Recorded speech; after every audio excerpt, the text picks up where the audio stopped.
All right, good morning. Good morning, everyone. We're here for the Top Cut One Piece Online Regionals. I'm joined with Brian. How you doing, Brian? Doing pretty good. Hopefully people can hear me. Yeah. It's been a while. It's been a minute. So yeah.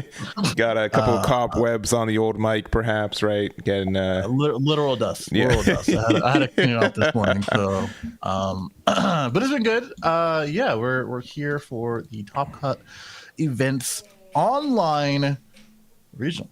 And yeah, it's actually I'm kind of just jumping into it. So you're gonna have to let me know a few things. I'm gonna ask chat a couple times. Like you joke there. So. It is a few things you need to know. What Jack is.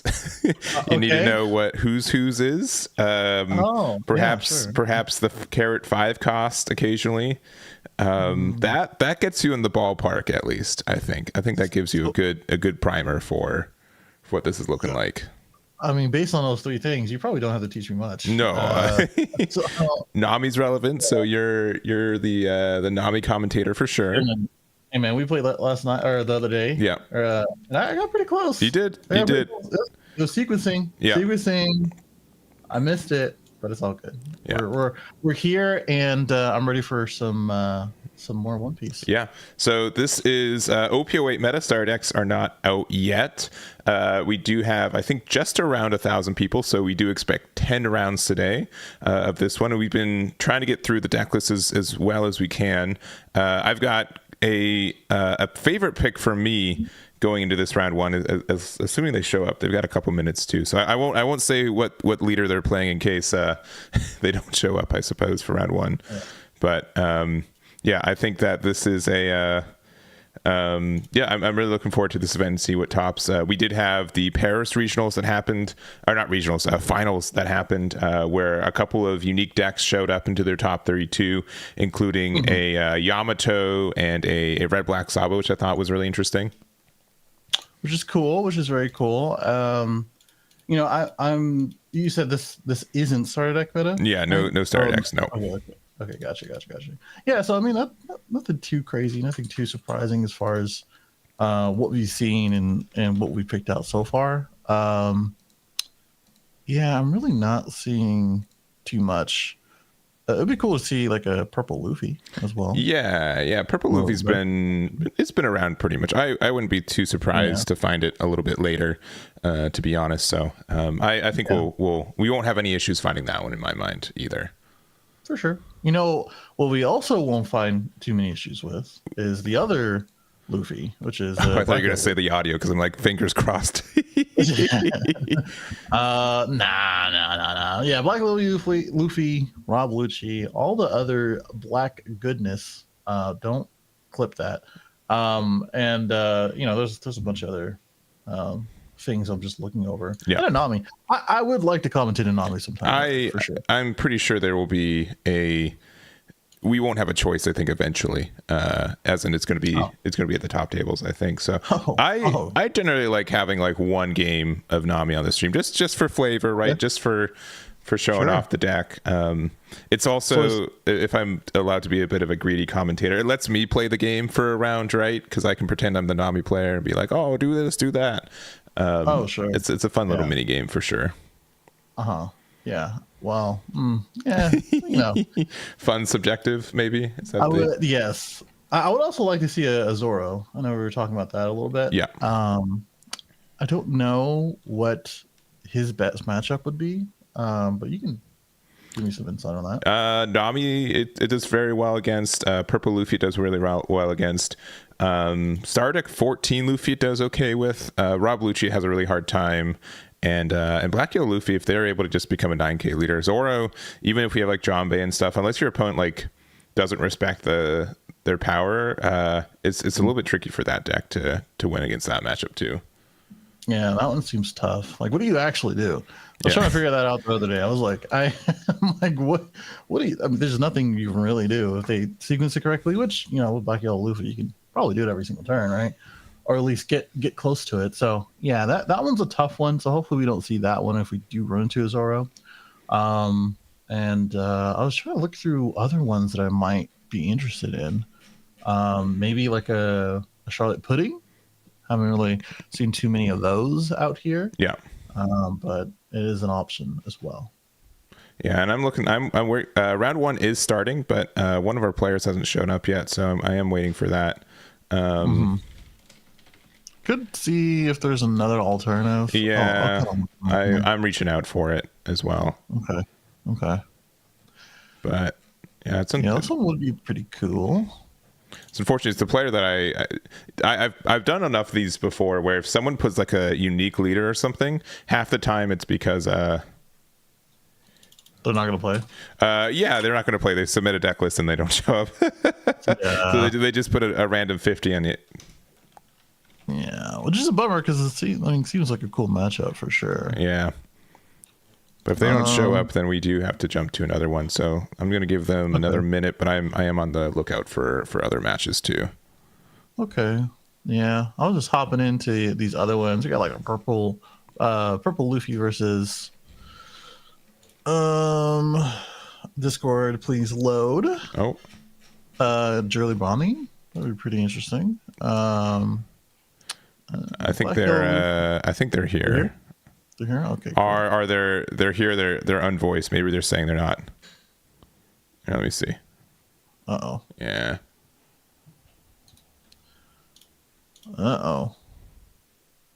Yeah, their video is not on. Yeah. Can you listen to it? Because Yeah, I got you. Yeah, my guess is they're saying that they can't play, which is a shame. We're talking right now. Okay. All right. Well, let me here. We're gonna find out our first match. We're gonna just go to our BRB. Oh, maybe I see your camera turn on. Give us 1 minute. They were explaining. All right, cool. Give us 1 moment then. We should have our match pretty soon, but let me get that set up. We'll be right back.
All right, we are at the game. It is going to be the Battle of the Brothers is going to be the OP05 Sabo versus the Star Deck 14 Luffy. Battle of the Brothers is one way to put it. How would you put it, Brian? Let me. Do you want me? I can go back to like the BRB and then I can intro again, and you can you can intro it. Well, there's. Yeah, I don't really have anything else. Hey, it's 8 a.m. on a Saturday. I'm allowed to be a little lackluster at the beginning, but same. I was looking at these. I was just looking, what kind of potential cards could be in these decks. Obviously, what this newer starter deck leader with Luffy. Obviously, all of the good black cards between Kuzan and Gecko Moria, no surprise there. And a bunch of other cards like the new Jack. We were talking about that as well. All things are definitely expected. I think what's cool about Sabo is that he can play all those and throw a little spice in there, right? So some of the Revolution Army stuff, some of the stuff that really interacts really well with the leader, and we're starting out with a brand new. So there you go. That's one of them. Nice little searcher. Yeah, it's this thing where like red and yellow haven't really been, or not red and yellow, red and black haven't really had like a fantastic color combination. Since like the ways that they interact with cards are different, either cost minusing or using the power minusing. So the interaction with that isn't super good, but there are some great effects. The Sabo effect is fantastic, and part of the reason I want to go over this match too is just Sabo did get a top 32 finish in Paris this last weekend, and I'm looking forward to seeing how this deck performs. Right, and those who may have forgotten, not me, the effect for the Sabo, the red black Sabo, not the red yellow, because I think that's what you were thinking of at first. The Don X1, one Don underneath, on his opponent's turn, once per turn, if one of your characters of 5k more power is KO'd, you may give that minus 1,000 power this turn, and it does not get KO'd. So pretty annoying effect for a lot of different things. Obviously going against black, and if they try to pop it, reduce the cost, whatever it may be. And we do have those requirements. It gets really annoying for our Luffy player. So going down to 3 already, going pretty quick, getting some cards into his hand, and we're doing the same on Luffy's end. Yeah, and right into a Kuzan. Yeah, so part of the reason Sabo's been, I think, on a lot of people's radar is that the protection is only for KOs, and when we had like Red Purple Law so present previously, and also Sakazuki, both cards are really good for like bottom deck removal.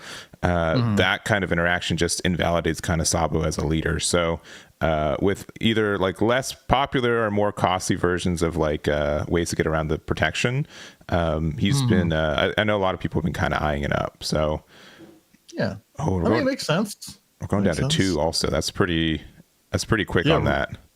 Really not vowing his life, but vowing the cards in his hand. And he's a multicolor leader. He started at 4, so it kind of makes sense that he's going down pretty quickly. But I think here is probably where he's going to stay. Hopefully, we'll see though. Yeah, and so we played out the Shirahoshi. It is a blocker that gives -4 cost.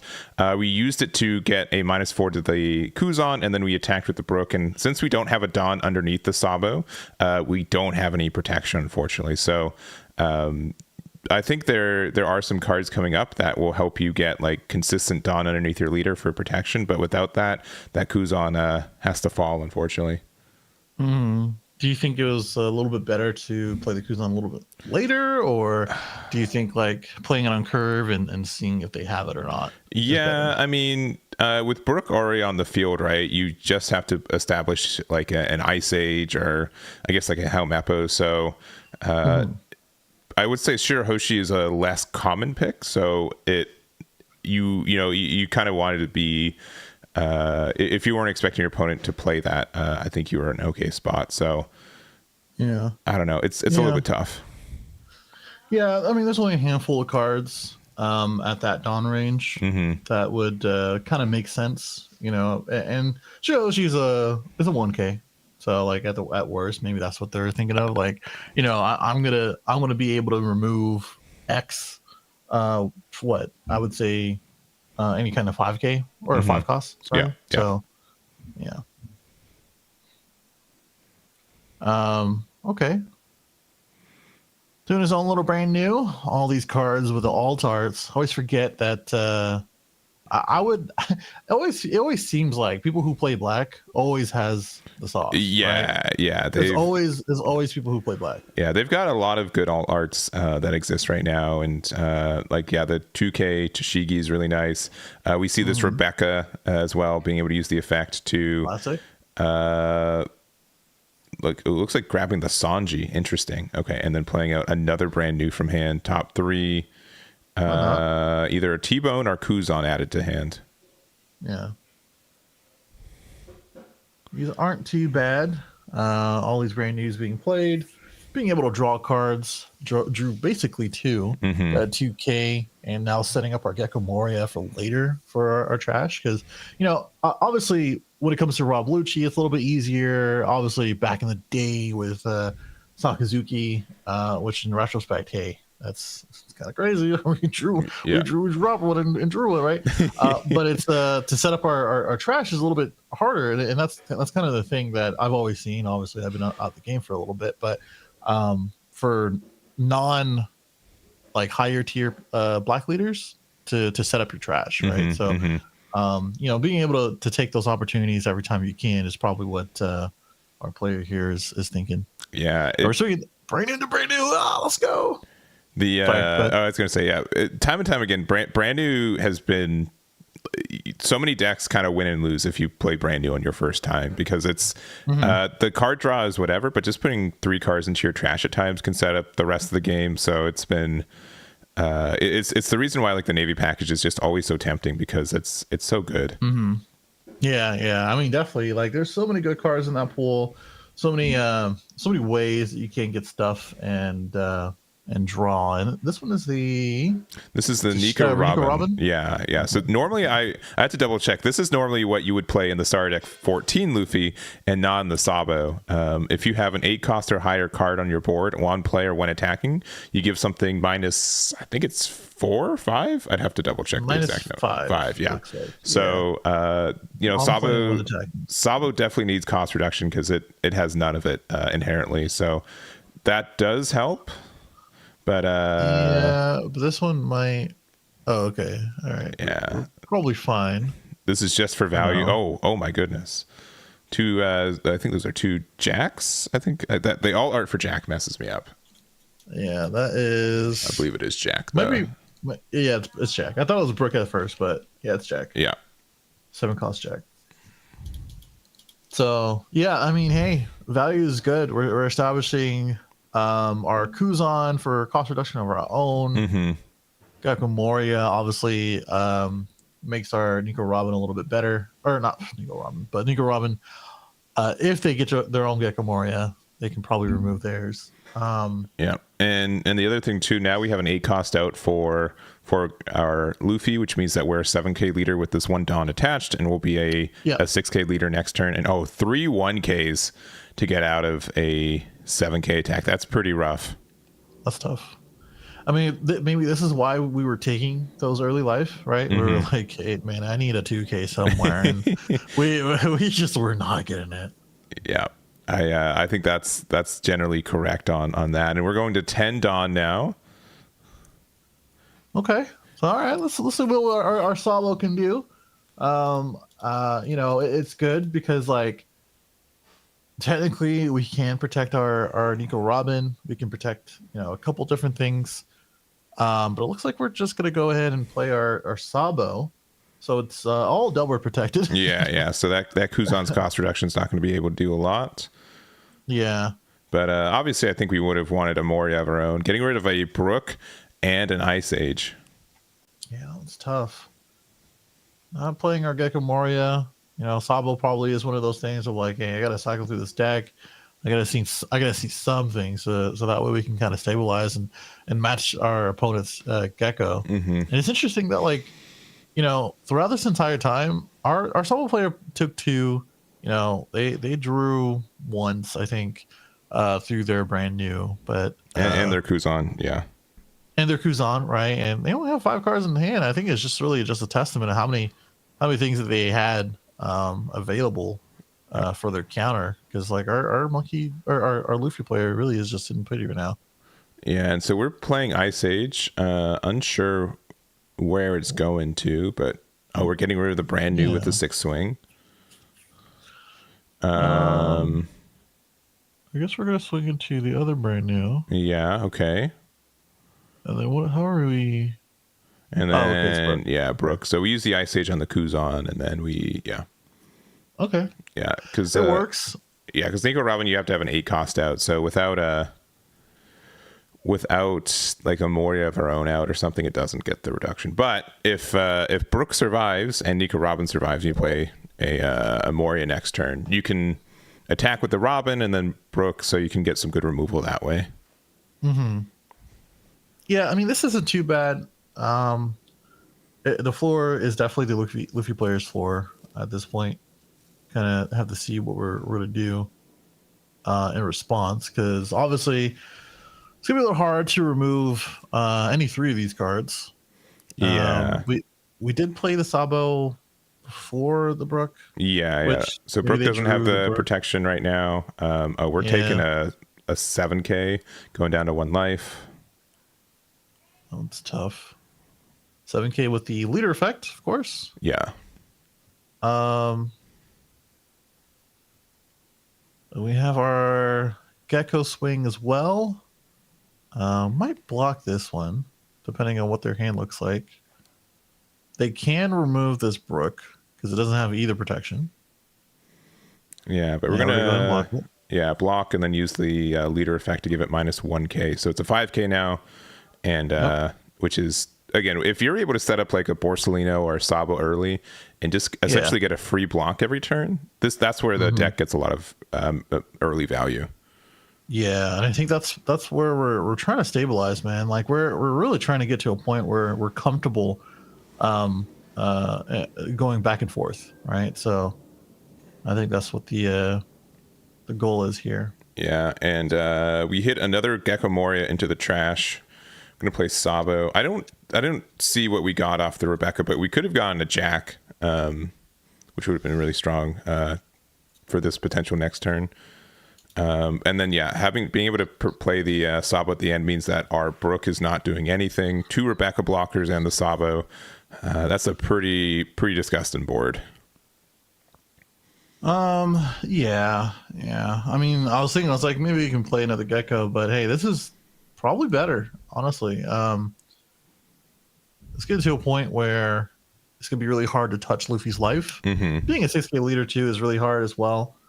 We're gonna have to play something out here on Sabo's field to kind of combat and have a bigger swing. But 5 cards in hand and looking at them pretty hard doesn't look like it's looking promising. Yeah, at this time I think we just have to actually just play our own Moria, and if we don't, we're just going to be so far behind. Yeah, I'm thinking the same way.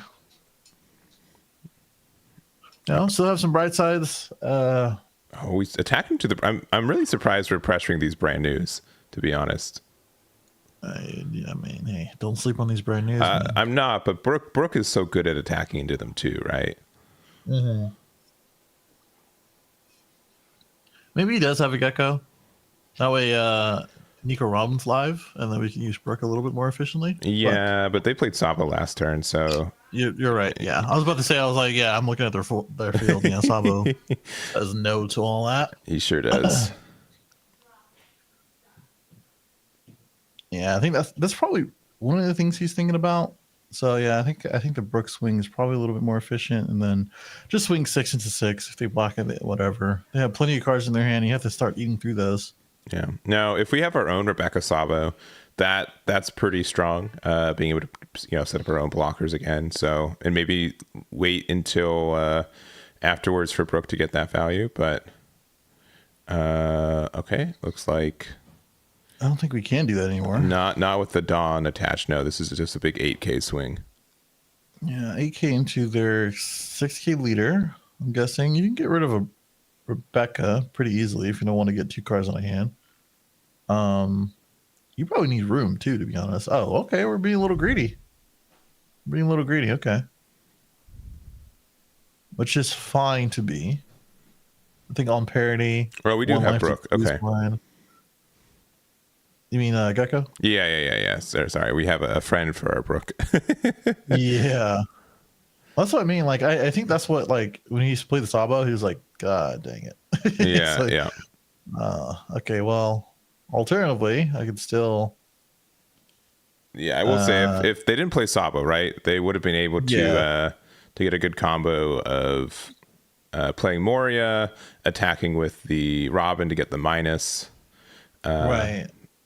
But this is like we're replacing the Brook with a brand new, just a draw card. But it's draw it's this a 2K. it's a 2K, and then Rebecca lets you draw a card as well.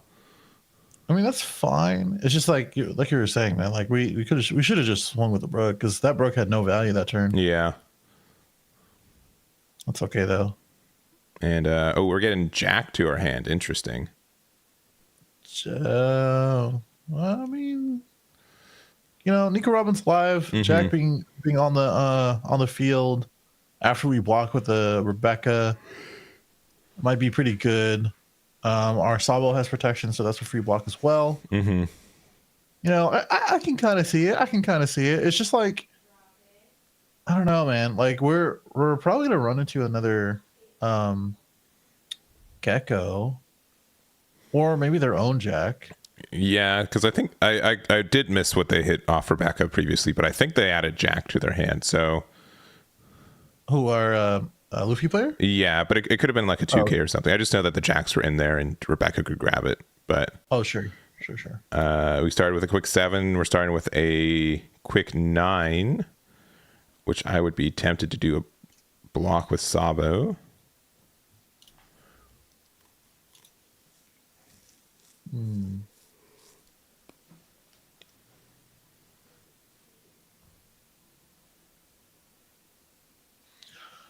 Yeah, man. I don't know. Yep. There you go. Okay, that's the free block. Now it's a 5K. Yep. Perfectly fine. Big swing into free block.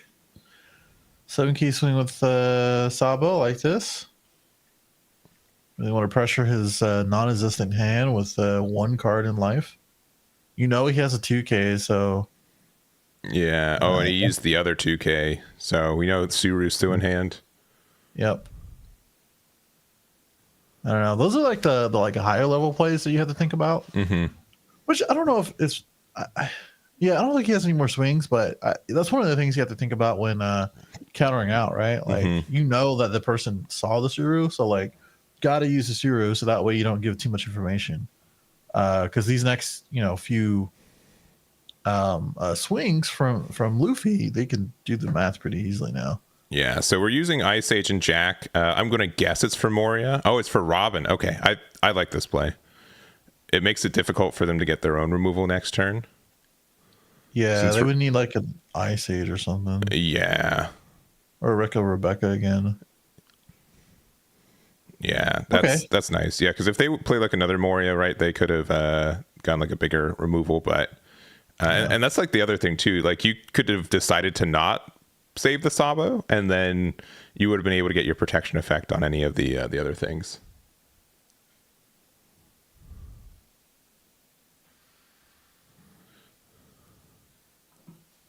All right. Well, we are at 10 Dawn. It looks like 5 cards in hand. I will say I think this match is like maybe a little bit closer than it could be.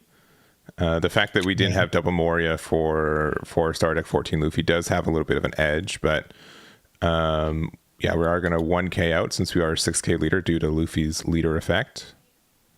Yeah, it is pretty close. I think really what it is just like our Sabo player is just 1 step behind the whole time. Mm-hmm. And I don't know where that started.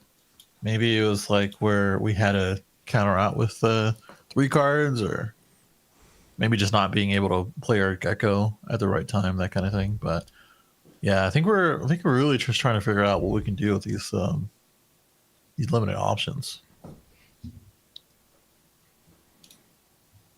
Yeah, the options are getting more and more limited, right? Like, yeah, like what best play is what? Maybe being able to play another Moria, right? I mean, these 9K attacks are strong, but yeah, when we got so many Rebeccas just sitting out there too.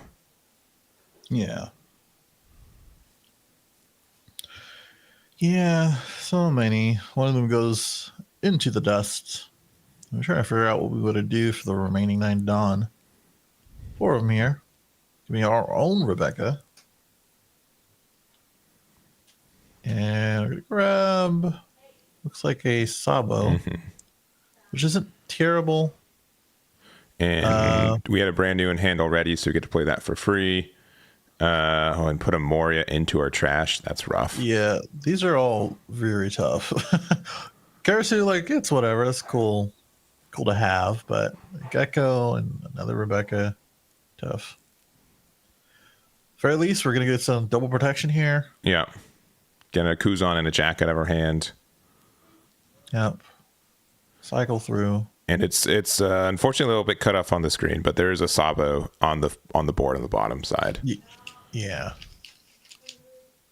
There it is. All right. Thank you, player. What are we, judge?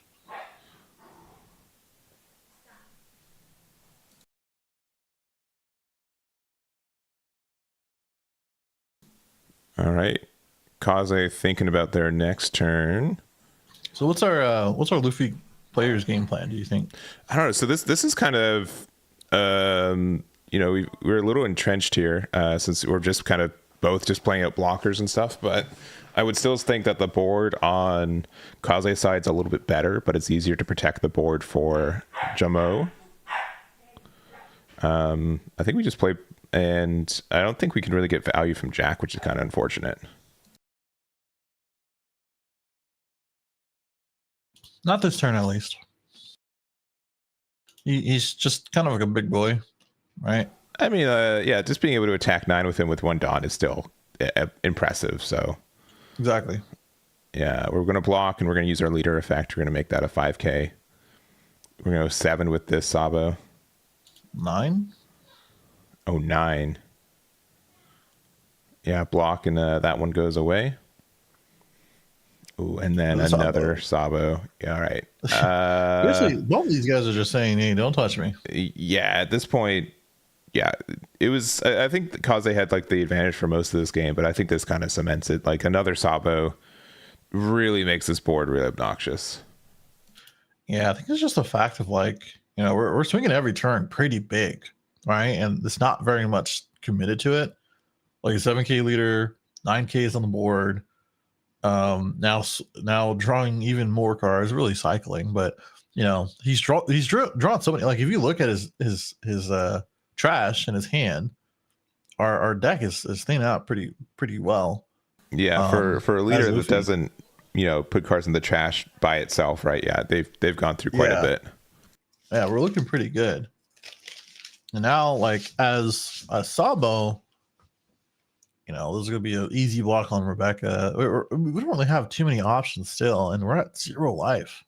So, like, what can we really do? Yeah, I don't think there's a lot, unfortunately.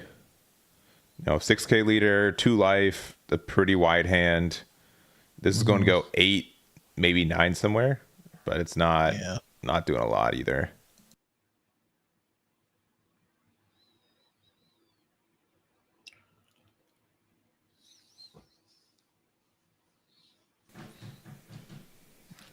Yeah, I think what's our best play? With 3 Dawn attached, we're saying we don't have another Moria. Oh, brand new's going for it. He's going for these hands. Good luck to him.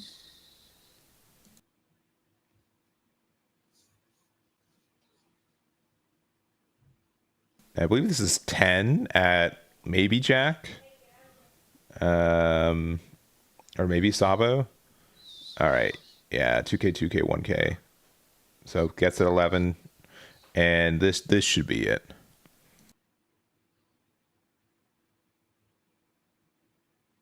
Yeah, I'm thinking so. Yeah, only 5 cards in hand. All of our Dawn was suspended just to swing. All our own blocker, lone blocker. Yeah, I don't think we even have to spend any Dawn, but here's 18. I thought he was just going to swing 8. He was like, "Oh no, just casually 18." So that is the game. Kaze ends up winning with Star Deck 14, Luffy, and I still think Sabo. It's a very interesting pick right now, and I think it's going to get better in the Star Decks, but I'd love to see how they do for the rest of the state too. Yeah, I think it's really just like I said, step behind. That's all it really was, and our Luffy player drew the world, and Yeah, it was a pretty decent match for what it was. They went back and forth and went the distance on time too. Yeah, for sure. And we've got, I think, not a lot of time left. I think we have like looks like 5 minutes. So we're gonna take a quick break between rounds 1 and 2. It's pretty early into this meta, so if there's a leader you guys want us to try to find, please let us know. No guarantees, but we'll try our best for it. So, but yeah, that was Star Deck 14 Luffy versus Sabo. I saw a couple players playing Foxy. What other? I had a couple other names. Some Foxy players. I saw Yamato's been a little bit more popular. Good amount of red purple Luffy, an Emporio, a Kuro, some Peronas. So those are my short list to try to find if any of those are undefeated. But if you have any suggestions, we'd love to hear it. But we're gonna take a break. We'll be right back and see you guys in round number 2.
All right, hello. We are back for Top Cuts October online One Piece regionals. We're waiting for round 2 to start. We have been doing some work behind the scenes trying to find a couple of decks to cover, and the one that I found that's still undefeated, there is a red-yellow Sabo, which we did see the original Sabo, the red-black one, and I was curious to see what the red-yellow one would look like in this meta. Hopefully good. Yes. That's all I can ask for. Yeah. I think it's more unique as a leader because it's like a good combination. Well, let me back that up. I would say as yellow has evolved throughout the game, it has changed a little bit more versus like red. Right? Like, I feel like because of that, you can make pretty unique builds. I don't know if they're going to be functional. But it is something to think about, like, hey, is the red yellow Sabo, what could they have and what are they utilizing so that way they can use their leader effect to the max. Yeah, and when people are thinking about like Star Deck 13, they mostly look at the black yellow Luffy, right? That's been proven time and time again a very powerful deck in general in this game. And so but Sabo does have like this unique ability of like healing and rushing, which I think is really cool. So I think there are some like good potential builds for it. It can take advantage of some of the new cards from the new Star Deck as well that we get, or the new Star Decks in general we get at the end of the month. So it's been something I've been keeping my eye on a little bit, but definitely a really unique leader for sure.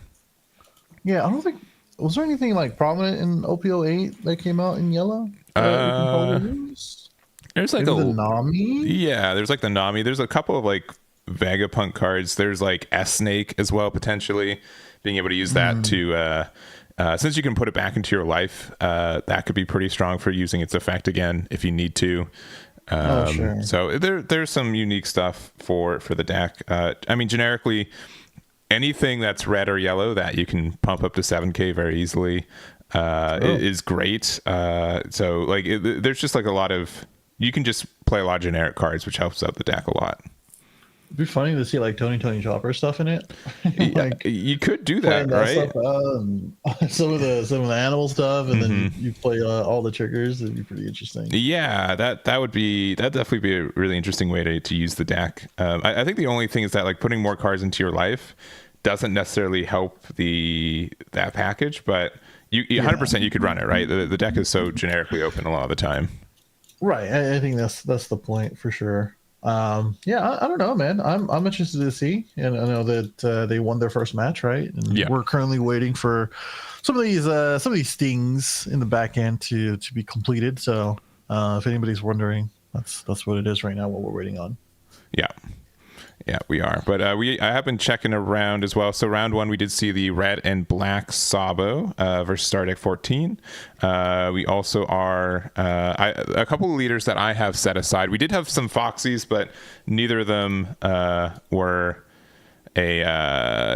won round 1, unfortunately for them. But I have my eye on a couple of Yamato builds, a couple of red purple Luffy, and a couple of Perona as well. So a couple of the more off meta stuff, but generally I like to try to get those for the first 3 or 4 rounds, and then after that I like to, we kind of get the known suspects a lot of the time, right?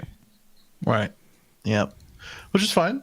It's a tournament. People want to win. So, yes, no surprise. No surprise on that. So, Brian, if you were playing this tournament, though, what would you be playing?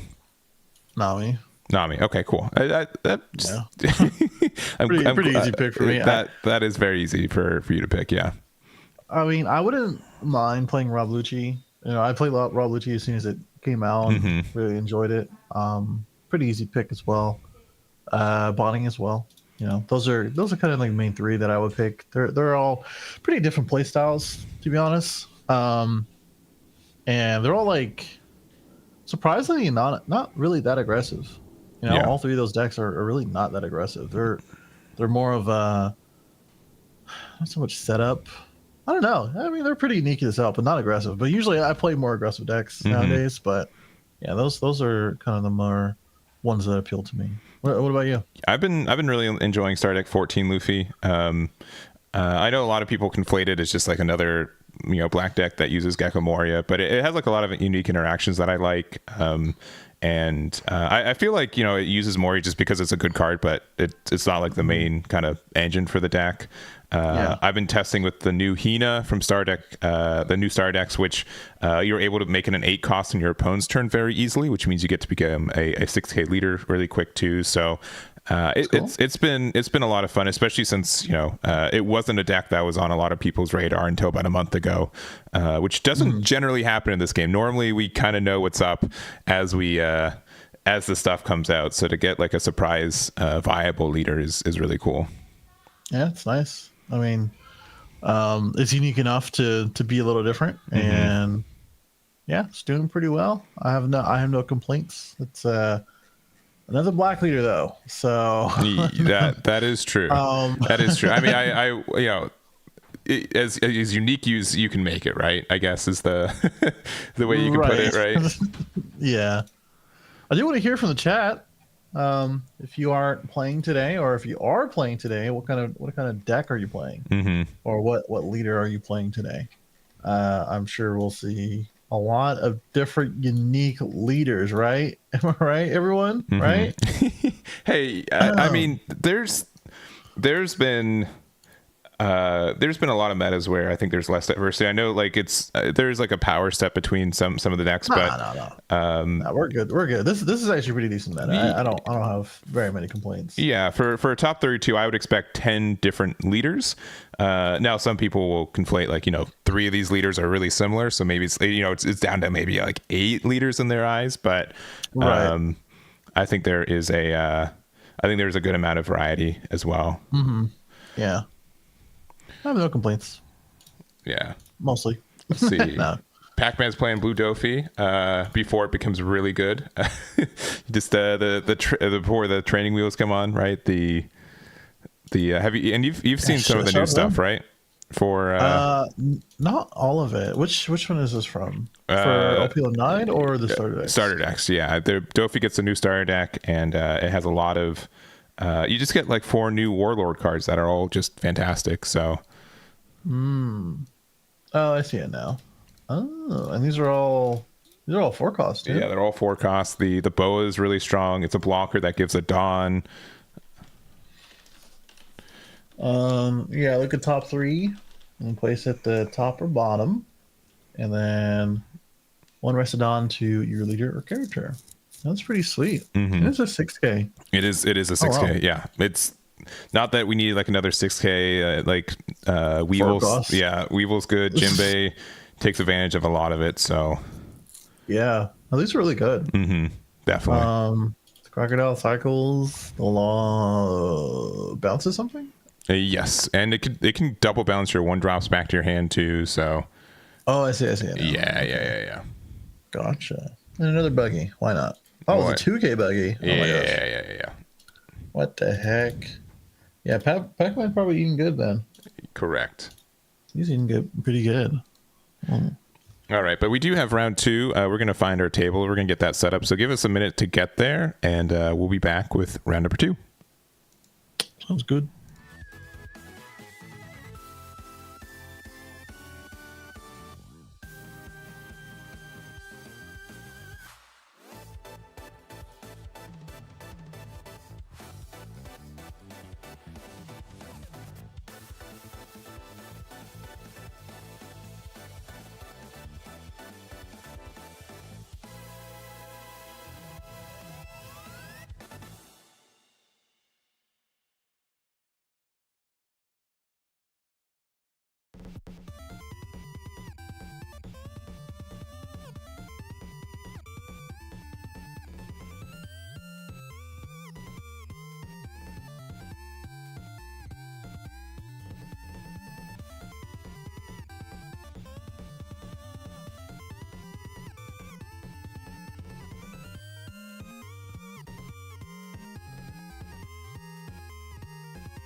All right, we are back for round number 2, and we got a little bit of deja vu.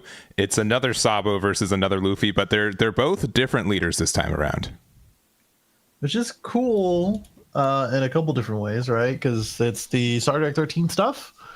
We're literally just talking about it, like the difference between the Star Trek 13 and their like character counterparts. And now we have character counterparts for both of them. Mm-hmm. The Black Yellow Luffy pretty prominent with the 8K swing already, and now the red yellow Sabo instead of the black red Sabo. They got there. All right. Yeah. We just saw.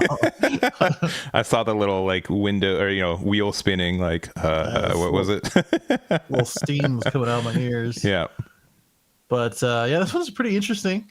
Obviously we kind of already know Black Yellow Luffy. It's doing pretty cool stuff throughout its entire time, and not swinging and not playing anything on Sabo's end is kind of tough. I'm pretty sure that's what happened here. Oh, okay. Maybe they take it back. All right, just give him a 5. Now, a lot of decks kind of want to prevent Luffy from getting as much cards. We're going to start off with our own 4/6 there, the Kiko Nojo. Yeah, super good card in this deck. So if it gets KO'd, we get to heal. It's a great one to put back into our life because we get to start playing it for free again.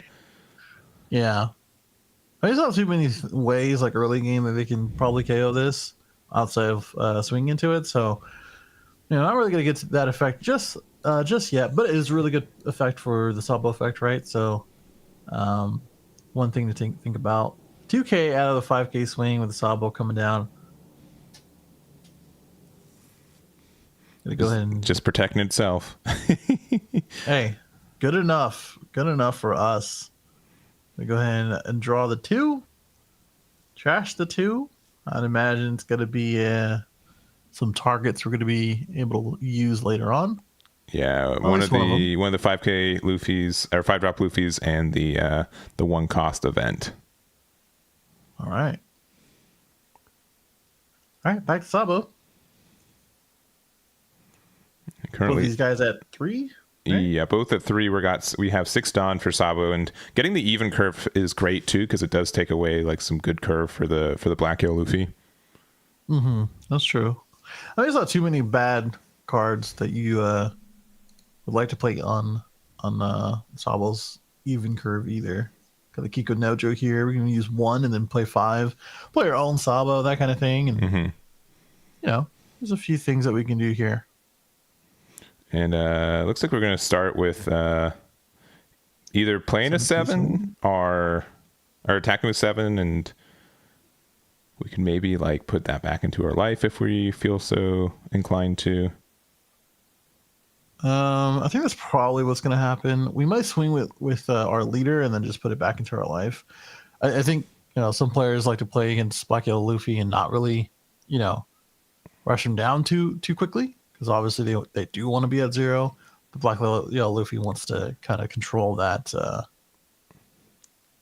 timing. But it looks like we're just going to go into it.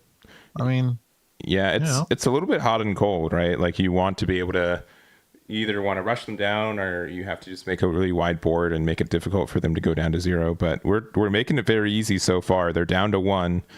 And it looks like for 5, we're going to be playing out 4, a Kid and Killer. Killer. Okay. So we use the leader effect, put this back into our life. Dawn goes back, and then we're going to boost up our Kid and Killer. Pretty much guaranteeing that we're going to put him down to 0 at this point, right? Yeah, because we get plus 2K until the end of our opponent's next turn because of our leader effect. And then we can attack 9K because it gets the additional plus 2K boost. So, yeah, already down to 0 life. That's pretty oppressive. Yeah. And okay, well, hey, 0 life, exactly where we want to be. Yes, right? Yeah, yeah. I wanted that. Yeah, we're at 7th Dawn though, so normally we want to wait until we're a little bit healthier. And the importance of being at 7th Dawn too is that we're 2 turns away from getting to 10 so we can get our gecko loop with it. And so without the gecko loop, we bleed a lot of advantage. Oh no. Uh-oh. That's not good. That is less good. Yeah, Sabo player did disconnect. All right. Let's see if they can reconnect real quick. But, yeah, No, these are a little tough. Oh no. My camera disconnected. I think we're getting hacked, dude. Oh yeah?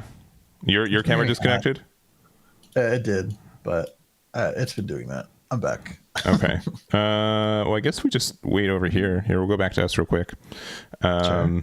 Yeah, okay, you're less hacked. I guess we wait. I believe it's a minute. If it's more than a minute, it's a game loss. If it's less so, it's a warning, I believe.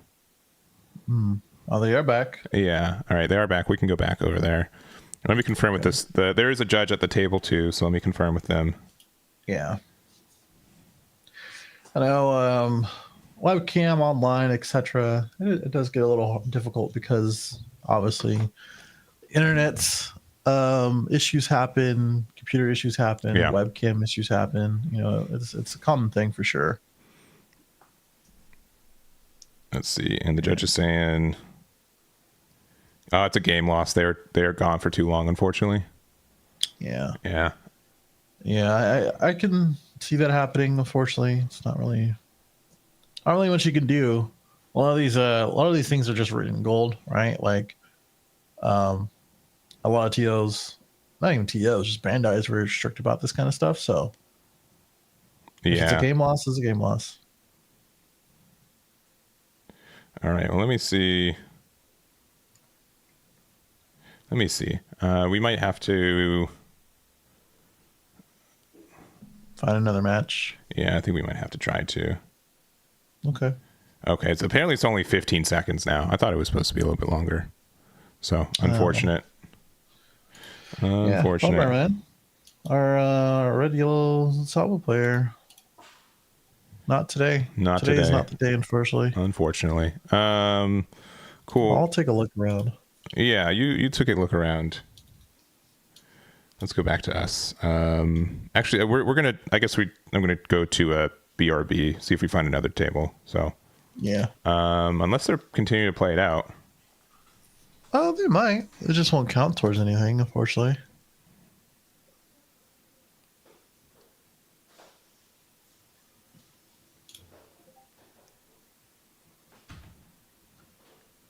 Yeah, you keep looking around for a game while I'll see if this is still a thing.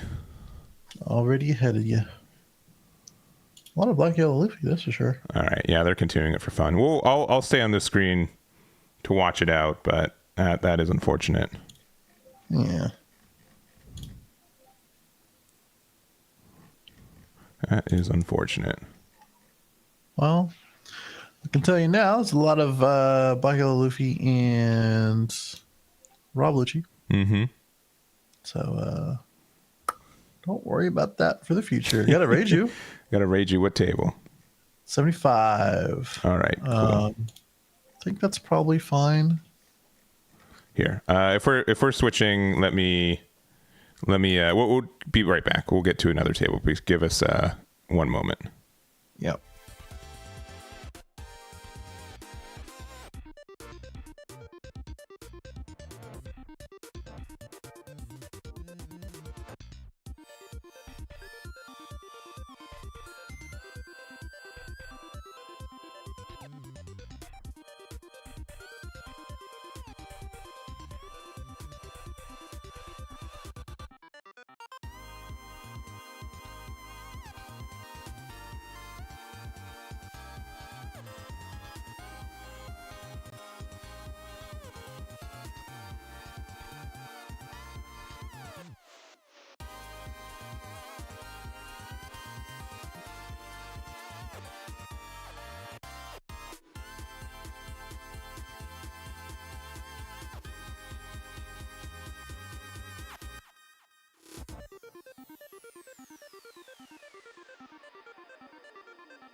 All right, we are back at another table. We're at table 75.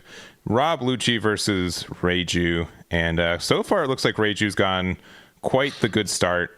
We'd have one copy of Porsche in each G. Kai hit the board, so we might have had a little bit of unfortunate start, but we've been able to recover. Yeah, I think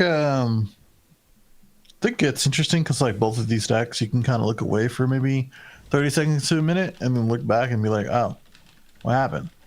And I think that's probably what happened here with Reiju. Got the Vin Smoke and just a couple others. I'm trying to see what our Rob Lucci's going to do here. I guess we can probably just start reducing and swing into their leader, but with only 8 Dawn, maybe 7. I think you may have 7 on here. Oh no, he has 8. We have 8. Yeah. So yeah. But the fact that we're not setting aside all 8 at the same time means that Moria and Curve's not happening, which is generally already rough. It could also just be that cards and trash aren't set up for that. But it looks like we're just going for the leader itself. So 6 with our Rob Lucci character.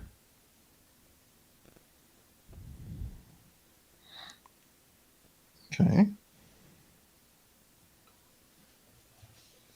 So 6 into his leader, I'm guessing. And we separated our Dawn with 2 2s and a 4. So what does that mean? 2 2s and a 4. 7K swing brand new Kuzan? Yeah, if we're playing brand new, yeah. If they're playing brand new, yeah.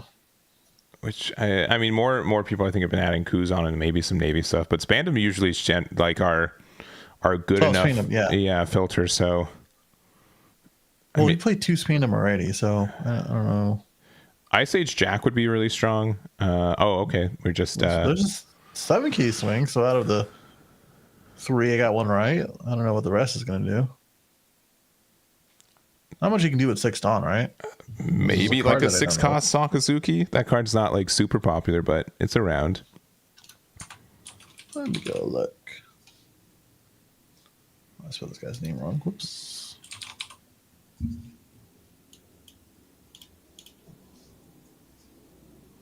Okay.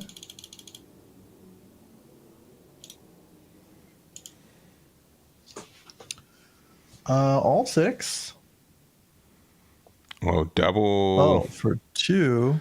Double Ice Age, and then for 4, we're playing.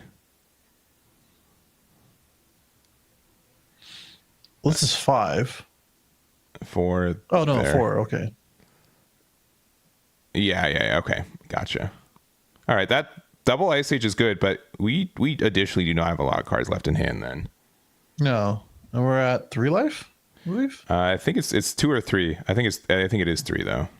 Yeah, I think it's 3 because I see the corners there. I think this is like very all right because you're preventing the 7K swing, which is fine. Yeah. Or the 7K body really. With the lack of cards in hand, I'm probably swinging at that Rob Lucci first. Mm-hmm. Let's just take care of that. Yeah, I mean, if we have another HG, getting the minus on that would feel good too. I'm surprised we didn't like bomb deck the Ice Ages too from our Rob Lucci effects, but yeah, they've got so many cards in trash now it doesn't really matter.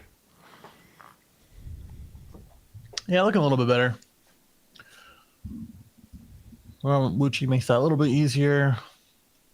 And playing 2 Rob Lucci's, our trash is still looking pretty healthy. But as Reiju, I don't know. We're gonna look at his deck list. As Reiju. Reiju? You're on what, 1,700 days of Duolingo? I'm sure you know. Approximately, yeah, somewhere in that ballpark. Okay. But it looks like we're just doing a quick 5, and we happen to take it, so I'll probably think about if it's a Who's Who to maybe get rid of the Porsche, but even though it's swung already. Yeah. It's the trigger of KOing 3 less. Mm-hmm. Yeah, that's a good amount of triggers in that deck, actually. Yeah, but the fact that you're taking a 5k is pretty telling of the quality of your hand right now, too. Yeah. It's possible that you did want to trigger. Maybe just an extra card. He knows that he can probably get out of this leader swing. That 0 key swing is not going to go anywhere. This is going to be an easy 2k. Hopefully. Let's hope.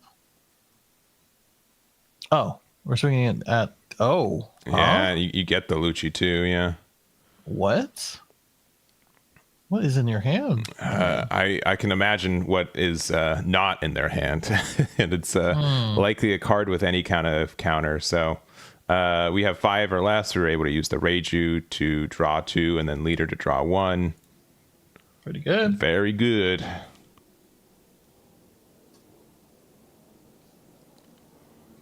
Discarding an HG. And if we have a portion 4 cost, we can get a lot of pressure again. Yeah.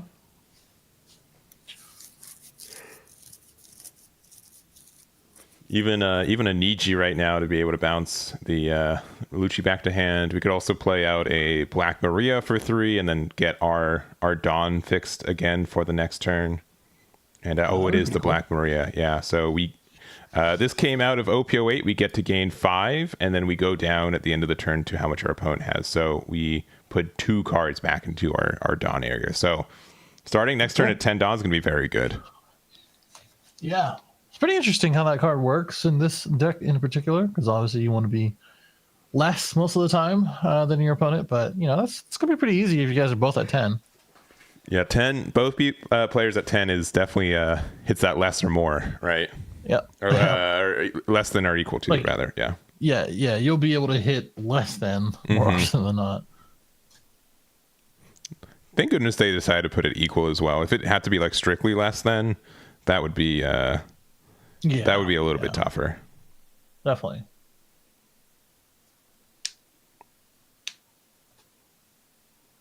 Yeah, I was looking at this deck list. I think it was in this trash as well. Did these Reiju players? Oh, it's a 2K. Never mind. The Sora. I was looking at the Sora. I was like, it's a 2K. Guess they did. I was trying to look for other ones. Obviously, the Black Maria, Porsche. Trying to make sure I am up to date as our Rob Luchi player is contemplating life. Just looking at his few cards in hand, because his cards, based on these swings and just taking them, not looking too hot. Yeah, and there is, as impossible as it sounds sometimes, especially with all the people I talk to, sometimes they don't have Moria. Sometimes a drop is not in hand. What? I know. I know. It's a wild idea, but that's insane. Looks like we're going to just start off with a quick 5, putting 2 cards into our trash. One of them Khalifa and Sharon the other. Okay. Getting the minus on likely either the Black Maria or Reiju in my mind. Yep, on the Reiju.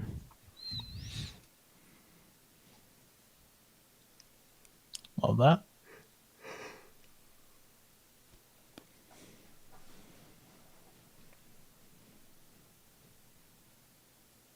Okay, phone's out.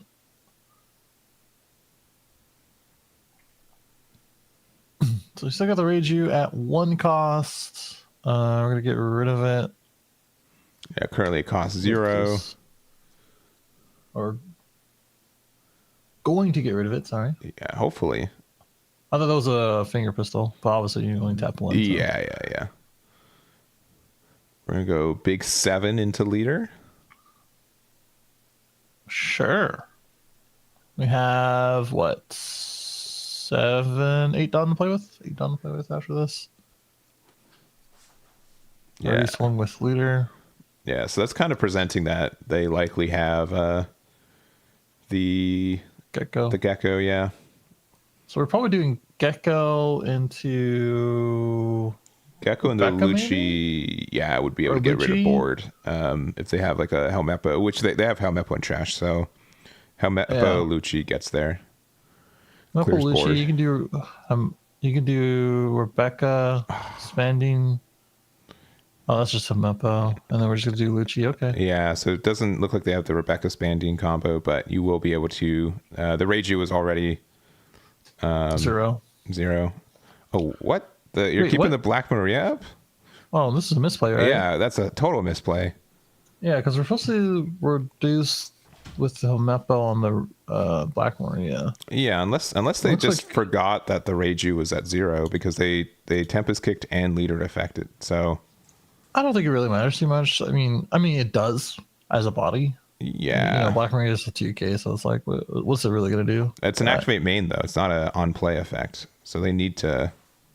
Oh, that's the big issue. Yeah. Ah, gotcha. Okay. Yeah, that's a huge misplay. I'm not sure why they decided that Kaya was the stronger card. Okay. Yeah, that's tough. And especially because we know Judge is in hand, putting the Reiju back in rotation if they didn't have one already. Mm-hmm. Yeah, because they're going to go like Dawn minus like 3 or 4 this turn, but then they get it all back with the Black Maria. Yeah.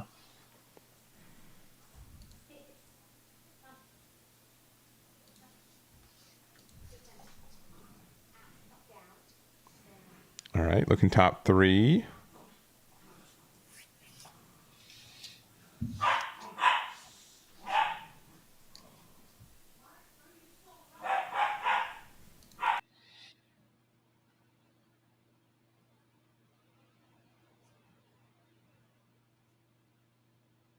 Yeah, but this would be a good turn to, again, with Judge. So Judge lets you play out a bunch of bodies. I think we have the Ichi Reiju in rotation already, and likely looking, I'm not sure if they have the 3-cost Niji. I think that's the only card they're like missing for it.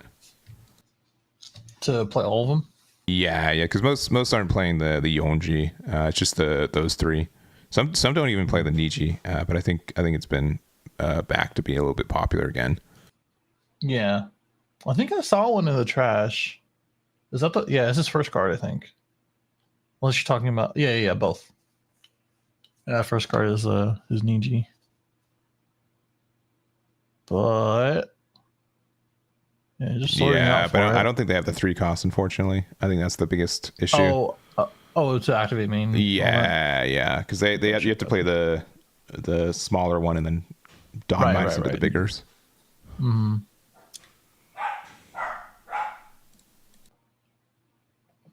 But we are tapping 8. So we're gonna go into the Judge. It is 1. And then trash 2 cards from the hand. It might be one of them. Oh, okay, hold on. Wait. Hold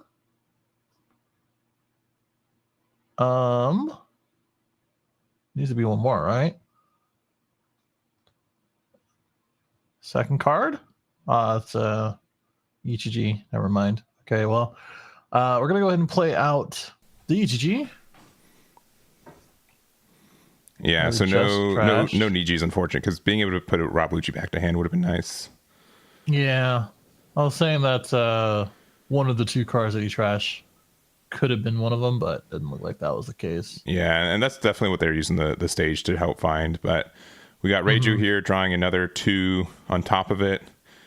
Yep. And then we're gonna go ahead and use ECG's effect as well. Yeah. Yep. There you go. I don't know what was the delay there. Yeah, we're gonna go ahead and minus the Rob Luchi. We can use our Black Maria's effect again to go up to 10, and then when the turn on 10. Nice. We're going only 5. It's probably into the Rob Luchi. Yeah.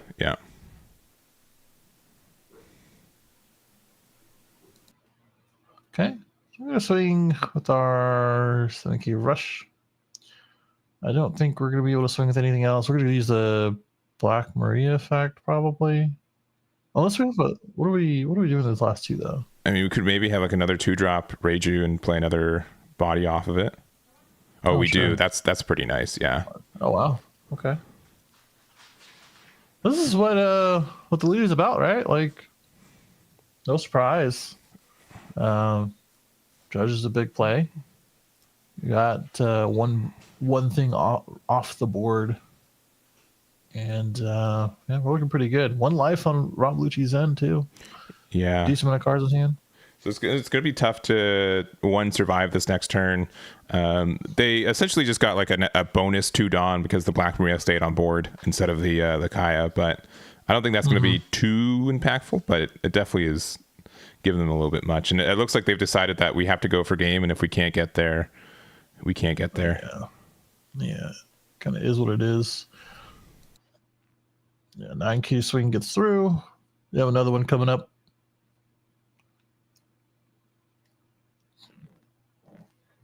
Trying to do our Dawn math. Let's just say 10K? 10K swing? Yeah, 10K swing. Yeah, I think it's 9, 10, and then another 11. 11? So these are the right numbers, technically. Yeah. So we're going to take game. Do we have out of it? I don't think we have enough counter, actually. No, I think this is game. Yeah, that is game. We only had 1 2K in hand. Rob Lucci's able to just get the right numbers to go for it. That's insane. With the amount of cards that Reiju had in hand. It was like all that work and all that time, all that cycling. Yeah, into very basic One Piece. It really just grinded right down to it. So close game, a little unfortunate for a Reiju player. Off by, I think they just needed like another 2K out of their big hand, but. Yeah, real unfortunate for him there, but that's going to be the end of round number 2 for us. We're gonna go to round 3 after this in about let's see, I'm gonna say, how long do you think? 10 minutes. I'll put it. Probably. I'm gonna put 12 on the timer right now, but we do expect to have 10 rounds today. We have a full 10-24 roster. So a lot of games today, and if there's any leaders that you guys are interested, let me know. We'll see what's left undefeated from my short list of the less common ones. So we're gonna check that out. We'll be right back, and we'll see you guys in round number 3.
All right, we're back.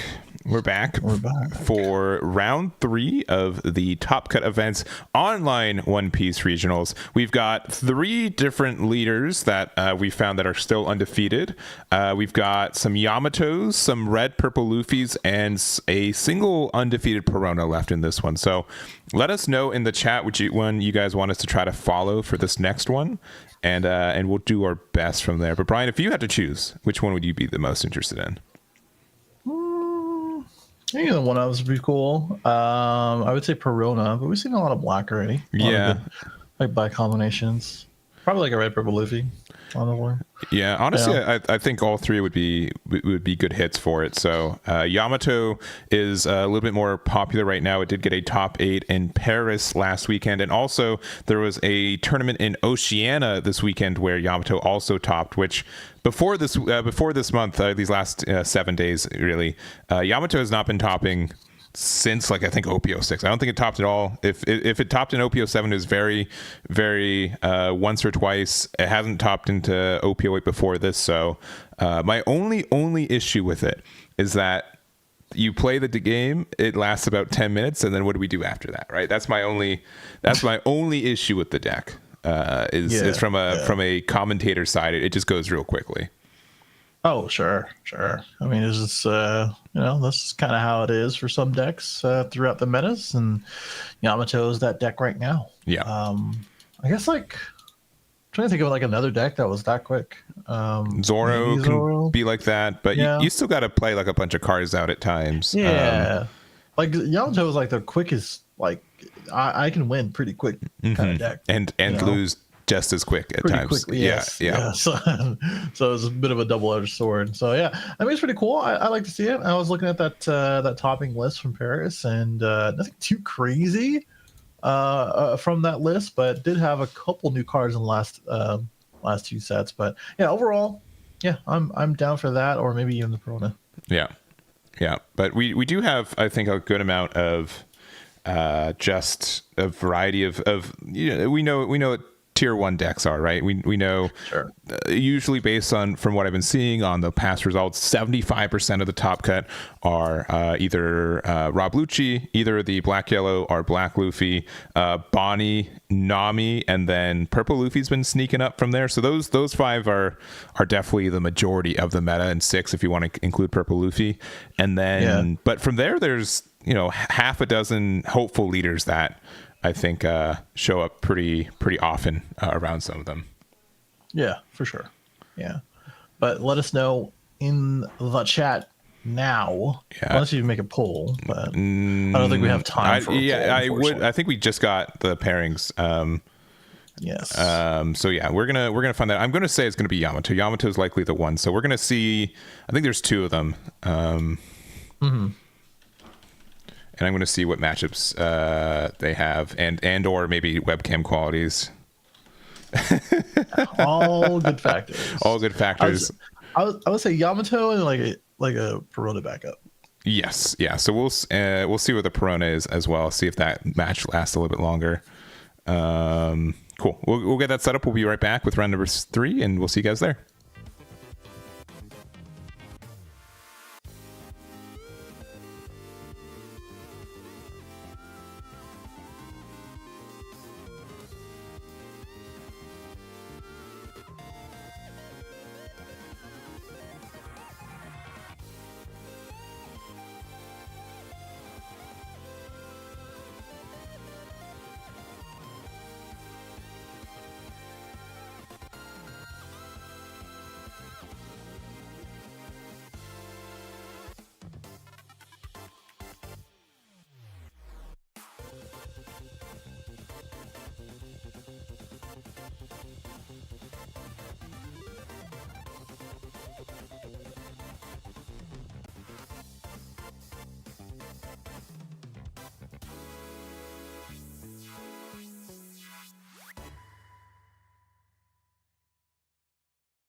All right, we've got for you guys round number 3. We've got a pretty unique matchup. We've got Yamato versus the new red and blue Marco leader.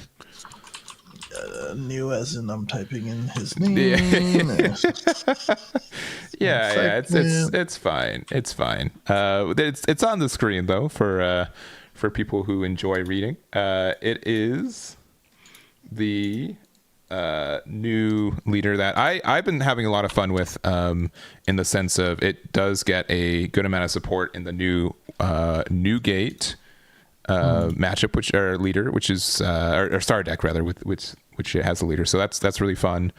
And yeah, I remember this this leader being revealed, and a lot of people like buying out like Marco stuff and like just red in general, and just like on the hype of it, which was cool. You know, I like the leader itself. The Don X1 activate main once returned, draw 1 card and place 1 card from your hand to the top of the bottom of the deck, and then minus 2k one of their characters. So one of the cards you were talking about with the Whitebeard, right? Yeah. Which is, oh wait, oops, I had that. You're good. Follow through. 1 second. It is the 7 cost, right? Correct. Yeah. On play, give 1 rested Dawn to your leader or one of your characters, and activate main. Rest a card, KO 1, 5k or less. So with the leader, along with any other red stuff, you can probably KO a good amount of things, and pretty cool on play effect too. Just get a 9k swing or something else, right? Mm-hmm. It looks so pretty cool. Yeah. So, but for this matchup in general, 2 things. One, Marco sometimes depends on their blockers, which I think Yamato right now has a great way of interacting with.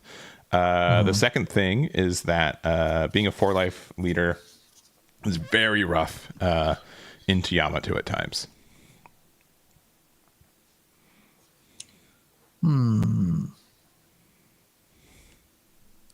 And did get the names. So we got Travis on the left. We've got Andrew on the right. And looks like they are just about good to start. But yeah, I would say though, if I was to guess, I think Yamato's got this matchup advantage. I've never played this matchup in my life, so I've no direct experience. But I definitely think Yamato has the edge. Yeah, I've only seen a couple of these Marco decks live, and definitely not this particular matchup either. I don't know. I would say like Yamato might have that slight edge, you know. I feel like Marco takes a little bit while to kind of get set up, more of a mid game, late game kind of thing. I could be wrong. Yeah. Let me actually take a look at that list. Yeah, but I do want to see. You have a lot of potential for consistency, and here's the first. We got a big 8k coming in, double. Yeah, double attack.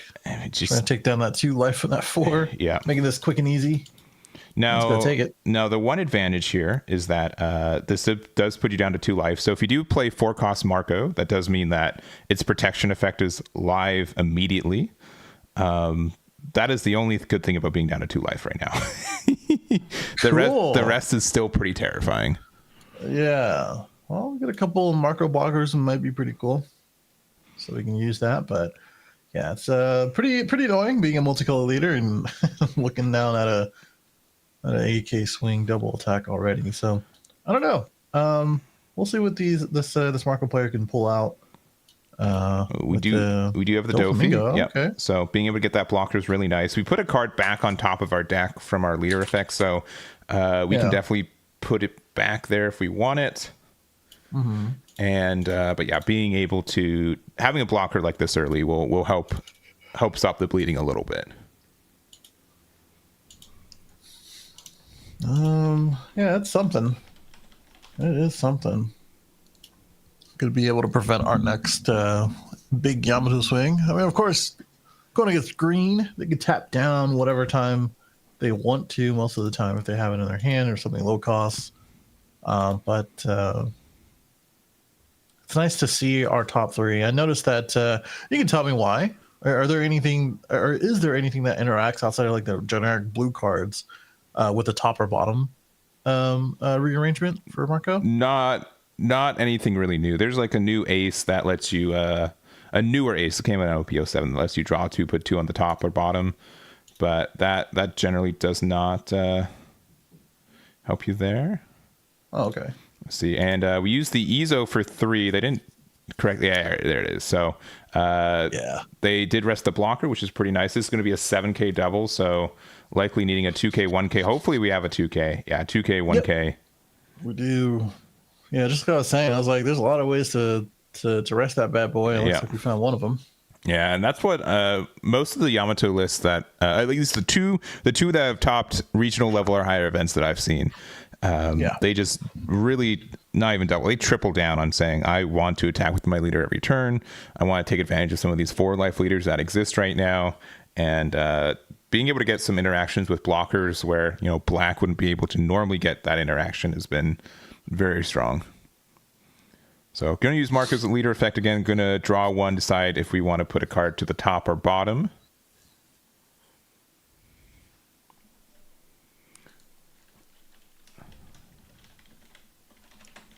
And looks like the raid and trade regionals just ended. I saw there was Luchi versus Star Deck 14 Luffy at the end. So I'm curious to see what won that event. Which one? There was another online regional. So we had TAC had one this weekend where Star Deck 14 won that one. The raid and trades, when I looked at it, it was Rob Luchi, I think, versus Star Deck 14 in their finals. So if Star Deck 14 Luffy wins already 2 events across the world that weekend, that's pretty impressive.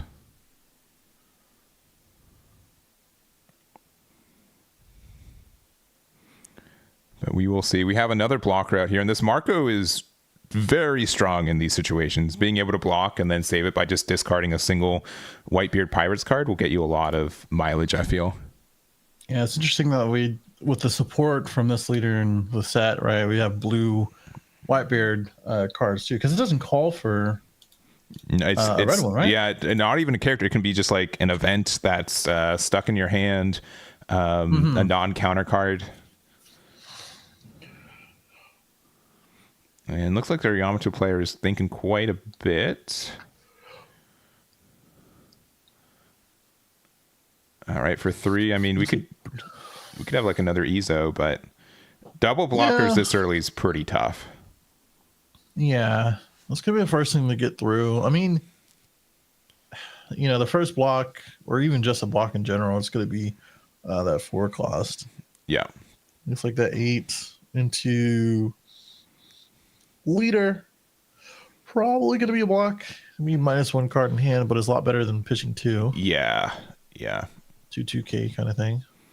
And then Marco's effect. It does technically get KO'd, so you do have to put it there and then use the effect. Yep. And then it does come back, it is nice if they have any like power minusing effects, and then pass it back.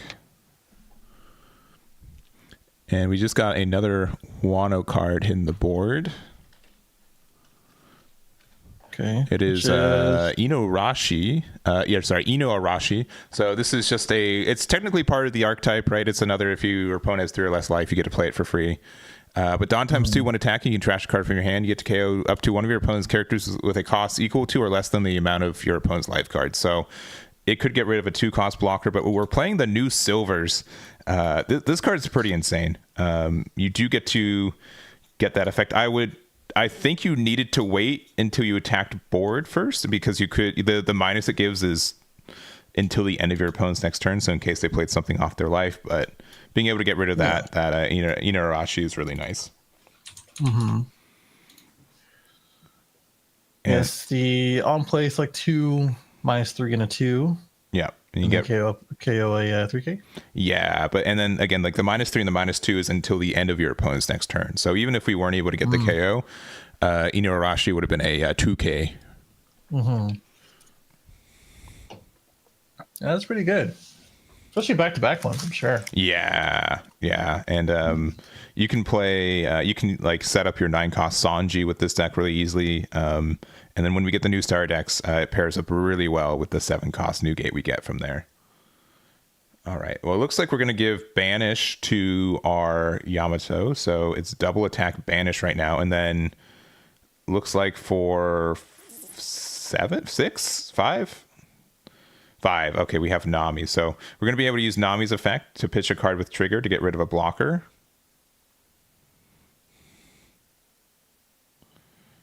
Yeah, to get rid of the 0 cost. And then why are we drawing a card? Oh, because we have less than 3 cards in hand. That's right. And then do we have a card to rest? We sure do. I can never. I'm going to cheat. I can never remember the name of this card, but it essentially lets you rest. I think 3 or higher to rest something else on the other, and then you get +3. So this is going to be a lot of damage. Let me find that. Yeah, those 2 blockers really ran out pretty quick, huh?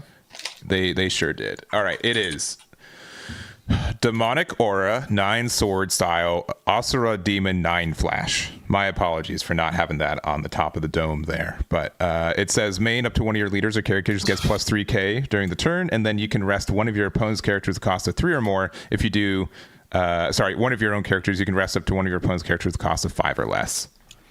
Surely Bandai is trolling, right? They are anti-trolling. They are being they're lore so accurate. Yes, 100%. Right, they're so okay. Maybe like do acronyms next time. I'll do interpretation.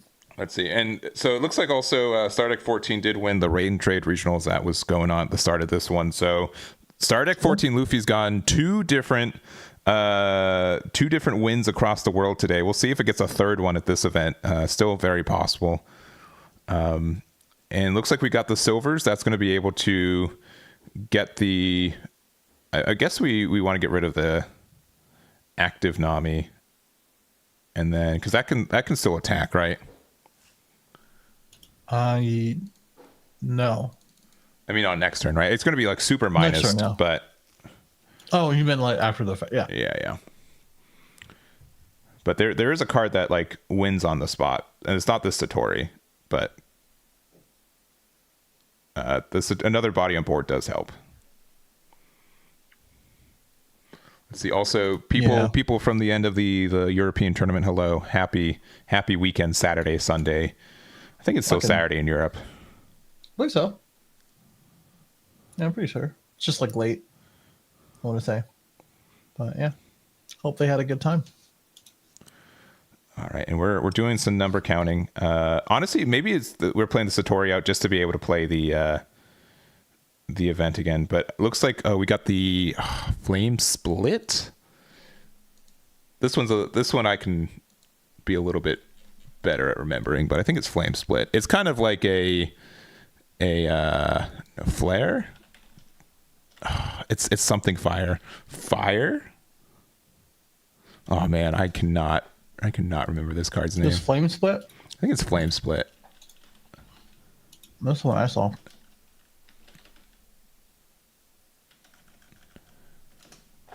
Regardless, it lets you rest a blocker, which is incredibly powerful. And then you can use the 2 Dawn. You can put it on your Satori. You just need to get 1 damage in, right? Yeah. I think it's cool that the Marco has been out. It's Blaze Slice. Effect, but it's Blaze. Okay, Blaze Slice. Yeah, my apologies. So whatever works. Yeah. Translations. We're playing Rad Beam in this deck. I mean, it makes sense. 3, 4, 5, 6. This is a big 11, and no such luck. We have a 2K from there. Yeah, no, I don't think he was getting out of that one. No, and we had the Ezo as well. The Blaze Split was definitely, Blaze Slice. Jeez, helped get that Marco, and if they didn't have all those cards, it would have been better for him. But the Marco would have gotten a lot more advantage as a blocker. But that's what I'd be fearful of in this matchup. They just got to put a lot of pressure on a fragile 4-life leader like Marco at times. Yeah, it's interesting because it was like unstoppable force meets movable object. Yeah, movable object. Yeah. Is it was just all the green stuff that kept resting. I mean, now the yellow stuff too, like direct support for Yamato, just being able to do that with Blaze Split. Yeah, or and, Flame Slice. Sorry. And real quick, let's go to table 78. That's the Perona matchup because I know you guys were asking for that one too. Let me just get that set up. But yeah, I think the Dofi matchup was really getting rid of the Dofi and the Marco in the same turn. I would have felt very safe if I was a Marco player at the start of that turn. Yeah, I think that's really where it sort of ended up being, where like, hey, we got 2 blockers early, got to prevent these double attacks from happening, and then Ezo came down, the event card came down, we lost one of the blockers. It just came falling apart our defense. So yeah, it's just a little bit unfortunate. All right, and I should be good to go to our next one here. All right, so we've got Rob Luchi versus Perona. Looks like we've been a little bit fortunate so far with Perona that they haven't been able to play a Moria yet, but I'm sure that will eventually change. Oh, I'm sure. So burning a hole in his hand, I'm sure. Doggo. And click around Rob Lucci's turn. Got like pretty okay cards on board with Hina, is that? Wait, what is it? What is that card again? Is that Who's Who? Oh no, I'm wrong on that. Let's see. Yeah, all of Europe, welcome to our event. Hope you guys enjoyed yours. We're at round 3, so we got a good 7 rounds after this one still, but trying to keep the variety up while we still can. We saw Yamato beat Marco just a moment ago. We've got Perona versus Rob Luchi. We've got some red purple Luffys I've been trying to keep my eye on too. If one of those win, I definitely want to try to cover that round 4. And then probably round 5 onwards. Again, some of the more usual suspects. Yeah, we're gonna have to check one of those red purple Luffys as well, since we mentioned that. Unless you already mentioned that. Like one of the just OP05 purple Luffys. No, you said red purple Luffy. Yeah, red purple. Right? Yeah, red purple Luffys. Yeah. We have some of those. Yeah. They entered this round undefeated, but they can. We'll we'll have to check for sure. But that purple Luffy standard gets a lot of support. They get their own starter deck, but the purple straw hat package has been really flexible in testing, and red purple Luffy can definitely take advantage of it too. Let's see, and OP05 purple Luffys. We'll probably see that towards the second half of the day, but I will do my best. My only issue with showing them off is that between now and the end of the month, the deck list just changed so drastically for them. The fact that the deck actually has like a really playable package means that it's you don't play just like the generic good purple stuff that you're more used to. Which deck? The purple Luffy. Oh, I see. Yeah. Well, it's Rob Lucci swinging. 1 life on Perona's end. Oh, top card of deck was a Moria. That is rough. That's tough. Yeah. Perona seeing 1 and him not seeing 1. Hey, a little tough. Yeah. Oh, we're going down to 0 though. Bold play. It's a kid, man. And it looks like we're playing something for 4, I believe. Oh no, for 5, yeah. Oh man, if they started with that Sabo, they would have drawn into a Moria.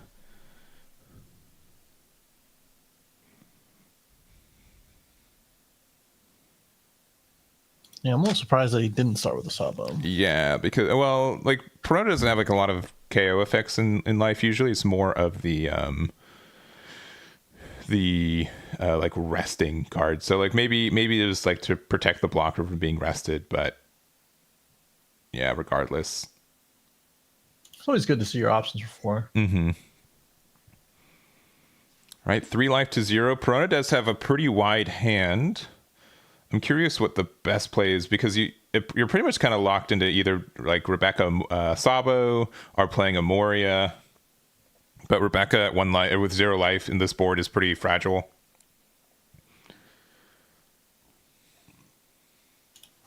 kind of need to start trading with board too. It's a little hard with the Sabo on field, right? But maybe let's focus on the Cena and the who's who, right? What you're saying? Make it easier on yourself. But trying to go for the bait. Yeah, it's 2 cards in hand. Yeah, only 2 cards in hand. Yeah. Oh man, that is tricky.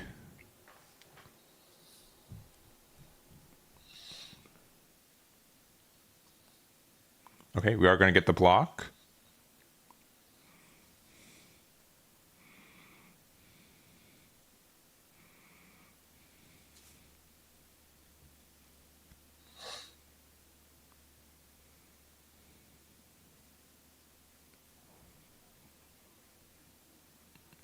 All right, we're going to go 7 at likely. Okay, yeah, the who's who. We'll probably go 9 into the Sabo, and then yeah, it might be legitimately Rebecca Sabo.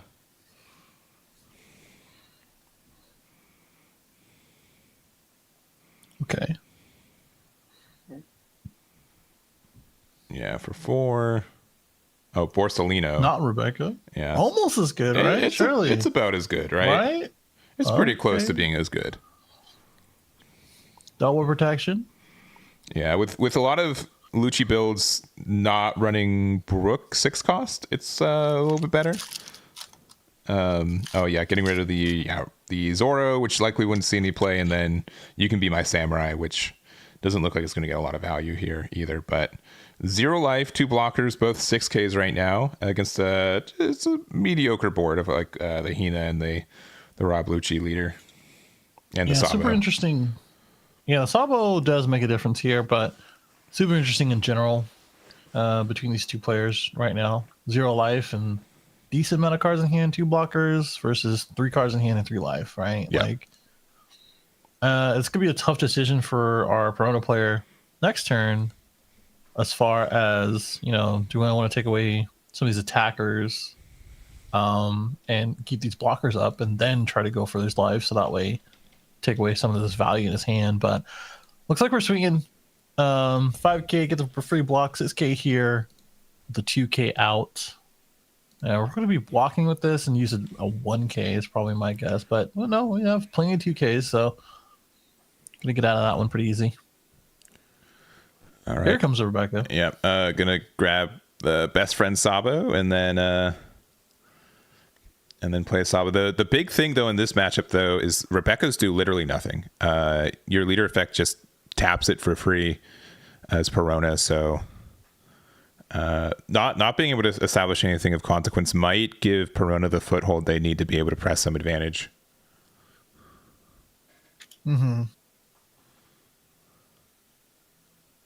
Because after the cycle, he's only going to have, 3 cards in hand? Or 2, 2, actually? I think, yeah. Unless he plays something from... Oh, well, I guess he still only replaces himself. Yeah, 2K and a 1K Brook. That's a lot of counter. And, we played a Hina on the effect. Okay, okay.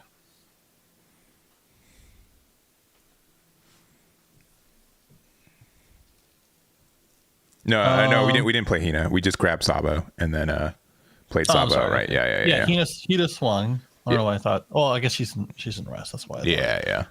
Okay. Okay. Well, two blockers, 1 being up. We can rest the Rebecca. Yeah. Pretty easily. Yeah, we're not gonna forget about that. And we got a pretty decent amount of attackers. We can play another Sabo, I'm sure, on Perona's end. Make this a little easier on us. It's gonna be a hit or miss to swing with one of our blockers too, right? So like, I don't know. It's like that trade-off of, okay, do I want to swing into Hina and as well as Sabo? Because like, I'm sure it's gonna get saved. I don't know. This is a little tough, right? I think Perona does have to focus on the Sabo and Hina before trying to give them any cards. And maybe play one more blocker. It's not like these zero attack power cards are really going to do anything, but you never know. Yeah, I think you can just kind of ignore Rebecca for right now. If you're able to trade into the board, I think that's fine. Yeah, and how quickly he did that doesn't seem like he has any cards that he's willing to give up or have in his hand. So yeah, just swing with this leader into Hina. I think you're good. Yeah, it looks like we're You just can gonna go 7 maybe. Yeah, just putting the extra Dawn there just in case, to make it so they just can't free block with Sabo. Yeah. There goes the Hina now. This is where it gets a little tricky. Do you swing with one of your blockers, kind of thing?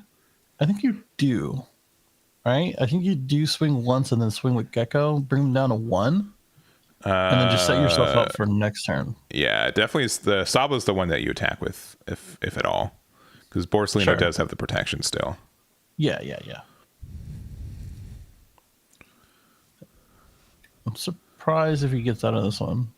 Yeah, decides to not to. So going down to 2 cards. I think that was Ice Age. Not that I should know that, but I believe that's what that was, which is pretty good for trying to get rid of a Moria next turn. We're going to play for 9 though. We're going to play Zoro at. That'd be pretty interesting, actually, right? Because it's going to be really hard to remove, and it's almost guaranteed after this swing, if it goes through, to win you the game. Yeah. So, if you do that, I mean, hey, more power to you. Just know that you probably need another blocker up, and you can't do that with a 9 cost. That is true. And maybe we're just thinking about doing another Rebecca Sabo would be good. We'd have to lose out on one of the cards on our board, but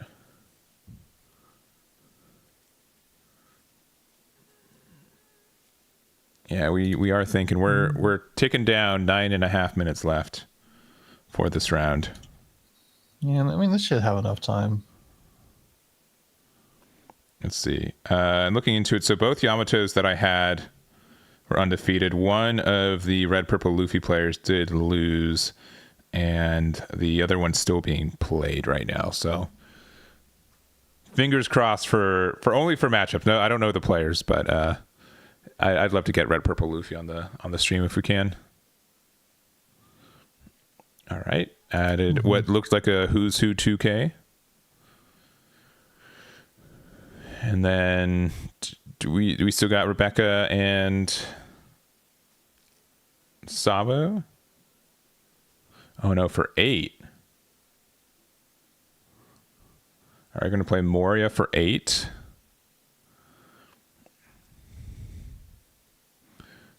Looks like we're maybe just thinking playing Borsalino over Sabo.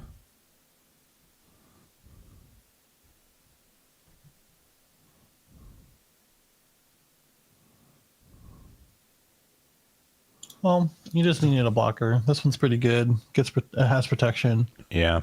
I wonder if they were trying to keep a Dawn open to be able to use a You Can Be My Samurai to maybe draw 2, but this is looking good. I mean, even if you did, I don't think it's worth, right? Yeah. So we've got 2 blockers that can't be KO'd. Everything else can be KO'd though right now. It's 0 life, so I mean, if we do have a way to answer both these Borsalinos, we could go for game.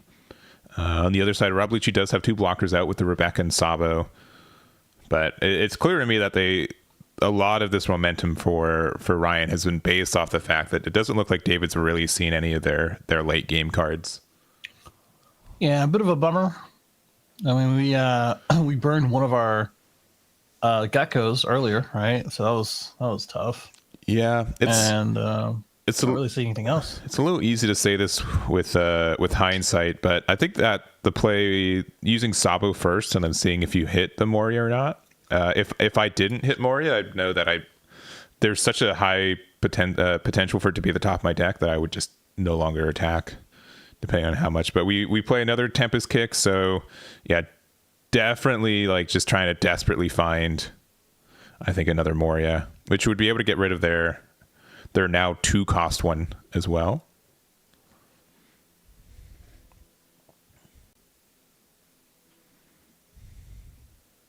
Yeah. I don't know. I'm not looking too high. I mean, if he swings with leader, I mean, you can play a Brook or something. Mm-hmm. I don't know. It's not looking too great.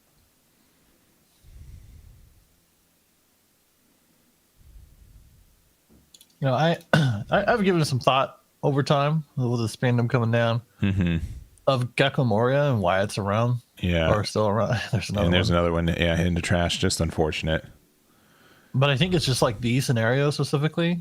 Like if we didn't have Gecko Moria, like what are we playing? And it's really just like these mid late game cards, kind of. I think the bigger thing is that there's just been so many flexible 4-drops at this point that you get so much potential. Like you get like a toolbox of options for your 8-drop, right? Not only is an 8/9 body, which is already absurd, but the fact that you can now play a blocker, you can draw another card with it, you can get like a cost reduction. There's just so much flexibility in what you get to do that you have this. It looks like we are going to likely be able to get rid of these Morias though.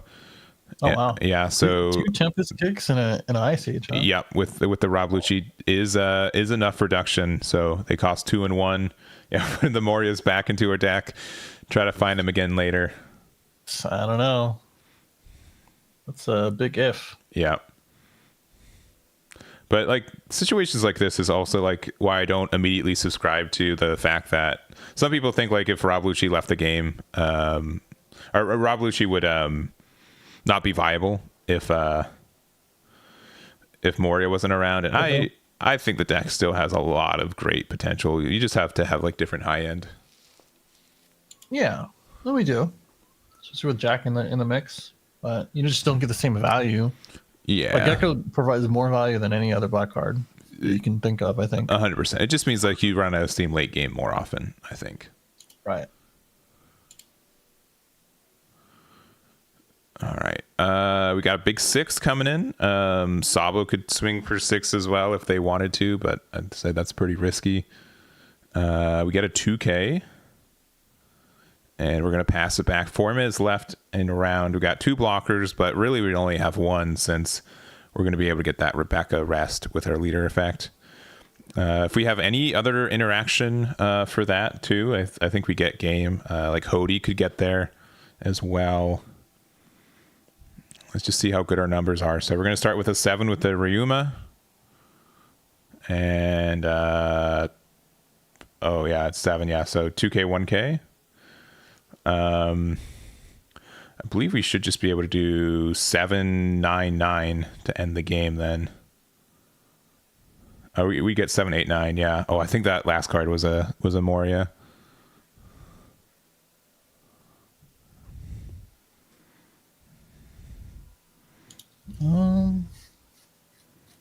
So he burned 2 Morias and have 1 in hand. Yeah.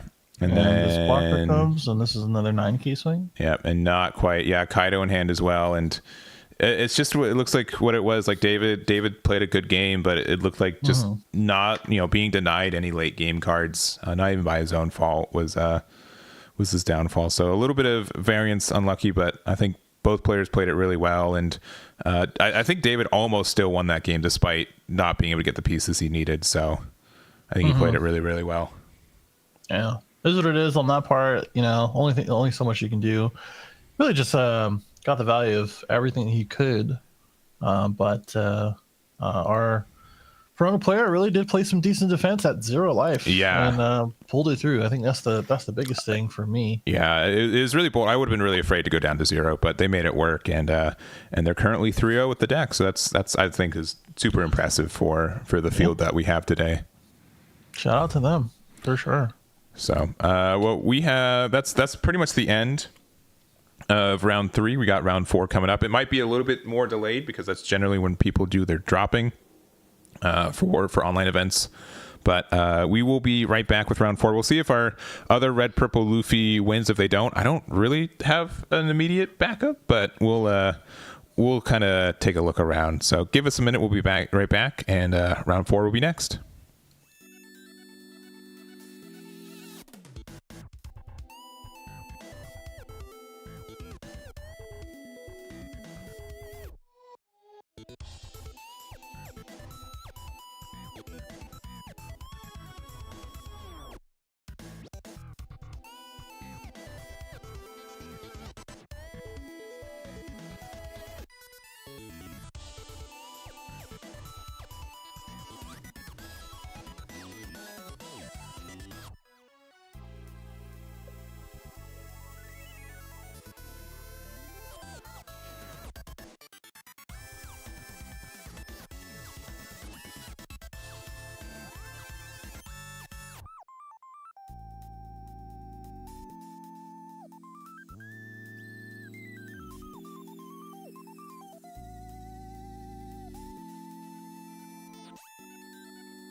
All right, we're back. We've got round 4 upon us.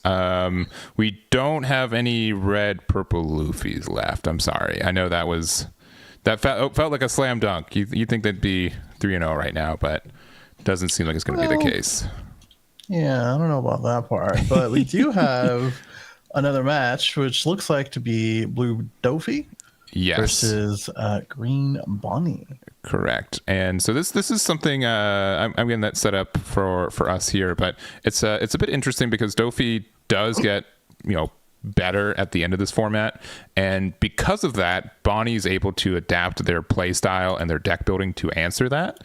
One of the better cards I think for that is going to be Carrot, which I think is a tech choice right now and not necessarily a staple in the deck in this current meta, but it can definitely be something that people can transition to if they want to really answer Dofy being around as much as people are expecting to in this meta upcoming. Maybe. Yeah, I mean, it's a little early without the support cards, but there are a lot of blue Dofy enjoyers for sure out there, I feel like. Yes. People who play it are definitely religiously playing it, and it's kind of like the only deck. So I'm sure they're going to be happy with the new support and happy to play in this regional as well. Yeah. So I honestly, I think Dofy could be doing better in this format. I think it's a little bit underrepresented, but I think the main reason for that is most people I think who are going to be playing it in the end of the star deck format are just going to wait until it's at full power instead of missing some of its more key pieces. Mm-hmm. Yeah, which is fine. If you enjoy the deck, you enjoy the deck. So why not? It does look like we're starting out with one of the Don Quixote. Yes. The Rosinante looks like as a blocker. Perona starting out as well, which is nice. One of the things you definitely want to see. And right into what we obviously already knew was on top before cost. Yeah. It's placed in rest. Yeah, that Jinbei definitely is the card that I think breaks a lot of this archetype. The fact that you just get to play another 4 cost for legitimately no additional Dawn cards or anything is very great. The fact that This is almost like the best opening we can ask for this deck. Perona into Jinbei into any 5k is great. I think Weevil would be best because it's a 4/6 that lets you draw a card, but this is still really good. And the Doflamingo player will be able to use Mihawk's effect next turn to potentially get some additional card draw and cycle. But looks like Bonney's got a pretty good start too. We got the Rosinante, we got the Urouge, and we're going to end with one Dawn open. Not too bad. One Dawn open is pretty much what you want. So any of the cards that give you that effect or any way that you can kind of play around into that, it's really good. It's going to pretty much nullify one of these 5k swings. And it's kind of annoying because like Doflamingo does like having multiple cards on the field. It does like, just having the options to swing with. But looks like we're trying to figure out if we want to do a 7k swing or not. And yeah, because we should know that card. I think I saw a Pudding in Hand, which could be a game changer, but it looks like we're going to start with the draw 2, trash 2 with the Mihawk. We're going to use the effect to rest the leader so they're not able to use the leader effect with it. Yeah. And we get it. I'll go for it.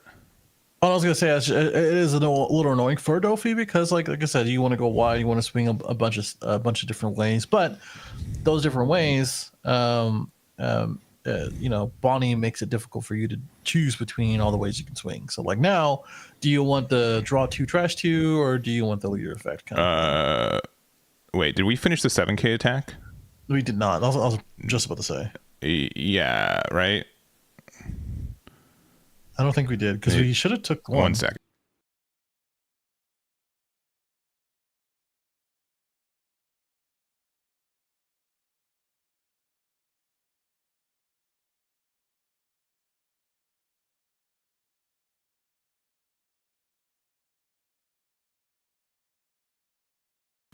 All right, yeah. They since the draw 2, trash 2, they rewound it. They took the 7k, they took a 5k, and then they countered out of that. So it changed the sequencing a little bit, but it's where we're at. Yeah, didn't change what was in their hand at the time of whatever swing that they did. Yeah,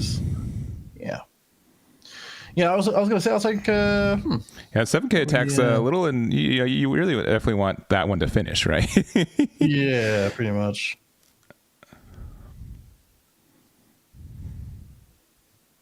All right, just deciding. Yeah, Uru staying on board is nice. A Basil Hawkins would be very strong right here. And we're going to just start off with a 5. We're going to get a 1k out with the 4-drop Moria. We have 5 left. So we're gonna start with an Urouge attack. And then maybe we could play a Bonney or a Carrot here. Probably Carrot. Yeah. So this is definitely going to help the matchup for you a lot. So this is going to make it so that Jinbei can't attack next turn, and then if Carrot's able to stay on board, it means that it's going to be able to stun something every attack. Mm-hmm. One thing though is that I did see that they discarded Jozu earlier for the Mihawk. It's a newer card from OP08, and it would be a really great way to be able to try to answer this this Carrot on board and get some tempo back in your favor. Yeah, bigger body would be nice. Not very many ways for Bonney to get rid of it, I think, too. And this Carrot's gonna be kind of a menace. Yeah, so I'll go for it. I was gonna say we're taking away the Perona swing. Mm-hmm.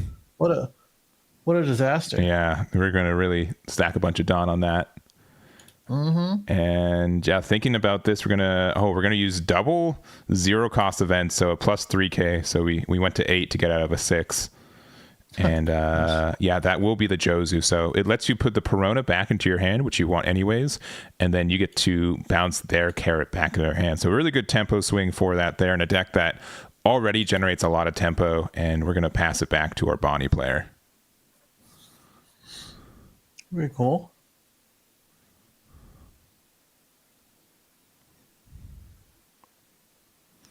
All right, we currently have 8 Dawn available to us. Looks like we're gonna just swing big 5 at leader again. I mean, we could play carrot again if we wanted to, but again, pretty annoying. It would be annoying, but it looks like we're attempting to play something a little bit larger if we're keeping our 8 open. Yeah, I wonder what that is. And it's all 8. Oh, Rosinante here. Yeah, nice. Yeah. Okay. And then we gave the carrot another back. Carrot. Yeah, there it is. Okay.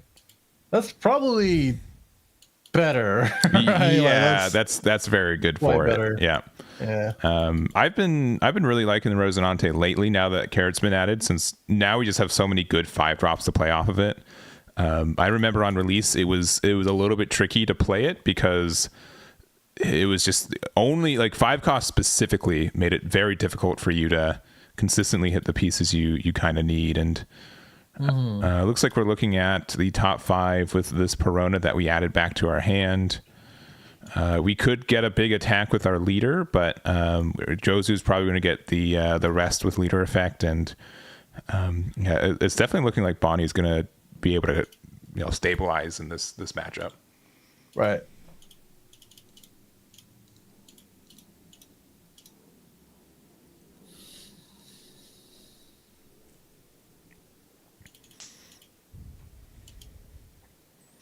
All right, thinking on top 5, made a decision on it. I mean, if you're not playing anything else, you just gotta essentially just go as tall as you want. And and at some point, I'd be. Oh, he's asking for a confirmation. Yeah. All right. We have, I think, 7 Dawn, 8 Dawn, so we could use leader effect and I think play an additional 4K. Yeah. Okay. So we could go 8, and then play a 4K or 4 drop. So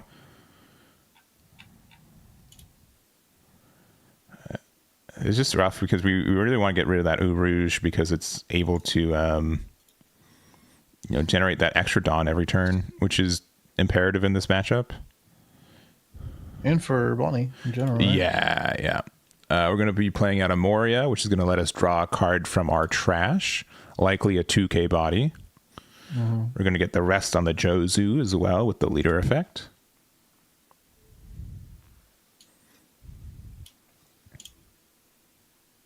Right, I'm going to get the 2K Mihawk. Okay. And we'll see where this is going. I'm going to guess it was going to Eau Rouge, and we just use Rosie as the block, which should be pretty standard for us. Mihawk coming out. Yep. All right. So we have a good amount of cards on board.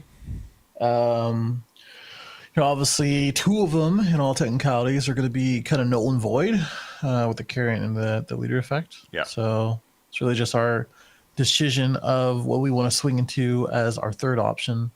Probably best to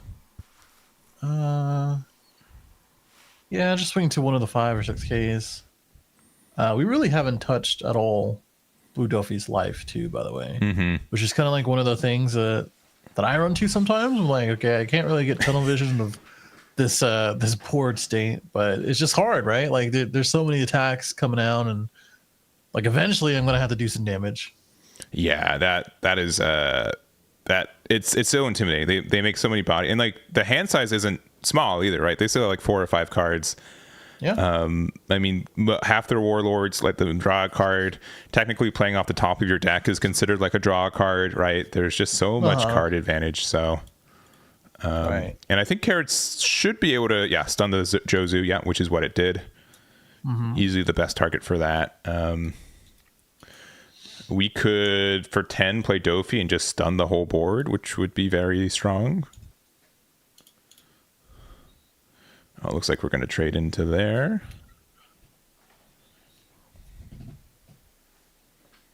We're going to go big 5. Okay.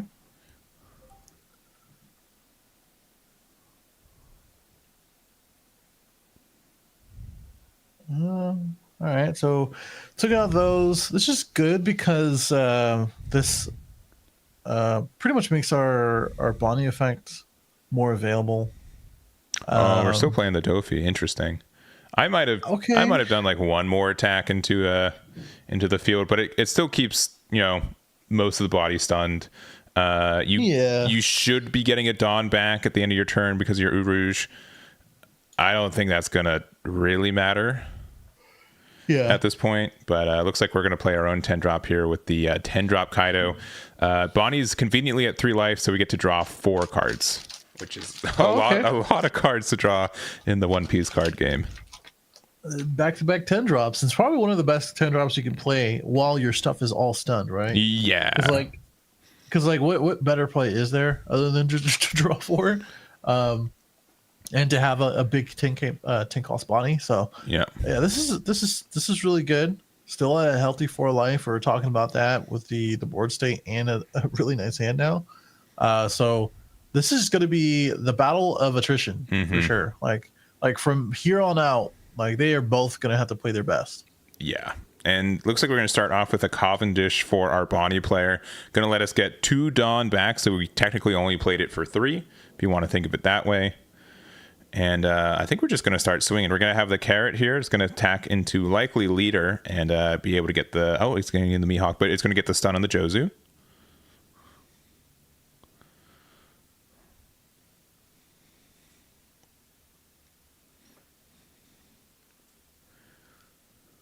Now, one thing I think that was maybe a miss without using the Urouge Dawn is we could have also rested the Perona, which does not seem like a really big body, but at the end game, Dofi generally, if a card isn't on board for a turn, it doesn't have like a lot of rush cards or anything like that at its disposal. So like that 1 drop can actually be really impactful. But we're just going down the line. We got 10k coming from the Rosinante. Yeah. Doflamingo has like a dozen cards in hand, right? They had like 4 cards. They drew 4. This is 2 or 3 life now. 3 life, about to take their 4th life. Gotta play another Kaido next turn. Yeah, just for the flex. Wow. Okay. Yeah. Really not using our hand advantage now. No. All right. Surely we found something we can use. Surely, dude. Probably best card here would be Red Rock. That would definitely help out on a lot of the pressure that we're seeing on the other end, because if we don't clear this board, I don't know if we're going to be able to get a win. Yeah, I don't know.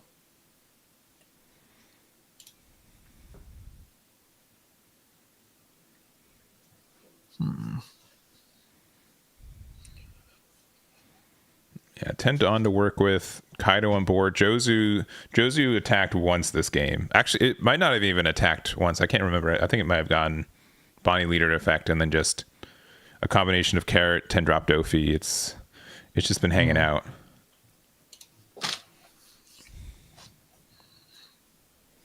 Well, that's all I need to do. Yeah, well, yeah, whatever we do, Kaido needs to be our first attack, right? Or Bonnie's effect is just going to prevent it from attacking. A Dofi effect is not worth it compared to that. And what are we talking to, do you think? Or should? I honestly don't think it matters, because I think Urouge is going to block no matter where you go.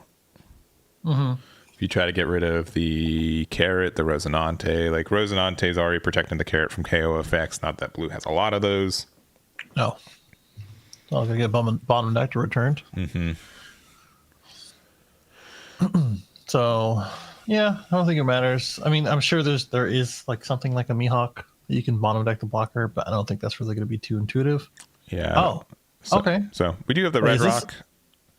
Those are Rock. Oh, okay. Yeah, I thought this was a twin blade. No. All right. So keep getting rid of the Coven. Like, you have 3 good targets and you can only choose 2, right? So I think Carrot's definitely one you get rid of, and then it's up to Urouge or Cavendish. And I think Urouge is better. Urouge is probably better, because then they have to kind of commit something to this. Don't forget Leader effect. Yeah, sure did. Oh, with only 2 cards in hand, right? Yeah. Yeah. We can go 5 here.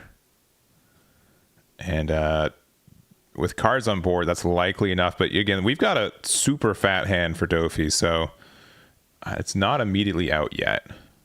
Mm-hmm. And I guess we probably should have attacked into the Rosinante for the guaranteed, but the fact that we had to put Bonney onto having exactly 2k 1k Right. when the deck is usually just so full of bricks, I likely would have put that gamble out there, but you're feeling a lot worse that it didn't go in. Yeah, definitely.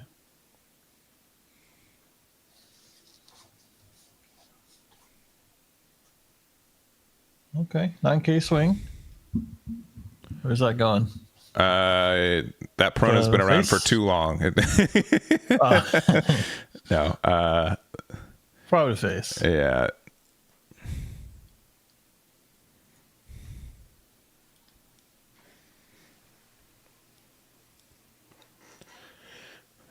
Yeah, you definitely want to get out of this 9, though, right?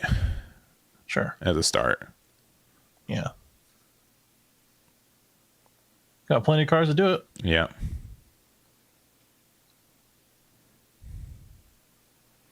We're going to try another 9.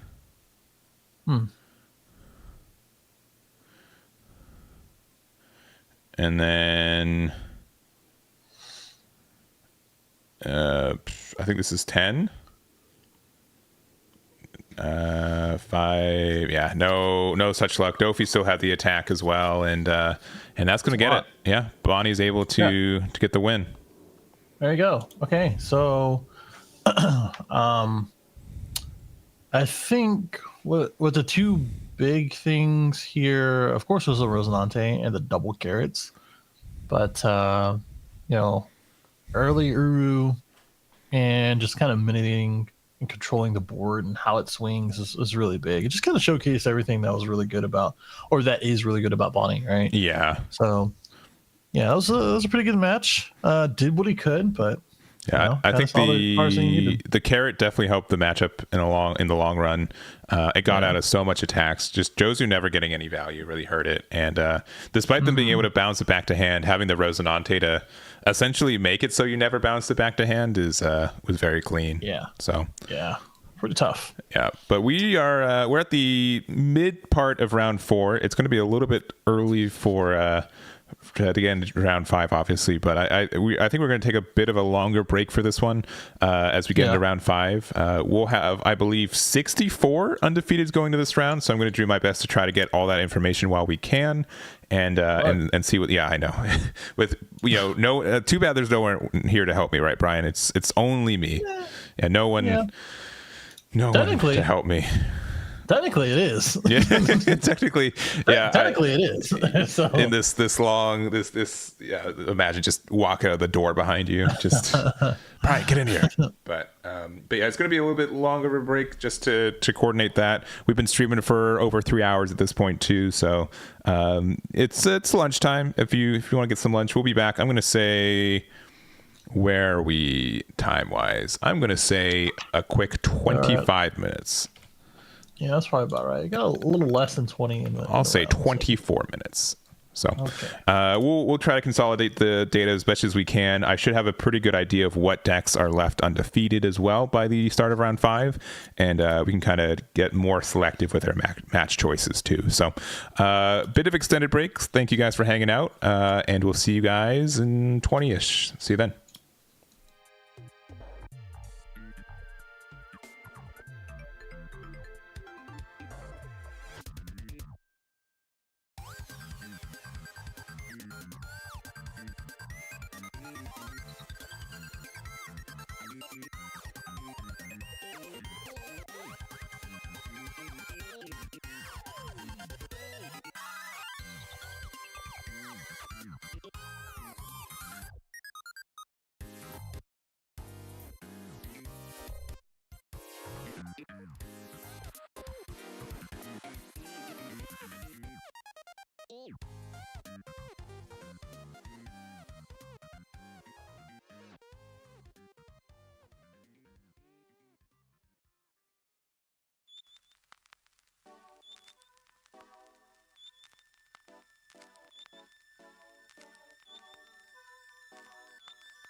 All right, we are back. Getting this set up for you all, but we have round number 5 for us. We're about at the end of this is likely the halfway. We do have 63 undefeateds right now. So unless for the next 5 rounds, the down pair loses every one of those, we'll be doing the full 10 today. Yeah, very, very unlikely. So we had 64 undefeateds at the end of, or sorry, 63 as mentioned. I went through 30-ish of them, maybe closer to 40.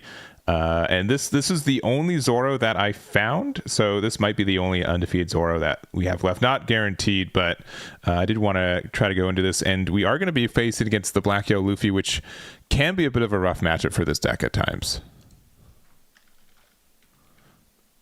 Couldn't find the mute button. Yeah, that's the real thing for me. Where in a leader that is constantly 7K or 9K versus a leader that goes wide that swings 5 to 6 to 7, it's kind of annoying for Zoro to deal with. So it's gonna be interesting to kind of see how they navigate around that.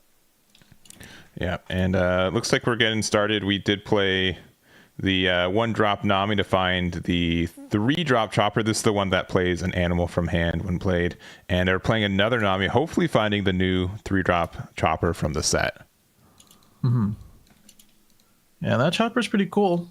Probably one of the main reasons people are playing Zoro right now, right? Being able to play out the animal things. Nami did get a Jambe, which is pretty cool. Gets around those pesky Sabos when trying to take game. And a 6K swing on Luffy's end. Yep, so I guess they're going to play something for 2. It's going to be one of the Luffys, which I think you're really inclined to play these out in this matchup. The removal potential for Zoro is incredibly low, so these generally stay on board. But also, you have a lot of chances to also just trade into other 1-drops with it and then go into one of your 5-drops. So I like this play a lot. Right. Yeah, this is pretty good. Get the 2-drop out. There's the Chopper.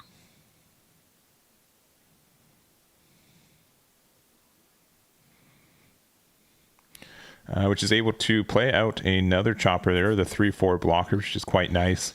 The one thing that I've noticed is that usually if you really want to, pump the aggression out, you do want to have like 1 Dawn open for the EBO1 event. But we do get the 1-drop out there. And then we're playing the Sabo, so a really good blocker for us too, getting a draw 2, trash 2 opportunity.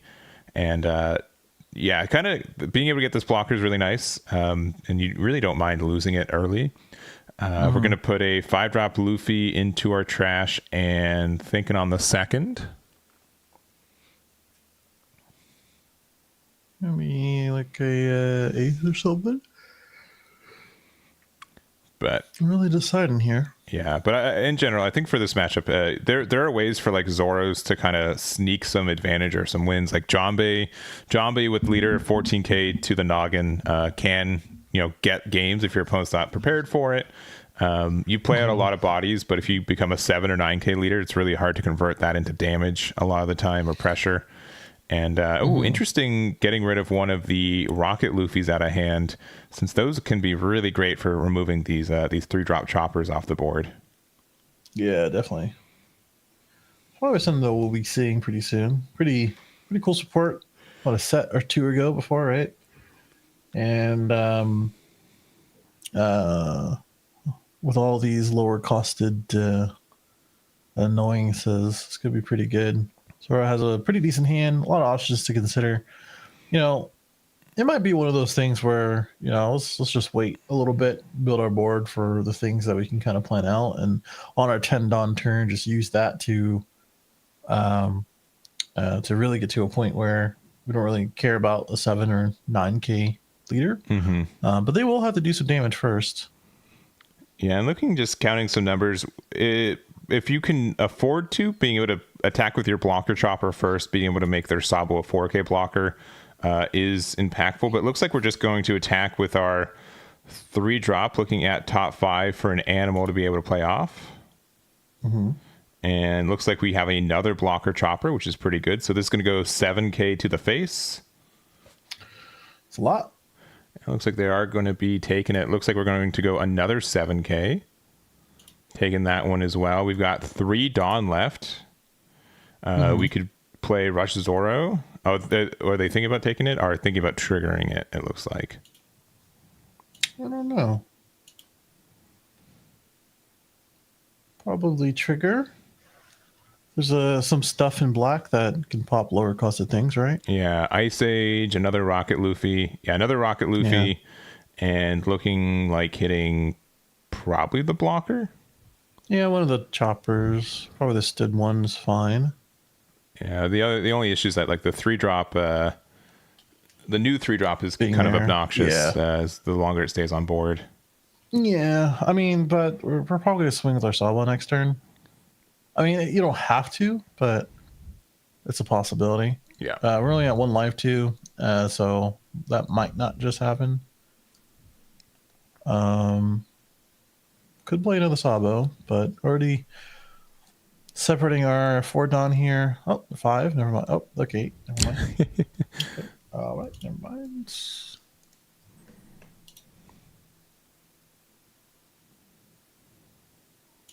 And just deciding, being at 1 life is a little tricky because you have to kind of decide, like, hey, do I want to put myself down at 0 life and kind of start doing the things that I want to do? Yeah. Or do I just, let the aggressive deck be aggressive and plan accordingly for my next turn? Yeah, because this next turn, if they don't answer the board, is going to be tough. Already 2 of the OP07 Luffys have been activated. If you're able to put one into your life, you'd be able to get some good value too. Potentially being able to, like, since you still have the 2-cost Luffy, it's been on the board the entire game, right? Mm-hmm. Yeah, so being able to potentially use that to get the removal would be really nice on one of these choppers. Right. But the other thing is that eventually you really shouldn't care about these, right? Your opponent's going to have to, if you're a 9k leader, your opponent's going to have to put a lot of effort to getting the removal of them, right? Or put Dawn just to pressure a 9k leader. Right. Which is why, for me, I think swinging with leader, maybe like a 7 into the new chopper, and then playing another Sabo is probably just like one of the more safer ways to go. And sort of set up your next turn, because you're going to go down to 0. I highly doubt that you're not. And even if he doesn't swing, you still have the Sabo on board and more Dawn to play with to put yourself down to 0. So, I don't know. I think that's just what the decision making is here. The deck isn't the most easy deck to play, the Black Yellow Luffy deck. So, more decisions, more things to deal with. Yeah, so it looks like we're going to play out the 5-cost Luffy, use the effect to discard a life and draw a card. We've got 2 Dawn left that we can use to put likely 2 Rocket Luffys into our life, use one of them to get rid of the chopper. We're going to start with this effect, though, discarding a 5-cost Sabo, the yellow one. Yep. Yeah, 2 of the 5-cost Luffys there. All right, and we're probably using this effect. Leader gets boosted. We swing into the rest in 1, pop the other one.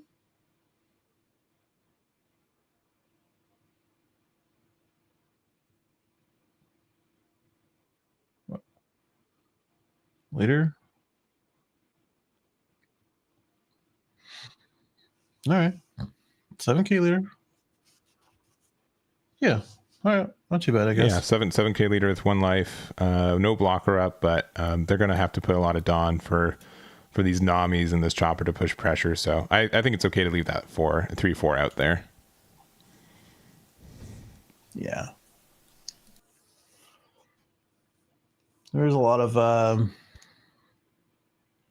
commitment, a lot of stuff that you have to do in order to get through this 7k leader, and even then, our Black Luffy player, just like I was about to say, has a pretty large hand, right? Yeah. So yeah, it looks like 8 cards. Yeah, that's the real challenge. This is really what the real challenge is, because even if you you kind of not so much wait them out, but like in the late game, they still have Gecko, right? They still have you still have that to deal with. Yeah, I don't. How much Dawn are they going to? They're going to 9 Dawn, I think, though, next turn. 9 Dawn. Yeah, so they don't get there yet. No, they're not going to play it. But I'm saying more of like later on, because this is not going to get any better before it gets. It's going to get worse before it gets better. Oh yeah. So we're going to play our chopper here, or attack with it. We're going to be able to make it a 7K with 2 Dawn underneath it, 1 Dawn underneath the leader. We could discard a card to draw a Straw Hat not named chopper from our trash, but currently not worth it seems, and just get a simple 1K out of hand. Yeah. We're going to go now 7. Honestly, I'd probably be pressuring the Sabo first, if I was being honest, but just to try to get more cards out of their hand. Yeah. Looks like for 3 + 1, we've got Zoro, another 7 at their leader.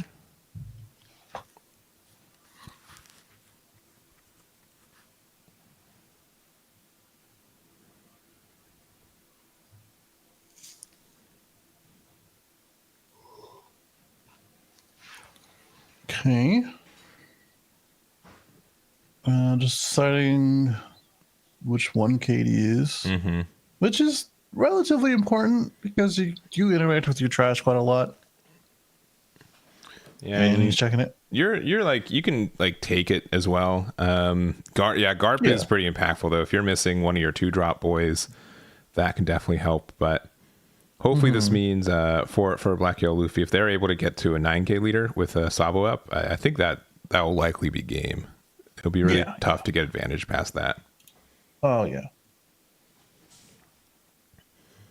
Yeah, but currently at 9 Dawn, so they're not going to be able to do it with the Moria. They're going to have another 2-drop Luffy and then another a single 2-drop Sabo. And if they're able to have those 2 cards, I think that's the game.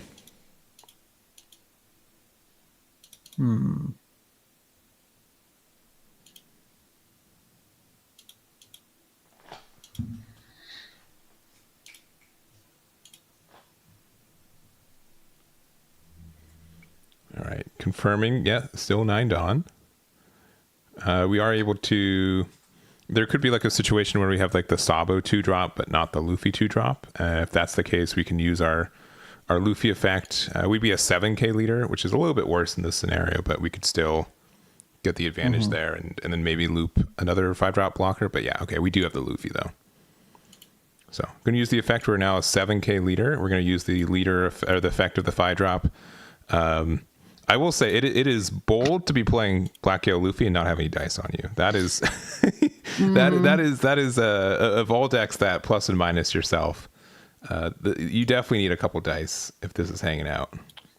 Yeah, I think it's one of those things of courtesy as well, right? Yeah.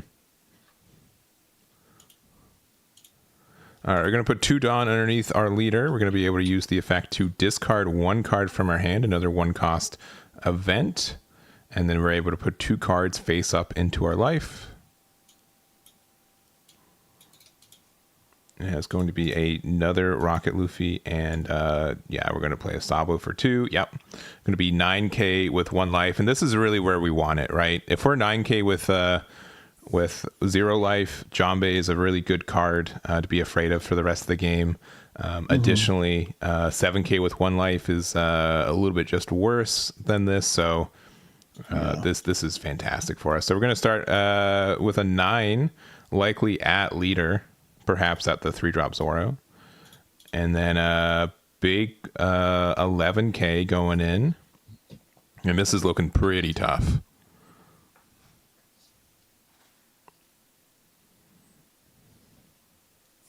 Yeah, going down to 0. So it's going to be, I think we're going to 10 Dawn now for Zoro. They're only 3 cards in hand, though. That is a little scary. Part's a little sus for Black Yellow Luffy. And we're only 7K, right? Yeah. I know we're 9K. We're 9K. We're 9K? Because we were at 1 life and we Luffy'd and Saboed. Oh, okay. I missed that part. It's okay, because if we were using dice. Yes. Yeah, Expect it'd be real easy to know or not know, correct. but it's okay. Mm-hmm.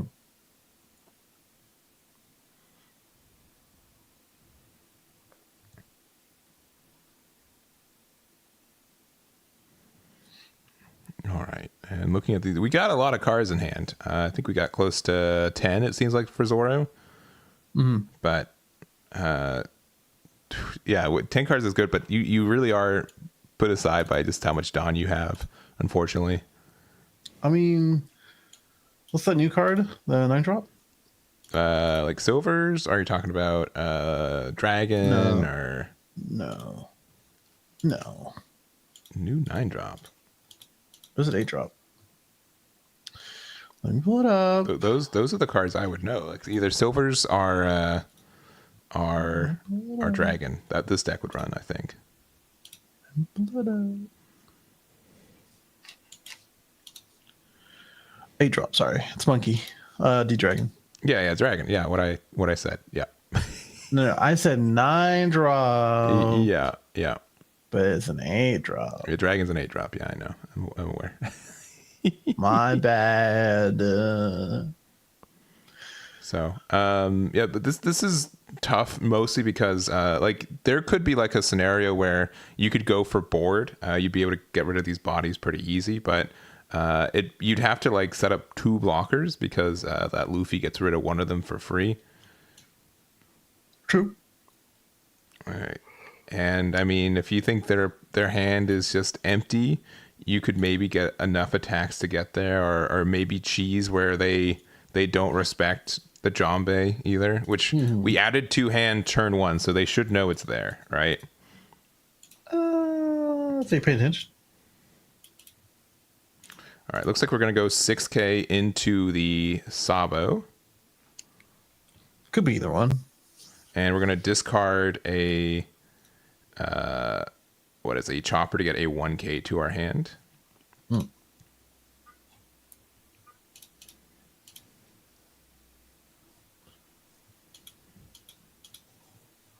All right, there goes the Sabo.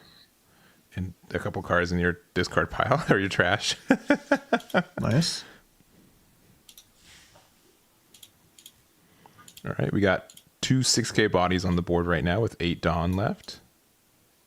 We're going to be playing the Kariha, looking top 4 for a Drum Kingdom card. Yeah.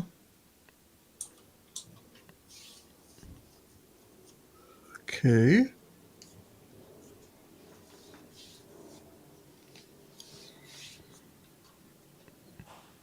Still a lot of cards in hand, though. A lot of cards, yeah. Yeah. Okay, spending another one for another Kariha. Again, likely looking for blocker choppers, potentially like upgrading 2Ks, even though there's like really only 1 2K the deck runs right now. Hmm.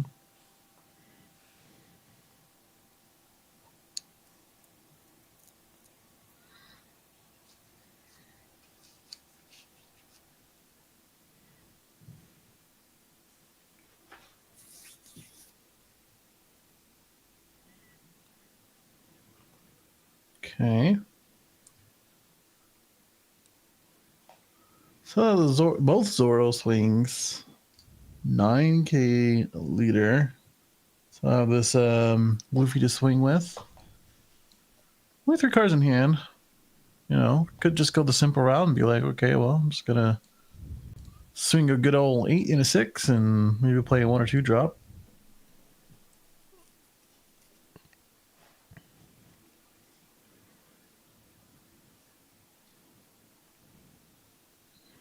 And we're adding something. Yeah, again, about 10 cards in hand, which, you know, it's not unheard of. We can get out of a 15K attack with that many cards. And potentially like just remove enough bodies on board or like pressure like the 5/8 Luffy. Mm-hmm.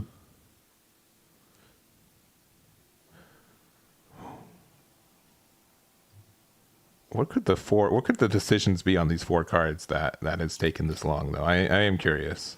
Nothing. Also, animal card. Yeah, it's likely either like maybe a blocker chopper and a 2K. That's maybe what's causing the agony, but yeah.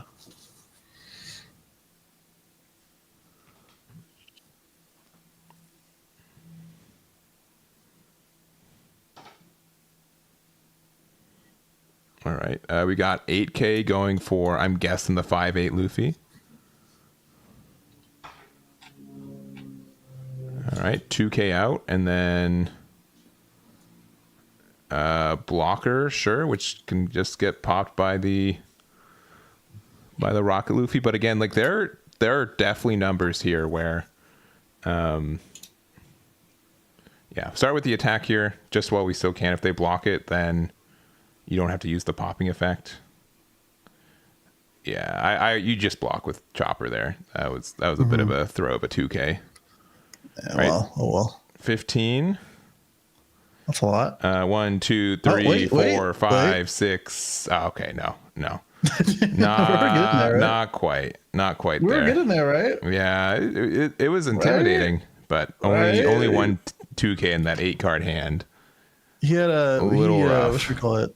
He had a whole different area for his counter card, so it looked promising. It looked promising, right? But even then, we'd still have a 6K attack and an 8K attack. No, so we don't talk about that part. I don't think we were too worried, but regardless, that was, that was that one. Well, let's see. Maybe we can jump into another game real quick. Let me see if there's any matchups that would be conducive for that real quick. Do you want to start at table 32 and I go start at 1? Yeah. Oops. Let's see. There's no 32. So we're going to go 36. That was a Nami game that ended. We have another Zoro player playing in starter deck 14 Luffy, which they could go for game right now, potentially. Oh, so we're not watching that. Yeah, that one's a little bit. We got a double Rob Luchi mirror. Okay. Whoa, what is going on with this guy's camera? Look like he's in the movie The Ring? Yes. Looks like the chick from The Ring.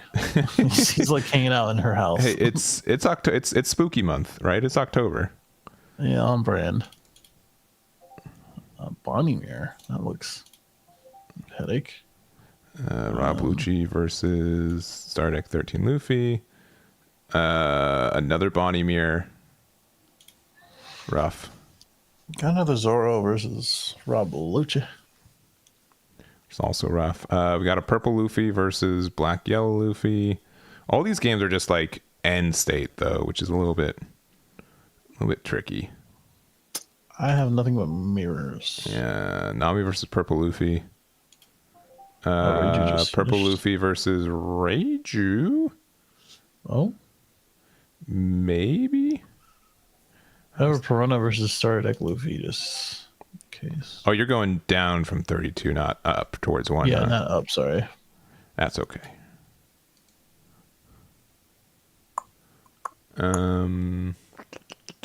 Black yellow Luffy mirror. We have our guy Jonas playing against a Bonney, but they've set up a Eustace Kid, which is kind of scary. Jonas. You just go here. This game looks like it's got a little bit extra juice. Let me just juice though. Let me just update the graphics real quick. Okay. All right, right leader is Star Deck 13 Luffy. And then our other one is Bonney. So traditionally a tougher matchup, I think, for the Star Deck Luffy. Bonney does have some good interactions for the deck. Mm-hmm. But it doesn't seem like Jonas is in the worst spot right now. No, 2 Sabos, a Gecko, and Luffy looking real good. The Kid and Dofi with the leader effect is very annoying. Knavish, does that prevent whatchamacallit? Let me see. Don't you have to answer that? Oops. Yeah, probably the most obnoxious thing about this matchup though is that being able to consistently get out of an attack is strong. That Eustace Kid is hard to remove unless we get Ice Age to be able to get that removal. And I know towards the end of OP07, a lot of people were playing like Finger Pistol to be able to get rid of Cavendishes and other obnoxious cards. But right now, Jonas has 3 cards in hand.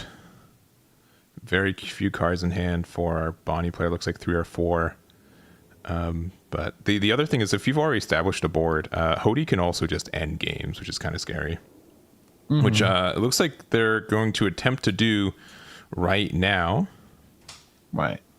They're going to be able to attack with Cavendish for free just to get 2 Dawn back. And I think we can just get numbers to get there. So this is going to be 11.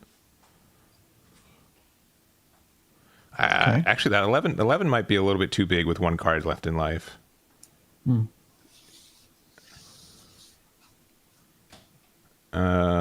guess we're going to go 1 card here, so 9. So you know 1K. 0. And then they have a 11, so they need 2K, 1K. Where's the 11 coming from? From the Hody. Oh, on the yeah. Yeah, Hody makes this very difficult. Yeah. I think the 11 might take it. Wait, where are we swinging? Oh, Sabo. 6 into Sabo. Interesting. I think they're probably comfortable to do this. And, like, it also makes Hody... Like, if he has all 2Ks in hand, like, they're like, well, you're just going to lose this. Yeah. Because if you save it, then you probably will lose. Yeah, there's a 1K here. And then Hody can either go for game. They might be worried about they might want to try to leave a Dawn open. Because if they have, what, a 2K? And that's it, right? Yeah. So this is... okay. Yeah, that's probably what they're saying. Yeah. If you have a 2K, then I lose both. But I think they're saying I don't think they can systematically lose with the idea that Hody, like with Eustace Kid up, with 1 Dawn open, I just don't think they can lose this next turn by doing this. Which I think is a fair thing to say. Because you could go for game right now, it's a 9 into 9. And if the last card in Jonas's hand is no counter, you win. You can go additionally a big 9 into 8, which would let you get rid of the Luffy as well. This is definitely a safer route. Yeah. So, like, this is fine, you know? Because we have leader, we have kid, and 3 cards in hand. So, like, yeah, Sabo's gone, and then we're gonna pass it from here. So it's probably a decent decision. This is gonna be a little close, though. I mean, we need 3 attacks to stick. And we currently are presenting 4. They have 2 cards in hand. If we get Ice Age, that's super impactful. Oh yeah, definitely. If we can get rid of this kid, that's gonna be quite a lot. It's gonna be a little better. Yeah, for sure. I don't know. This is a tough one. Yeah, and then I don't know if Jonas plays aces as well. Ace would help this. Is definitely helpful in the Bonney matchups to be able to present another attack. He would have to top deck it. Yeah. Otherwise, he was bluffing last turn for sure. Yeah. Looks like we're gonna go a big 11 into the Eustace Kid. Gonna get the rest on leader, probably. Leader or the 5-drop Luffy. Either one is terrifying. Yeah, both of them get boosts. Yeah, for sure. Yeah, I think the 5/8 is likely better. Yeah, it's worse if you play ace, but I don't think we do that. Yeah, we're gonna go big 9, and then we're gonna go 10 on the other side. So I think 2 or 3 cards in hand. Yep. And then big 10. Big 10. And do we have it? If he has it. No, we don't. It's not. Yeah. Wait, what? I don't think we did. Just a bunch of 1Ks. That's 1-1. Oh, yeah, that is 1K. And if they went for game, Jonas looks like he had 2Ks in hand, so it was going to be fine either way. But very close. Some very good numbers from Jonas. And, that was sick. I wonder. No surprise from our national champ. I think the only thing is that it might have been better to not Hody that turn. If we waited one more turn, it might have been a more impactful play. But I think so too. But I also think like knowing he only has the 1Ks, he can only protect so much of the kid. Yeah. With that the Gecko on board. So I don't know. It's I think it was a fine way to go about it, because like he could have easily bricked. Like let's be real. Like he could have had like not enough counter, Jonas, that is. So yeah. Well, that's going to be it for round 5 for our coverage. We'll have round number, I'm going to say 14 minutes. We should have 31 or 32 undefeated. So we do know that Jonas with Black Yellow Luffy is currently 5-0. And our other Black Yellow Luffy that we saw at the beginning, I believe it was Justin. I believe it was Josh. My apologies, Josh, which we saw against Zoro. So I'll try to see and find what other decks that we have left from there, and we'll see in about 15. Be right back. Yep.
All right, we are back with round number 6.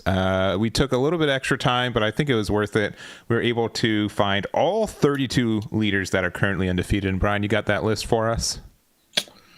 Yeah, we do have 7 starter deck 13 Luffy, 6 purple Luffy, which is quite a lot, 6 Bonney, 4 Rob Luchi, 3 Nami, 2 starter deck 14 Luffy, 2 Yamato, 1 Katakuri, which is what we're watching right now, yep, and 1 Reiju.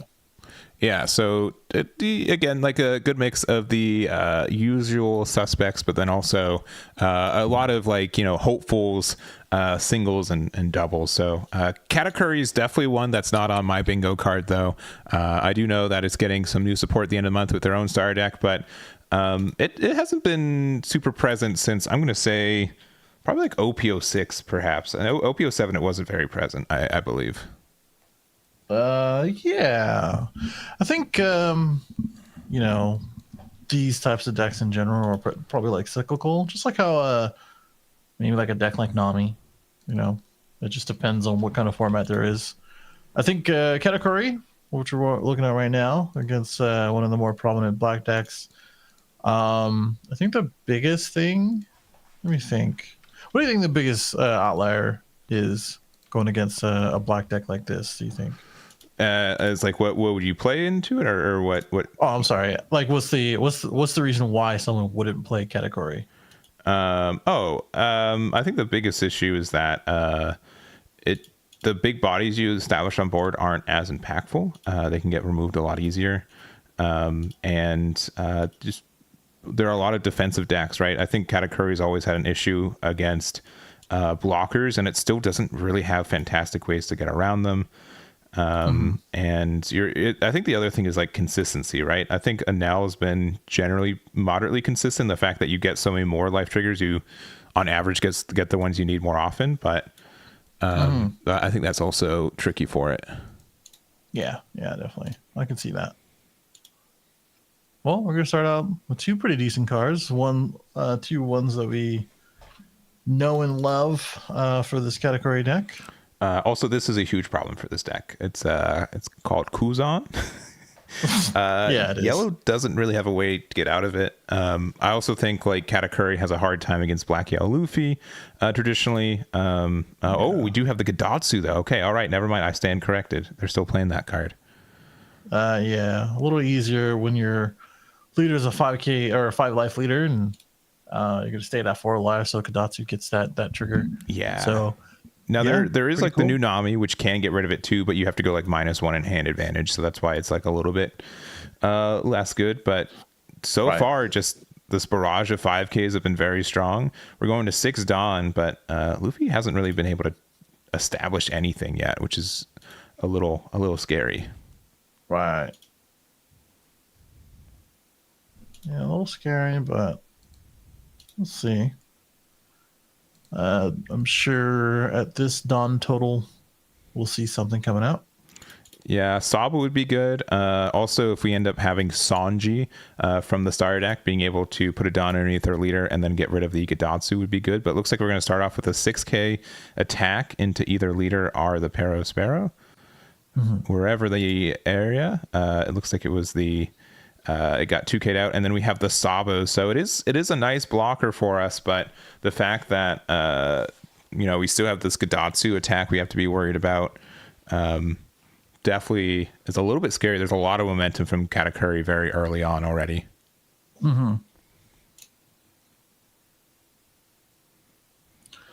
Yeah, tons of momentum.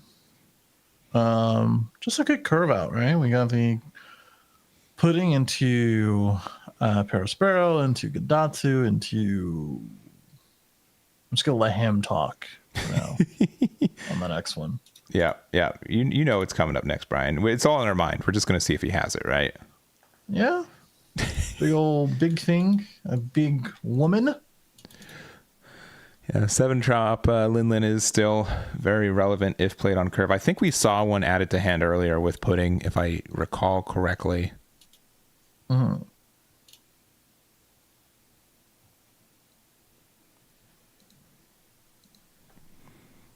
This is a 7k swing though. Yeah, so we must not have had it. I swear it was added to hand. Maybe just didn't want to play it for now. Maybe you just wanted to swing more than play one body. Yeah, because you get to pressure more right now if that's the case, and you make the 7-drop a little bit more rough to deal with. It looks like we are going to block and 2K to save it. Interesting. At that point, if you're going to use a 2K to save it, you might as well just use it, right? Oh, I guess it's a 7K. You're right. Yeah, it's not. Yeah, it was a 7 out of 6. Yeah. Yep.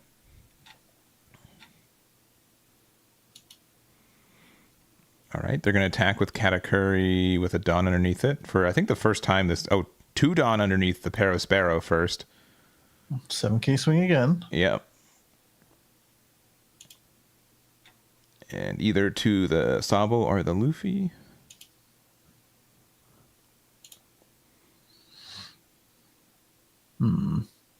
Oh, into the life, and we are taking it. Wow.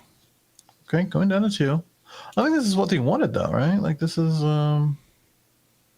it's what our category player wanted. Yeah. I'm going to look at the top card of our life. I'm going to put it to the bottom, so immediately either beige, 0 cost event, something scary like that.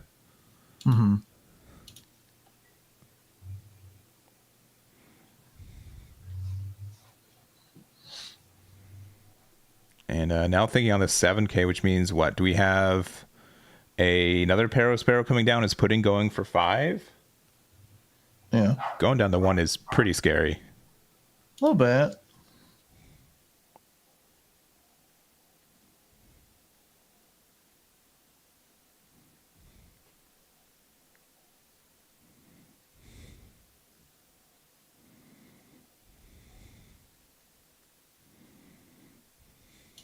Okay. All right, 2K, 1K. And another Sparrow. Roof.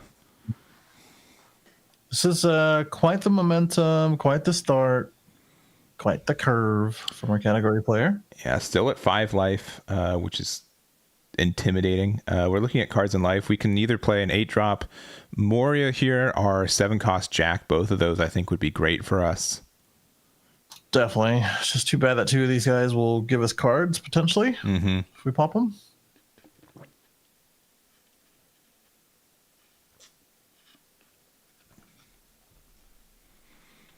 All right. Oh, yeah. Looks like just simple 5 into the Sparrow looking top 3. And we do have a Brule 3-drop blocker.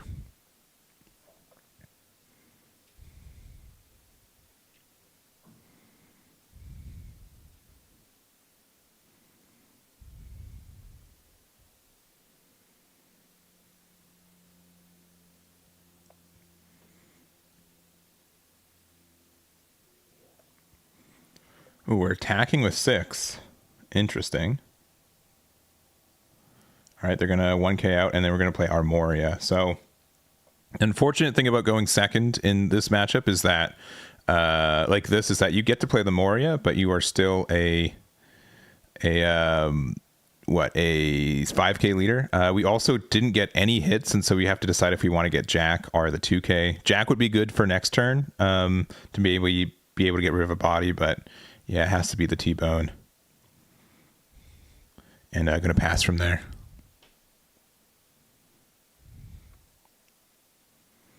All right, still 5 life for Katakuri. They're going to 9 Dawn, so no 10-drop Linlin yet. No, not just yet. Got about 4 or 5 cards in our Luffy player's hand. You know, we can at least swing with our Pero, but looks like, 7 cost is coming down. I guess he did want that extra Dawn to play with afterwards. And we're actually going to trash one. I mean, either way, it's going to be pretty bad of a decision. Or not someone's bad of a decision, but like, hey, this feels bad. All right, 1K out with a Borsalino. Interesting to see Borsalinos in this deck. Something I generally don't see, but I think can be really obnoxious if you're playing against Rob Luchi. So, I mean, still a good card. Searchable with brand new.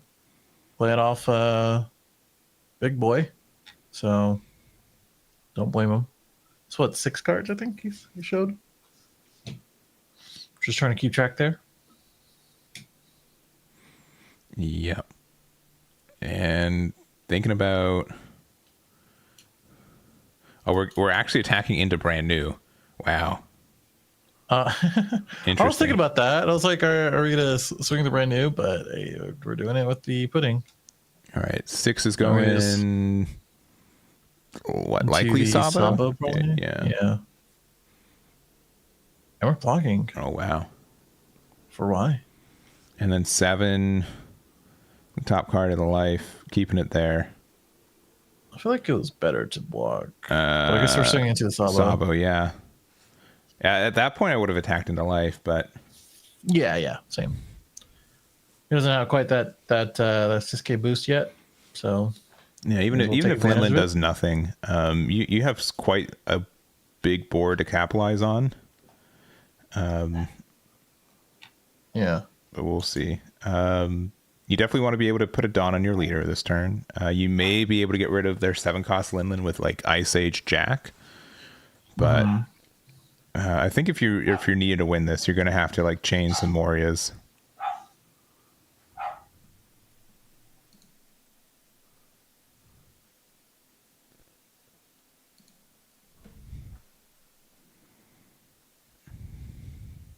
Which, I mean, having Rebecca and brand new to keep those active is good.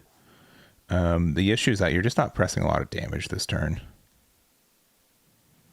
So we could go like 7, 7, 9, and then attack with and play a Moria.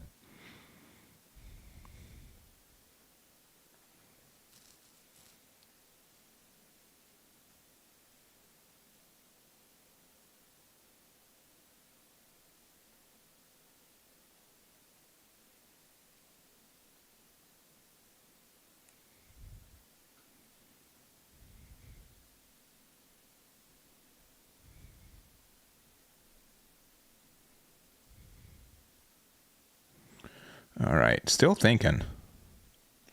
Yeah, 10 hold on, and a pretty wide hand. I think we got like 6 or 7 cards in hand for Luffy.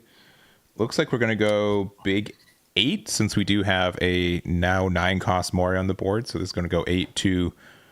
Looks like the Gadatsu. Okay. Mm-hmm. Gonna go 9 into assumedly leader. Yep.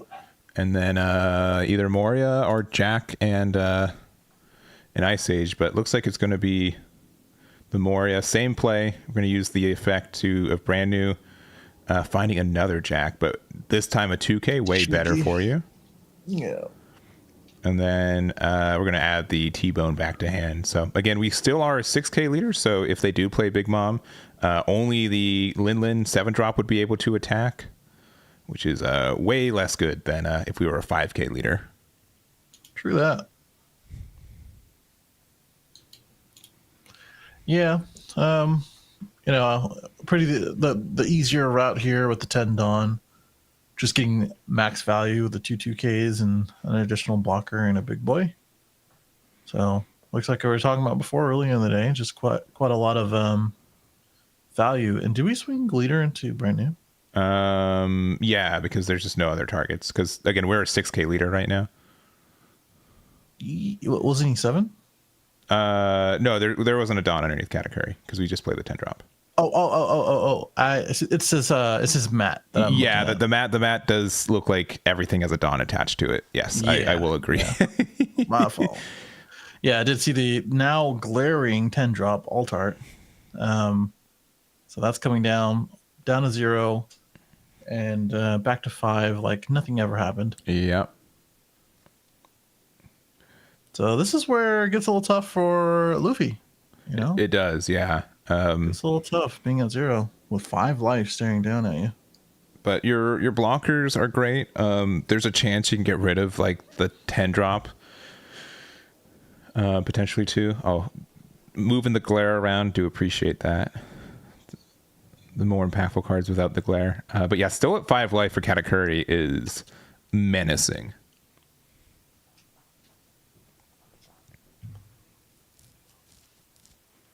Yeah. And kind of the other thing that it's not really mentioned. With 5 cards in life, including knowing what the last one is. Like if the last one is beige or 0 cost event, since we did put it there, chances are we've truly have likely lost this game. But on the flip side, even if we start attacking, there's a chance that we give them more cards to attack with next turn, which is pretty scary as well.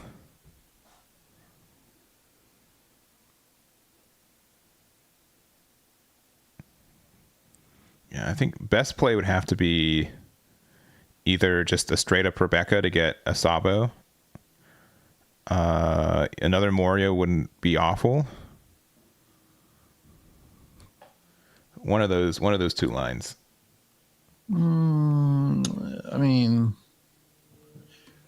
yeah, Morio, the blocker, additional coverage with your hand. I mean, if they keep the 7-drop on board, that's still going to be kind of annoying. But we're probably going to swing into it, and then it's going to get...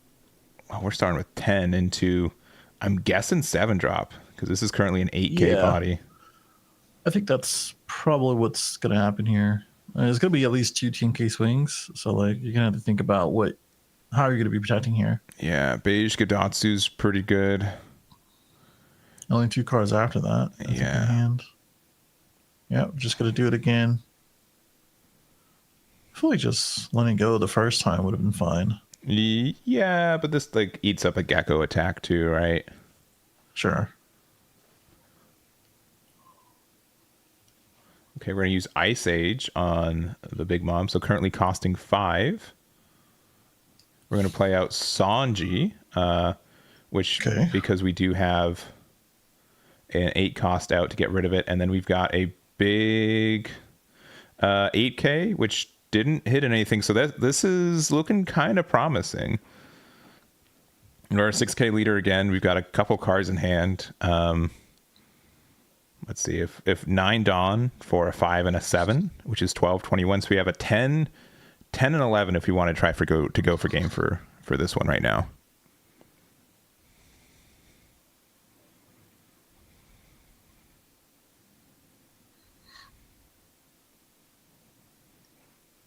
And alternatively, we could just play another Big Mom, just get another body, delay it a turn.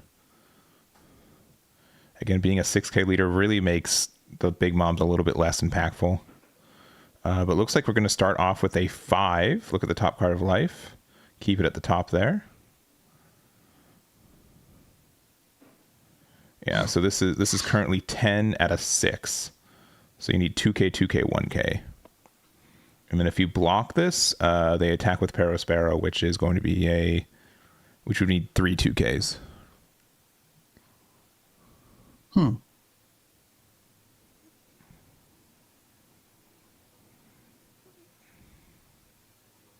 right. I believe that's 3 2Ks, 2 Surus and a Toshiki. Oh, they moved the pudding. I'm like, they wouldn't. All right, and passing from there. All right. So we're inching towards it, right? The 6K leader on defense has been getting a lot of value for the last couple turns. And let's see what we can do with this 10 Dawn.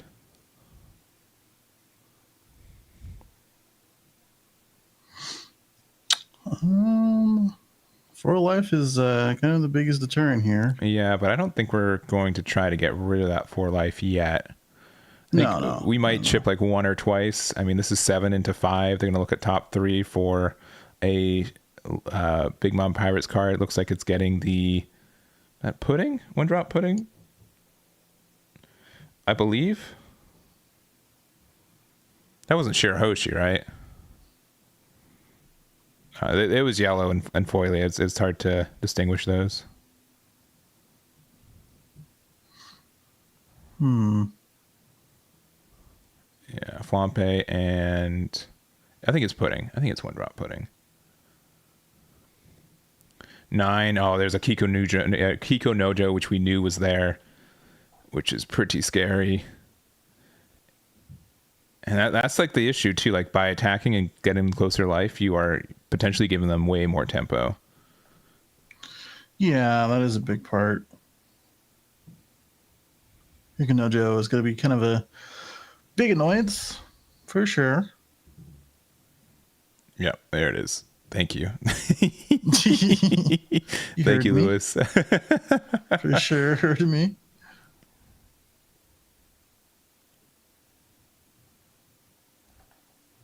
Three in hand, which I believe are all unknown. We would have to like double Rebecca at this point, I think. Like double blocker kind of has to be the way.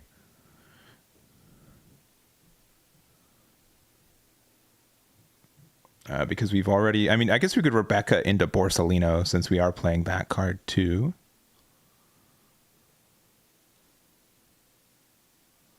Yeah, it looks like 9 to life. Nothing from there. And, okay, another Moria. That's helpful, but not... It's spooky time, so it's looking top 3. Ooh, a 2K off that is fantastic. There goes Moria number 3.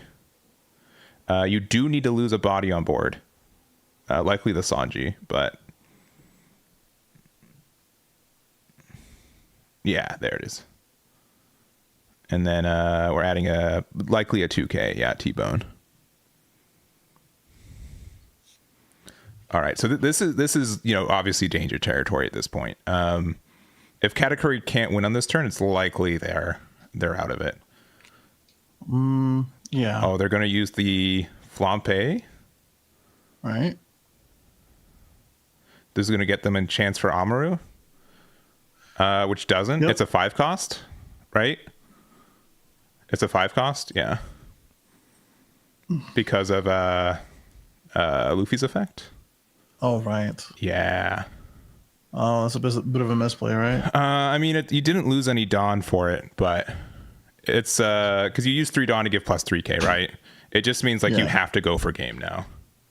Yeah. So this is 9 plus 2. This is 11. Gonna be a block. And then I think there are 2 11s. So you need 3 2Ks. Mm-hmm. Yeah, so this is another 11. We see this bottom card. We know 2Ks are in hand. So 8, 10, 11. Or 12, yeah. And that's good. He's good. He's good. And this is... pass the turn. This has been a game of inches, but it looks like Luffy's going to likely get there. Start with a 9. Mm-hmm. And obviously the Flampe made it a little bit trickier to defend this, but... Right. Yeah. And that's the power of this Luffy, though. Yeah, I think that was, again, I think it was just a slight misplay. It was just like that other... I mean, I don't even think it was a misplay at that point, right? Like, it was, but... Because look at his hand. Because I mean, unless he drew another 2K. Your attacks were just as powerful, though. Because you used a 1 drop and a 2 drop to give plus 3K off Amaru. It's the same. Now, obviously... No, I meant like because of the blocker. Yeah, but you didn't lose any power. I'm not worried about the power. Because he was trying to rest the blocker, right? Yeah, but like it didn't matter. Like if you use Amaru or not, you were still going to be doing 2 11s at that spot. Without a blocker? Because we're having confusion. Yeah, I think I'm confused because he was trying to wrest the block. But Amaru gives you power, so it doesn't matter that you're supposed to. It was a misplay. Yeah. But even if you didn't use Amaru, your attacks were the exact same. Yeah, exactly. Yeah. I meant like it's a misplay because with them having 3 Morias on board and everything, it did not matter what that was. You were likely going to lose next turn anyways, right? No, I understand what you mean. Yeah, I mean, obviously losing a life from Flampe means that you had to go for that turn, but I think with the board that was already present, you had to anyways. Yeah. So that is what I was trying to say. But there's a little bit of a tunnel vision on that one. It was, right? I mean, and that's what I think this Luffy does to people, right? You are so used to saying, "Oh, Amaru, I put this in my deck to be able to rest Rebecca," and in this leader, that doesn't happen. Right. Yeah. So that was definitely, like you said, a game of inches. It was, and it came down to like, can I survive this, and to the point where it can cake game. Yeah, which literally happened. Yeah, because like having a 6K leader against Katakuri, where a lot of the time they need to use all their Dawn for something else, is pretty close. But Right. I think it really could have gone either way. And I know Katakuri had that super early momentum, but I also want to commend the Luffy player for just making the right plays, playing it slowly, and still finding the out for it. Yeah, pretty much. Yeah. Cool. But I think that will be it for this round. We're gonna see what's left in the top 16. I think I'll see what's left undefeated. But how much time? Yeah, we got like 11 minutes around. I'm gonna put a sweet 20 on that timer. So we'll see what's left. We've got obviously one Stardeck 14 Luffy, which ended up winning both events this weekend so far. So the TAC Oceania Regionals and the Raid and Trade Online. So it'll be interesting to see if it can pull out a third win as well. Yeah, that'd be pretty cool.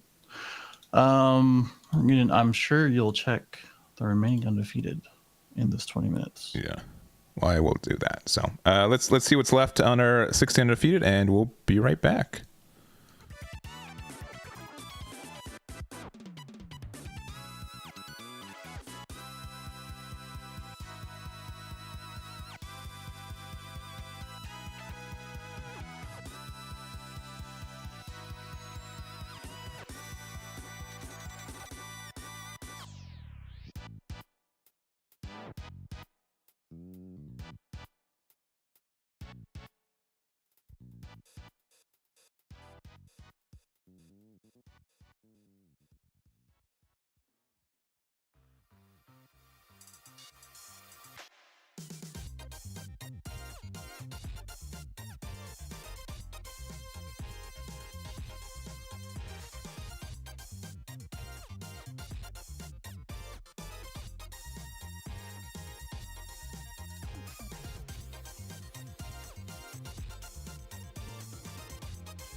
All right, we are back. We've got round number, geez, I think it's 7. Is it round 7? Yeah, I believe so. Oh, geez, We should be on soon. it has been a day and a half already, and we still got a couple more rounds left, don't we? Yeah, so it looks like round 7 has been paired 7 out of 10 from what it looks like. So plenty of One Piece to play and to see. We do have a number of undefeated. So our 16 looks like 3 purple Luffy, 3 Bonney, 3 Luchi, 2 Sardec 13, I'm guessing Luffy, 2 Yamato, 1 Nami, 1 Reiju, and 1 Sardec 14 Luffy. Yeah, and we're gonna go to table 1, I believe, which should be Reiju versus, it looks like Bonney, which can be pretty tough for it. Okay, yeah, that's gonna be an interesting one on both ends. I would say, like you were saying, probably a little bit better for our Bonney player, right? Mm-hmm. Yeah, so yeah, gonna be interesting to see what kind of stuff happens through that. Yeah, it really depends on if you're able to set up your 8-drop kid. That does impact the matchup a lot. But also on the other side, with the addition of Black Maria, being able to get like your Dawn back to make your judge plays a little bit more efficient, I think helps the deck too. Yeah, that is very true. We did see Reiju earlier today. Did a cool play with Judge, and I think that one ended up taking it, right? No, they did not. They were close, but they just didn't have enough counter to get there. Oh, yeah. You're right. All right. Well, that was a close match. Let me finish setting up. So it's Bonney versus. Mm-hmm. There's Bonney. And right leader is Bonney. Boom. All right. Let's scoosh over there. Bam. Right. All right. Round 7. Again, Reiju versus Bonney. Of our top 16, we have, I think we said, 3 Bonnies left? Yeah. Yep. And then this is our single Reiju. Yep. Single Reiju. We have a single Nami and a single Star Deck 14 Luffy. And it's still in Fida? I do believe so, yeah. I believe so, yeah. He's at table 3, and I think he's playing against a Yamato, which is potentially scary for the Black Yellow Luffy to deal with. So we'll see how that one goes. For sure. Yeah, good luck to him. And this matchup, who do you think wants to go first? I think Bonney generally likes going second. It just helps out your curve if you're able to get like a Urouge out or Cavendish out early. Reiju doesn't really have a great answer to those, I feel like. There are some ways, but not fantastic ways. But I gotcha. I think that's the better curve for you. And then like getting to Dofi also helps out a lot too. All right, and we got the names. We got Adam and Jacob here. Adam, our Reiju player, and then Jacob, our Bonney player. Which I feel like did we watch this Bonney player a little bit earlier? I want to say maybe. I feel like we might have in the middle of a game. Actually, I don't think so. No, I think I'm just distracted by the way they put out their life. I think when we watched Jonas' match, he played against Sanami, and they also had black sleeves with their sleeves like that.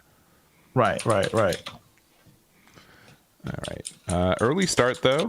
So Reiju's going second. They are able to find their stage and then used it to find a 7 or their 4 cost Ichi, as well as putting 1 into their trash. So pretty good start. We're gonna have the baby 5 look top 5 for Jacob.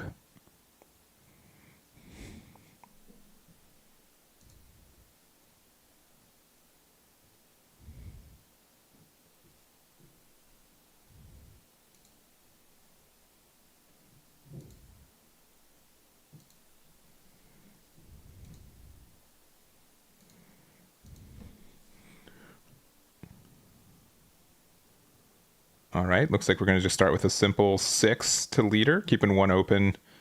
I get just in case they miss sequence, or if they want to play like a Reiju into the Ichi. That is true. Yeah, at least we did start out with the stage card, Ichi in our trash, 5k swing into the 1 cost, and using the 4 for the Ichiji, so 7k swing coming in pretty hot. Yep. And we do have the Ichi, we do lose a Dawn, we get to draw a card off our leader.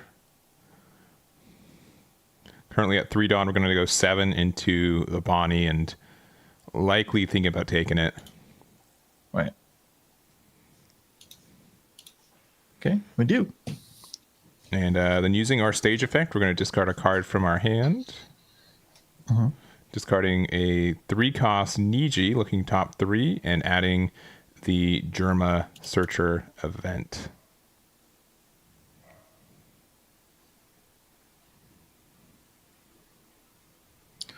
Okay. All right, well, back to Bonney.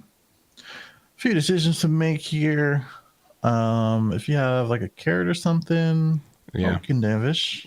Yeah, that does help a lot as well. It's they're gonna have a hard time removing this for most of the game, and that additional Dawn you get is huge. So 6 in the leader and gets a Black Mirror out of it. Right. It's pretty good. Alright, you might start making plays here. Might start drawing cards. Well, here's gonna be one of them from the event card. And nice little Reiju. And this is probably going to be a nice little combo with the stage. Yep. There it is. Yep. Discard the same Reiju. Discarded. Yeah, when you watch people play like this, it's pretty interesting because like you can tell that they play this deck so many times. Yes. There's like no hesitation. It's just kind of like, okay, have I seen it? Or do I see the things that I need to see? What do I need to draw? You know, that kind of thing. But another 7k swing here. Yeah, you can definitely tell if Reiju's like the only deck they've sleeved up, right? Like they have just so many automatic processes that 'Cause, Reiju does have a lot of decisions at time, and if you're not used to them, you can definitely go to time. Yeah, definitely. Same thing with Bonney, I'm sure, right? Like Bonney just sort of just sits there and watches you cry while you can't swing with anything. Yep. And it takes a while to get used to. And with our remaining 4 Dawn, we're going to spend 2 to play the Tony Chopper to get a Dawn back. And then we're going to be able to use the Reiju 2-drop to be able to draw 2, and then a 3rd with the leader effect. So a very healthy hand. Looks like 8 cards, I believe, right now. That's a lot of cards. Do we have any Dawn? We have, it's beneath the trash. We started this turn at 5 Dawn. Oh. Gotcha. I think we're at 7 because we Dawn minus okay. But we got back with Chopper. Oh, okay. I don't know why I thought that was his trash, but it's actually his Dawn. I generally don't see people put trash there, but yeah, or they're Dawn. Yeah, they're Dawn. I put it in the trash. I get it later, right? That's the yeah, sure. That's the way to do it. That seems kind. Well, what is this? What actually is this card? This is the 5-cost Bonney, so it's pretty close to what Carrot does. It just stuns anything. Including a potential Dawn, so it's going to make it so the each G is not going to be able to attack next turn, and then we've got a really good curve here of also having the Ooh Rouge out, so we get the Dawn active back, got some good 5-drop bodies on the board, and just some good tempo from Bonney. Cool. Oh, I see it now. Gotcha. All right, I believe Reiju's at 7 Dawn. Which is quite a lot for the deck. And if you're able to get to 8 next turn to play out your judge, that's generally what you try to do. Yeah, not a terrible idea at all. All right, going to start with the stage, and we're going to use it to discard another stage and get the 3-drop Niji. So which I think we discard another 3-drop. We might have a 5-drop in the trash though.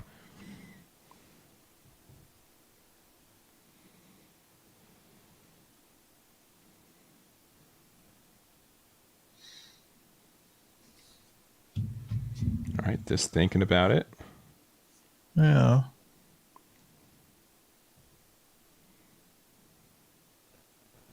Okay. Probably swinging.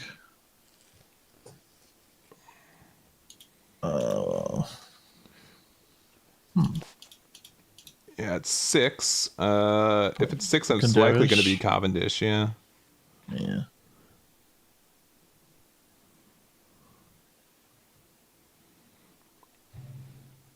Okay. Yeah, there's a counter out with another. I believe that's another 5-drop Bonney, just the alt art. Yeah, you're probably right on that one.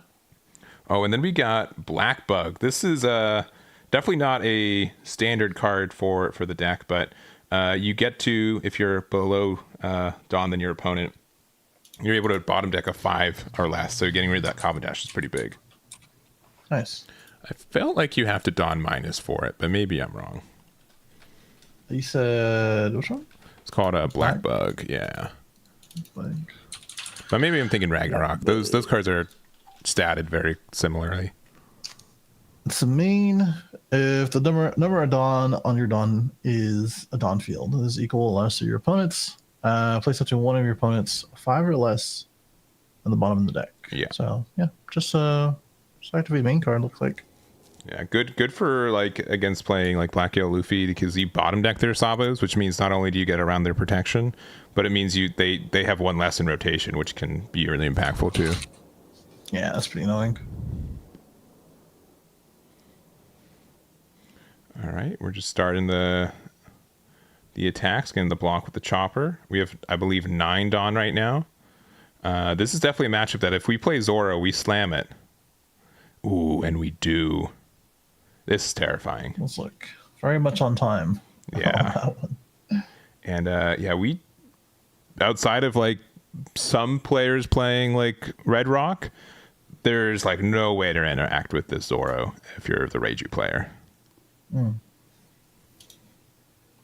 Yeah, pretty much. That's kind of the downside of Reiju in general, right? A lot of bigger bigger things you kind of have to swing into. Like HG kind of gets you there, but like what else is really there outside of like the blue tech options that you can place in there, which many people don't play, it seems like. Yeah. Now, on the flip side, we didn't apply a lot of pressure this last turn. Adam's at 10 Dawn, so there could be a really good judge play to go pretty wide on your board as well. Yeah, still not going to prevent all the damage that Zoro's going to do, though. Yeah. I won't claim that, but it will prevent a little bit of damage, provide a little bit of pressure. Yeah, best offense is a good defense.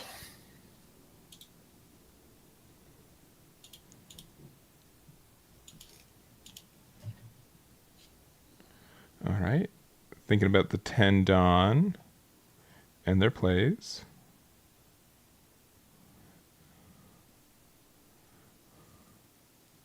Going to start with the big 7. Curious to see where this is going.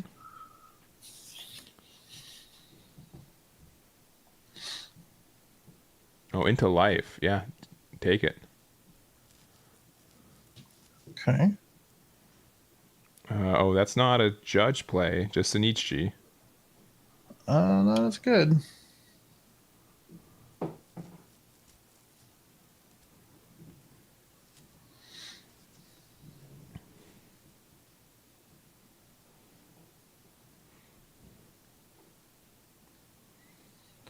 All right, well, we're minusing, or probably did minus the Bonney. Swing into it. Yeah, likely at this point because it's 6-4. Mm-hmm. Yeah. Take care of that. No block. So the 7-key swing probably will block that 2K out of hand, that kind of thing. Yeah. What? Yeah. I think the last thing is if we ended up having like a copy of Niji to bounce the Uruj back to hand, I think that's going to be a lot of tempo for Reiju that you're going to have to respect. Yeah. I mean, and Zoro. Chopper for 2, which is good for preventing that, and then another 2-drop Reiju. This is pretty good. You still continue your card draw. Yep. Just drawing the 2. Already used the Reiju effects. Yeah. Now the weird spot here is that as terrifying as this Zoro is, it might be better to play out a 10-drop Dofi if you have it. But we're only at what, 9 Dawn? Are we supposed to be at? We're supposed to be at 10, right? We played Zoro last turn. We should be at 10 Dawn. Yeah. Wonder why we're not at 10 Dawn. I think we just forgot to place it. Oh. The other thing is that if we end up having like 8-drop Kid, that could be really great too. Yeah.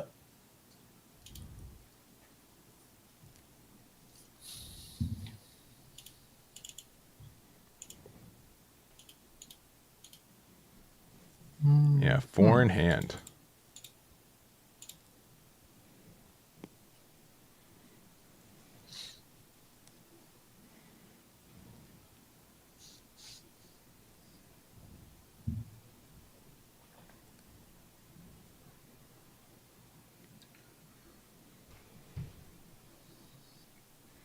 All right, 9 and likely chopper block. Yep, just to get out of it. And then I guess a decision if you want to attack with Uruj or not. If I have 2 10-drop Dofis in hand, likely not attack with Uruj. Yeah. Okay, yep. Yeah, should be at 10. If you played Zoro last turn, yeah, you were at 9 last turn. Mm-hmm. He probably also reminded himself as soon as he was like, okay, I'm gonna play 10-drop. Yeah. And then I was like, wait, I'm supposed to be at 10. Yeah, I'm happy this game too. It's a non-decision, right? Yeah, it's there's been it really, and it's generally easy to track unless you're playing against some purple decks at times. So right. Yeah, a little harder when it is a purple deck. That's all you, man. Mm-hmm.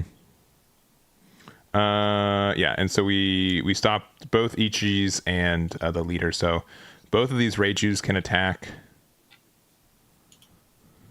I think the only thing I'd be worried about is it's clear that Adam's running more removal, I think, for 4 cost than other builds of Reiju. So this blocker's not as stable as it could be. Mm-hmm.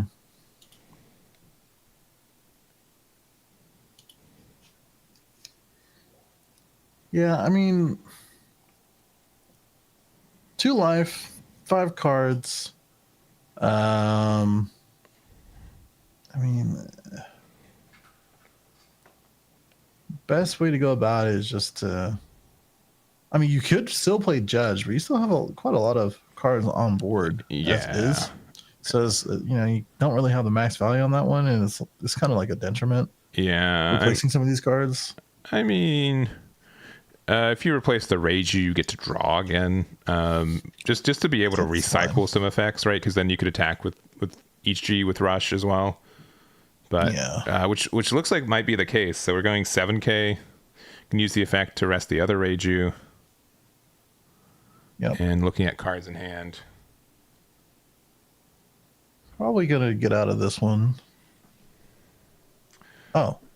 Incorrect. I'm wrong. That's a bummer.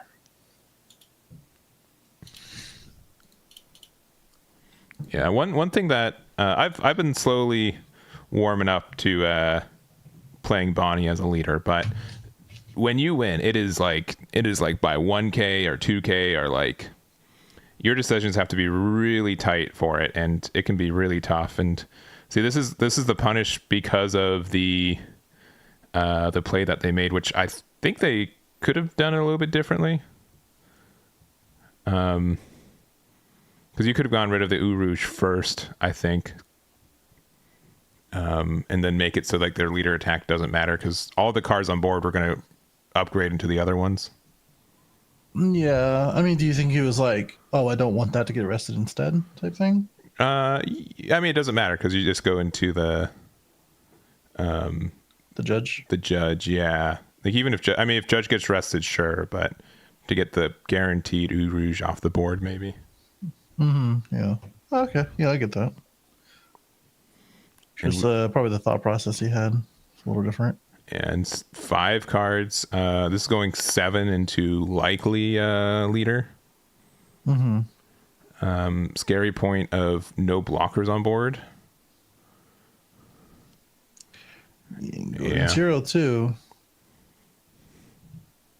And yeah, then, even with this Zoro and Dofi on board, and like nothing's really guaranteed. Like you would need like really good numbers, like Dawn numbers here to take game. Yeah. But I don't think that's too impossible. I think you go. No. I think you can put 5, like you to just attack 5 with your Bonney, make him discard a 1k, and then likely I think 11 with Dofi, which leaves you with 6 on Zoro, and then like 3 15ks. I think that's the best you could ask for.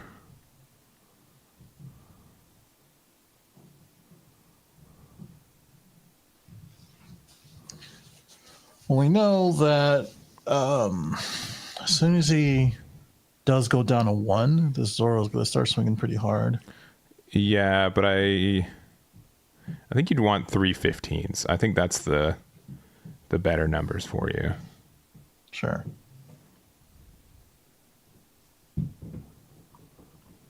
So there's not really any triggers that we have to worry about. No. Here, right?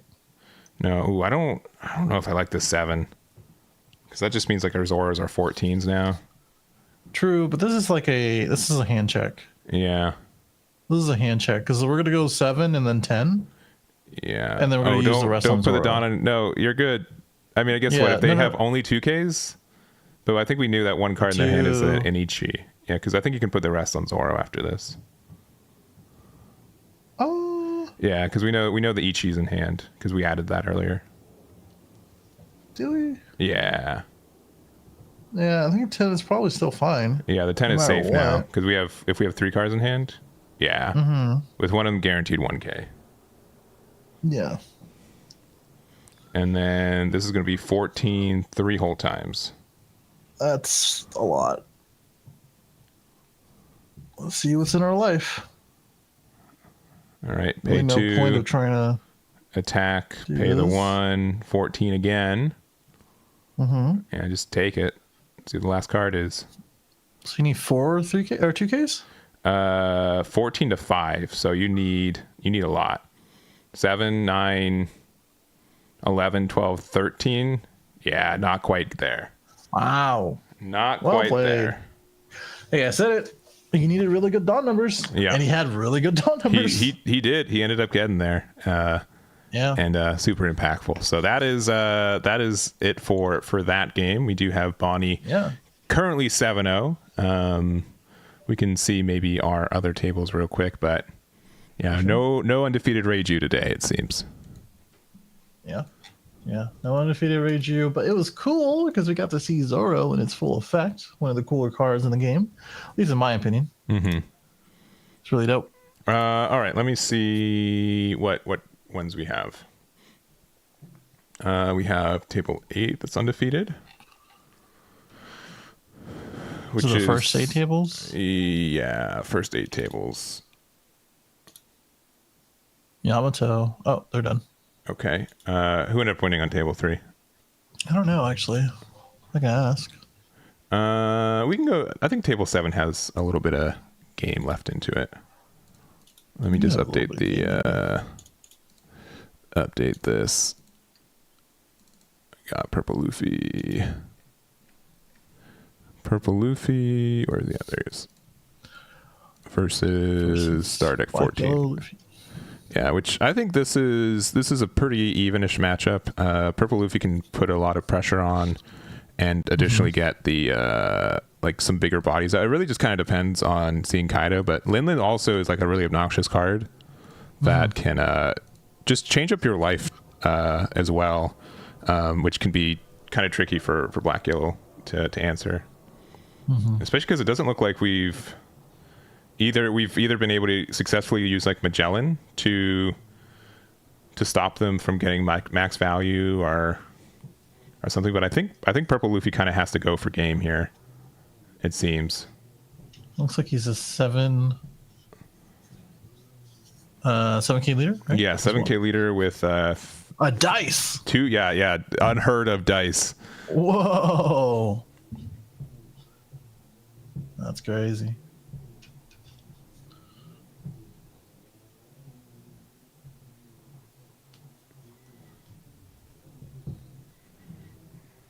All right, and with a blocker, I mean, we have to get all 3 attacks to go through, right? Yeah. Which 665 is 17. We can do 3 9Ks off the board right now, which would a 2K 1K gets you the game if you do that. Bonney won that last game, but it was quite close. Yeah. Yes, it was. Whoa. So nothing but 8 costs Gecko. No, like we literally had Bonney win. We literally had Bonney win. There's more. There's non-Gecko decks still undefeated. Guaranteed 1. We'll see. Guaranteed.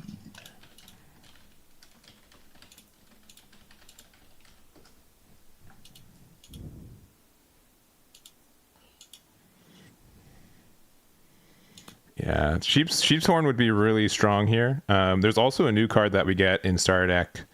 I think it's I don't remember the numbers. I think it's 18. I think purple is the 18. There's an Uso Hachi.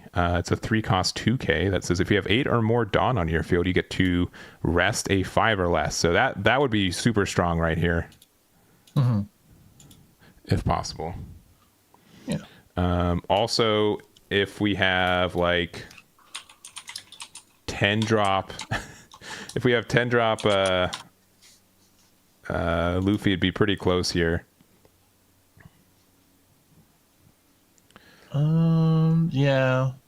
I doubt that he runs that, and also playing that with this one Dawn in his hand. Mm-hmm. Unfortunate. Looks like we're going to go 7 into likely leader. Okay.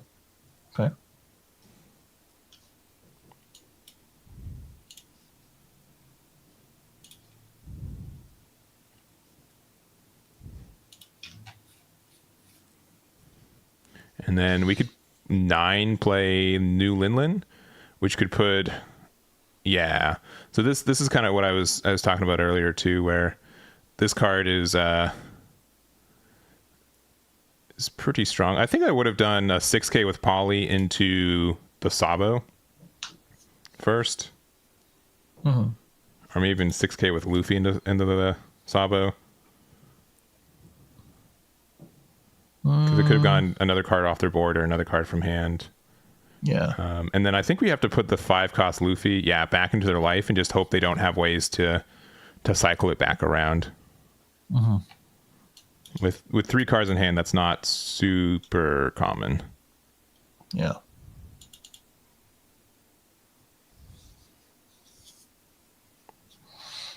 Not uncommon at all. Looks like this one's Now, if switched up. If they end up having the Moria, I think that's game over. But I think they were going to lose that no matter what if they had the Moria. So I think the thing is the mindset is just play the best of what we can do, and if they have it, they have it. I don't know. Look like it's leaning on Luffy's end. Yeah. You could have put Garp in the bottom, but with having the 5 cost Luffy already, that clears up the Garp anyways. So it just kind of presents the same, I think, issue solution. Yeah. You missed that joke, but I'll give it to you. I know what you meant. I know where you're Give it the 5 cost Luffy, but then you could have like a different out for it. Yeah, like if you didn't have 5 cost Luffy on board, you could definitely put the Garp there. But it means that you could still play like Moria to play 2 cost Luffy from trash or from hand, and you can still get there. Yeah. Like Garp to 0. If 5 cost Luffy wasn't on board, I think Garp was the right play. But without it there, with it already there, I think the Luffy's probably the better one. Don't see why not.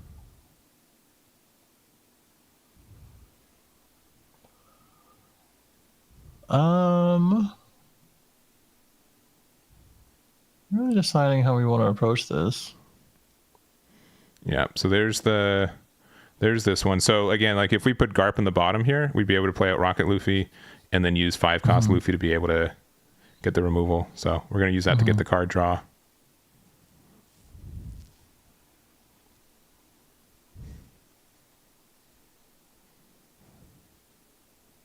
And we have the 2K boost. From that,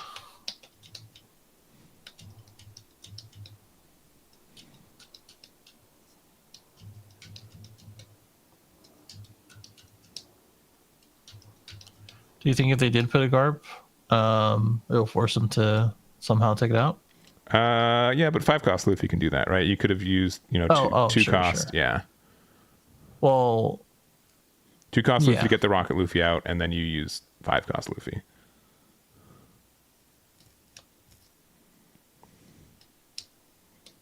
But with this, it looks like, they don't have Moria, because Moria would have fixed the situation by itself. Yeah. They likely don't have another 2K, yeah. I don't think they probably don't. Oh, they're swinging at the 5 cost. Interesting.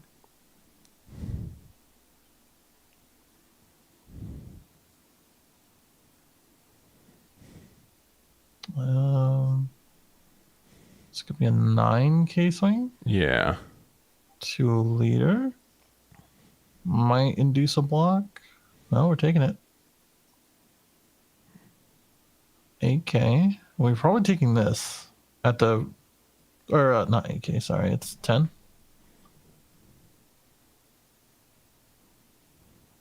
Oh yeah, we're probably taking this one. Because what's our last swing? The Sabo?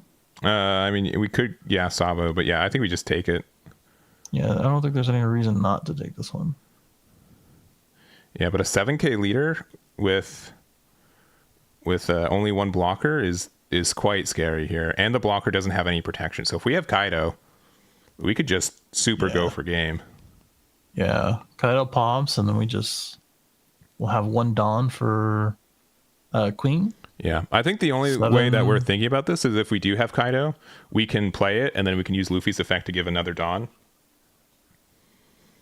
Yeah, true. That would be the only reason I would consider blocking with Queen, because we'd be able to be at 1 life and get that additional Dawn after a Kaido play.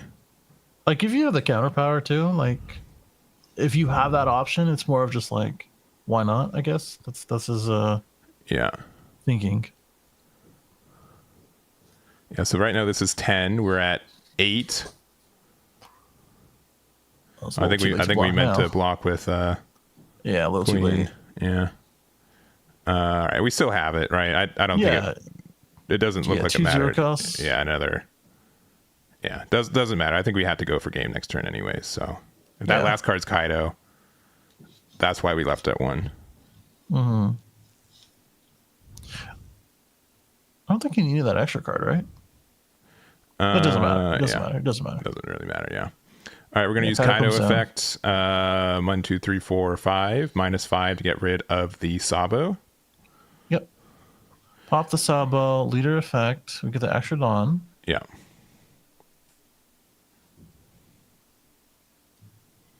And then we can start, we can go 7 with Queen if we want to. We could also just do, I think,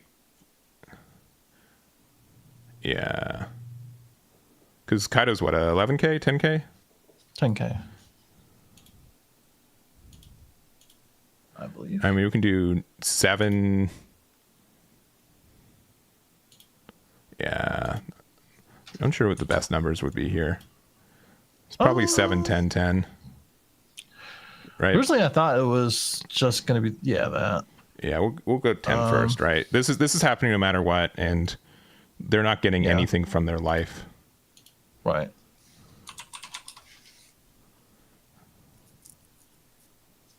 So this is 2K, 2K? It would need to be double 2Ks, yeah. At the least. Yeah, 2K, I mean, 2K at the least. I don't think the numbers are there. I don't think the numbers are there now. Because it's going to be this 10K, 7K, and then the mom? Yeah. And then, this is big 11.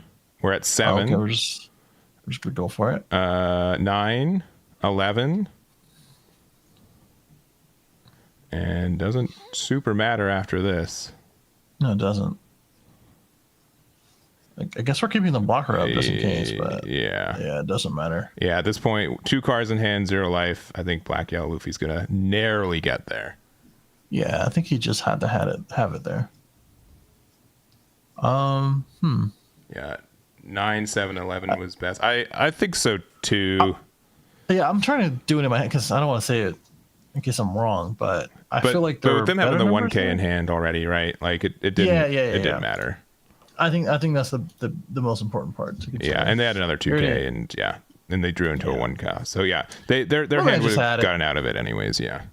Yeah, my man just had it. He just had it. He just got it like that. Yeah, but I want to really commend Purple Luffy player. They made the right plays. They were able to get that extra advantage by staying at 1 life with leader, which is really important. And they got really close. I think they did a really great job. Yeah, definitely. All right, and with that, we're pretty much done with round 7. We've got only like a minute left in regulation, so we're going to take, I guess, a shorter break than usual. I'm going to put 10 minutes on the timer right now, and it might not even be that long. I know, bold. But we'll see what's left undefeated. I think there's a Yamato left undefeated, so we can definitely probably start the round with that, and then we'll see how that devolves. There might be a Nami left. I haven't checked, but that's kind of what we've got so far. So, no Kalgaras. My apologies. I did not see a lot. I did not see a lot of Kalgaras there. Quite the hole for a person. Yeah. Cool. All right, we're gonna find that out. I think I know the undefeated 8 right now too, but give us a moment and we'll be back in about 10 minutes. See you then.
All right, we are back.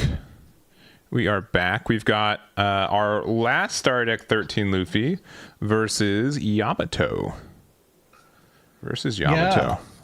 Yeah, I was saying it was gonna be pretty quick, just because obviously Luffy likes to go to zero, and Yamato likes to put people down to zero. But I don't think so. I think might see some legs on both ends. Oh, actually, sorry, we have 2 Star Deck 13 Luffy's. My apologies. I know.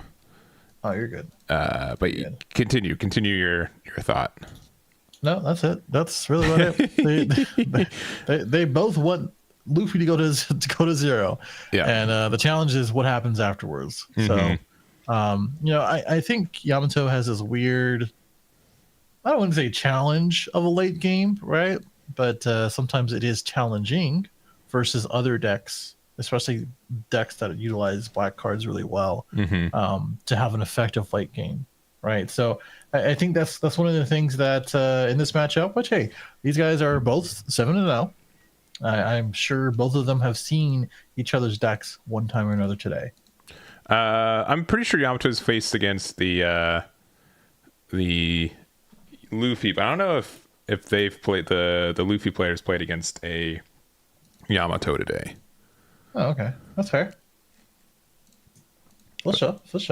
But these are by the fly. But I think we've got what's left. We got 2 Luchis, 2 Yamatos, 2 Bonnies, and 2 Star Deck 13 Luffys left.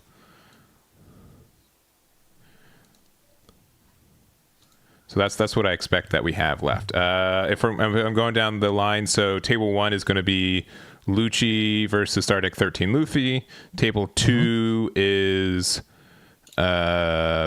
Bonney versus Luchi. We got our table 3, and then table 4 is, I believe, also Bonney versus Yamato. So all unique matchups across the top 4 tables, which is really interesting.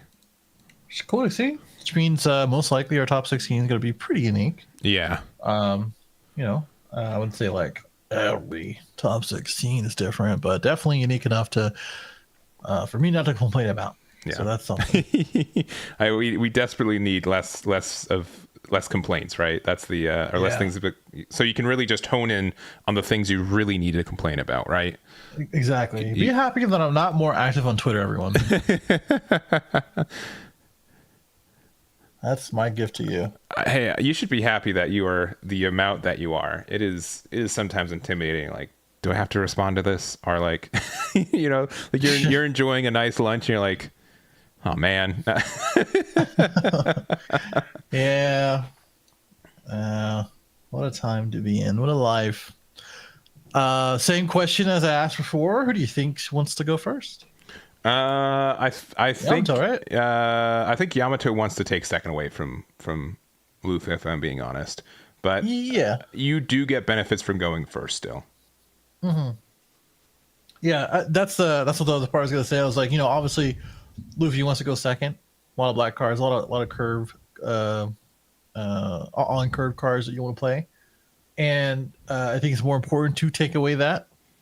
But hey, looks like we're going second as Luffy, and we're gonna see a 5K second. Only 5. Okay, I'm curious to see what the rest of our 3 Dawn's going to be for. Yeah. And now they're just like, do we? Okay, all right, cool. That's all we need to do. I think Yamato probably knew that. The Yamato player was like, I know you're taking this. Come on, let's not be. Yeah. Oh wow. Yeah. And so this is I would say like an older combo, but we've got the Mihawk 2K. Lets you play a slash character, costs 4 less rested, and then we got out this Kikunojo. So pretty cool. Already a lot of pressure. Probably why it's good for them to take that to you live on Yamato's end. But yeah, pretty cool because this was EB1 support, right? Yeah. Pretty sure. Way back in the day. And again, I would say it wasn't until about a week or 2 ago that Yamato started going more on the scene at a higher level, right? So there's a good chance like you have not played against this matchup in a long time. So it's definitely going to be a bit of a knowledge check for Jared as well. I'm curious to see how he approaches the matchup. Yeah. Team here.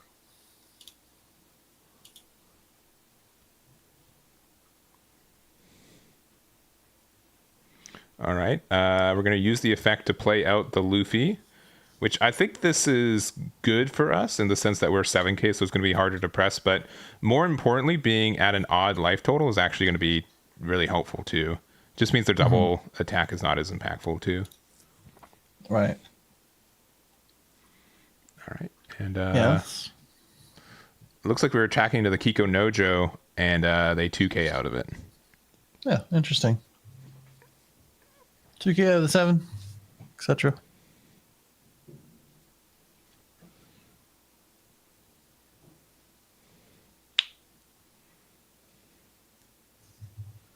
All right, and thinking about their now 5 Dawn turn. What we don't have 7. Yeah. No, okay. Yeah, we're at 5. Yeah. I was gonna say the 7 Don Hody's insane on 5. That's funny.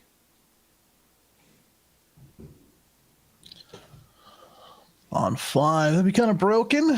But that Hody Jones will probably make an appearance sometime or another when we're looking down these Sabos, right? Yeah, definitely makes it difficult for you to be at a full 9k leader. You're gonna always want to try to have one Dawn open or one life open for to not just get Hodied for game. All right.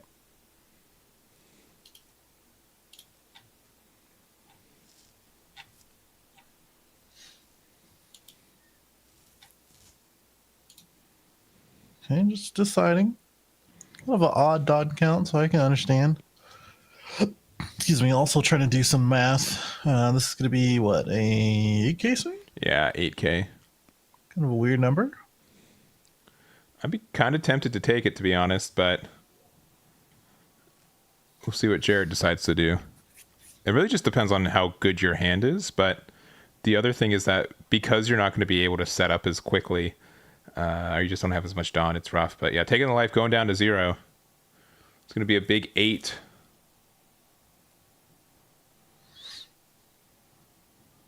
And oh, no 2Ks in hand.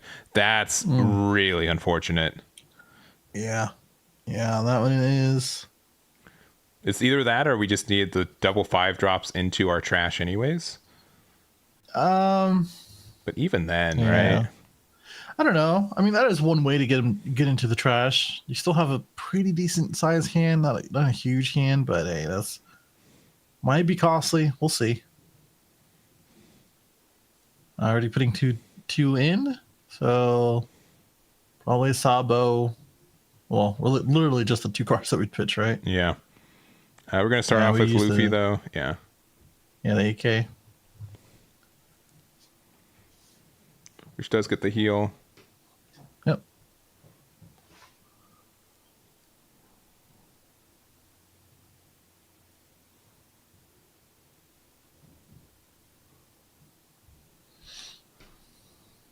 Oh my goodness.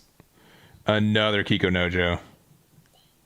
That's annoying. That is really obnoxious. Like you've just wasted a lot of resources just to pretty much end in the same spot, right? Yeah. All right, we're going to do that, and then looks like we're going to just do the full 9 combo.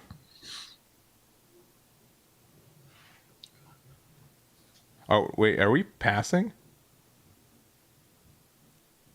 What are... I hope not. It looks like we are, right? They took their Dawn, they drew for turn. Okay. Because we need to like double 2 drops, right? Yeah. Maybe we're just deciding on what we need to discard. But I thought we... Maybe. Did we not... No, we discarded already. Uh-oh. Maybe some nerves coming in.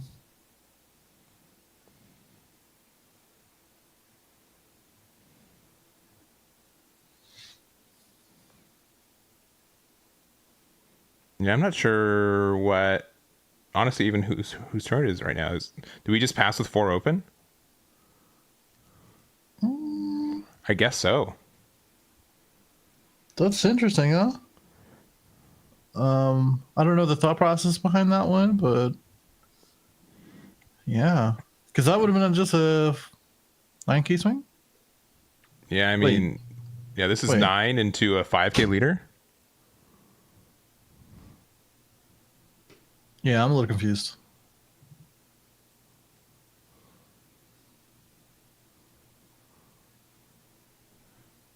Yeah, bottom deck both of those. Okay. Sure. Going to 0.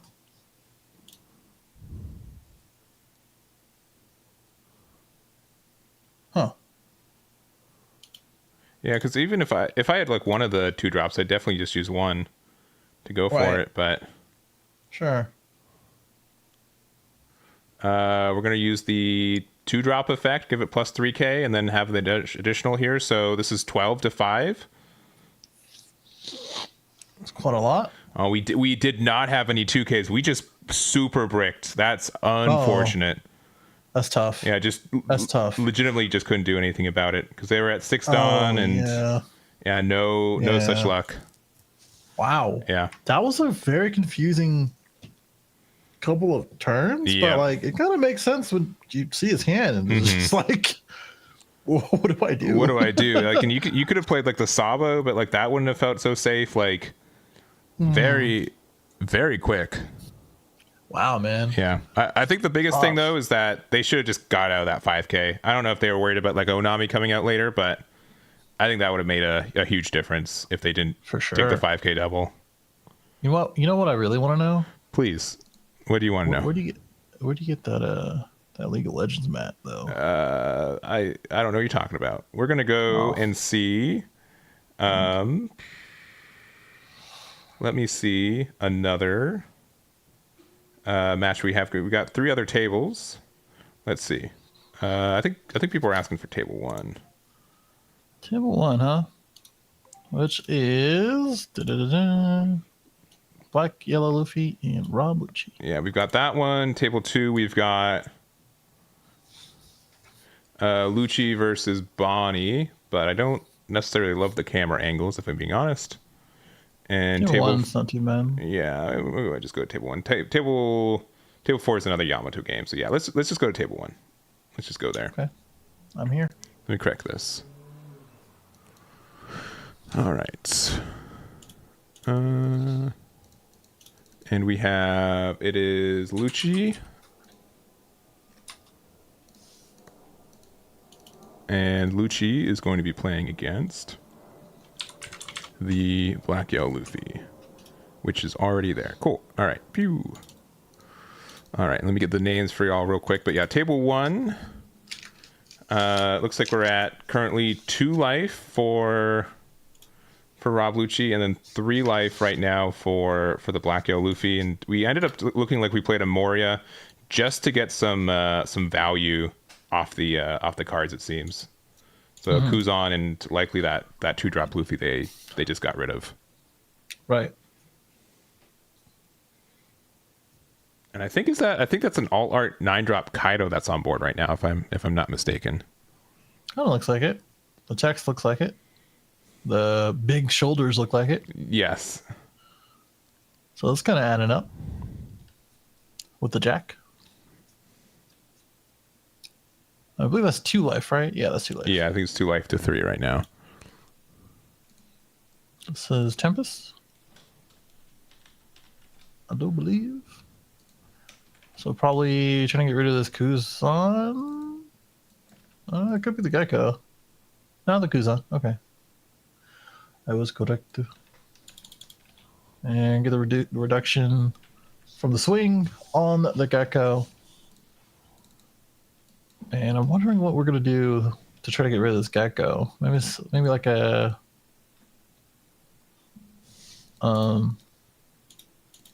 Actually, let me see what he does here.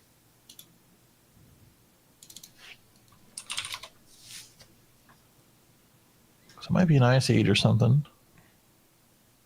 Oh, that was an Ice Age, right? Yeah. That was an Ice Age. So now we're going to go through the Rob Luchi play. Our favorite. So since it's 2 cost Moria and 1 cost Kuzan on the board right now, yeah, you get to Get the additional minus. Yeah. Oh, okay, sure. We're doing it this way? Wait. Yeah, Oh, okay. I was like, where's the spending? It's just super reduced. Yeah. Yeah, yeah. And then we get to play the Rob Luchi. Mm-hmm. Get to play it in rest because of the spending. Yeah, that's because it'd be busted if it was played in active, but played in rest makes it an even play. Very balanced card. Yeah. And balanced. Luffy doesn't lose to Luchi very often, but when it does, it's definitely during games like this when they're able to now they have 2 9Ks on the board, they have an 8K Jack, they've got a lot of cards set up, and you've got a single Garp trying to hold down the fort with you. Nice.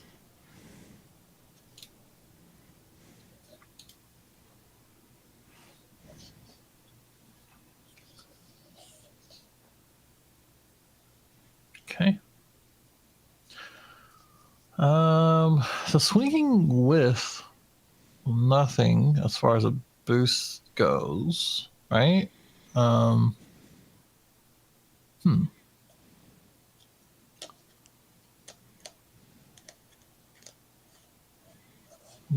block.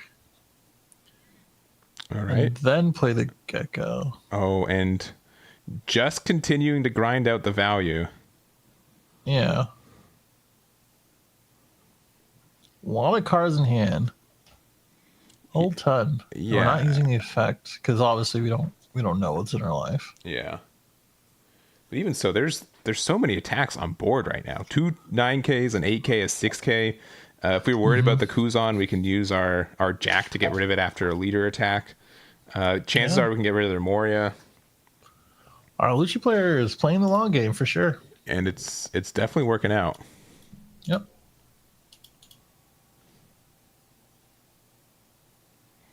And it looks like table 4 is finished as well. So it looked like Bonney was able to beat the other Yamato that was undefeated. So right now our undefeateds are 1 Bonney and 1 Yamato. Gotcha. Which I would expect Bonney to be a pretty uphill matchup for Yamato, to be honest. Yeah.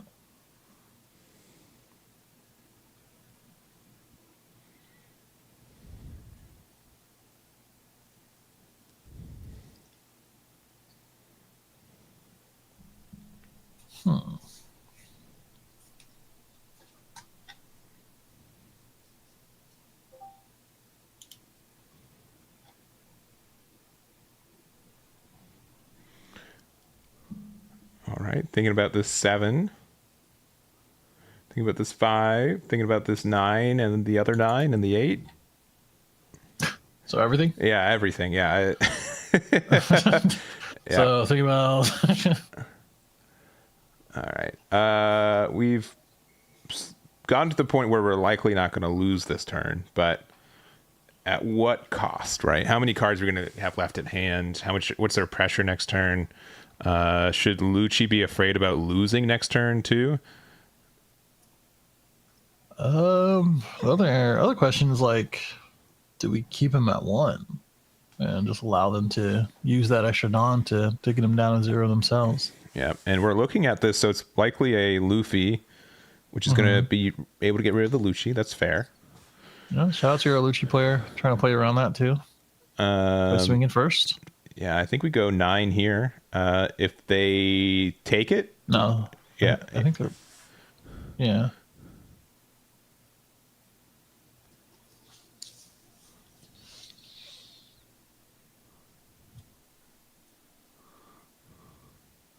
Oh, that's more than 3 cards. Yeah, 4 is definitely more. No, it is 3. Okay, we are using 3. You're just putting away 4. Gotcha. All right, so now's like a decision. We're not going to be able to win this turn, but what's the best cards to clean up? Come up into Rob Luchi maybe or something. Yeah, Jack can still get the removal too. Yeah, Jack can remove. I think that's probably one of the things we're doing to get rid of this Kuzan. But is Kuzan the card to remove, or is the 2-drop Luffy the card to remove? Well, that's what I was gonna say. I was like, if you have a Rob Luchi, then you can just use that, right? Mm-hmm. But if not, then yeah, I think Jack is going to remove this Kuzan. Or other way around, sorry. Yeah. We could also have this, second copy of Moria, which would be very efficient. Same thing. Yeah. Yeah. Which is what it's looking like. Because that is 8 Dawn. Yeah. There it is. Yeah, that's pretty good. That's better than good. Because we're going to remove both of these guys. And then probably get... I don't know. I actually didn't take a look. Maybe he has a Spandam or something like that for a draw. I think I just think you just play Luchi. That's it. That's probably fine too. That's probably fine. It's just that you are, you know what? His trash number is not too bad. So I was gonna say, like, after you bottom deck 3, remove 2, you know, that kind of thing. But yeah, Rob Luchi comes out. We're gonna pop both these guys. Removing Kuzan, a couple 2Ks, looks like. Didn't see the glare there.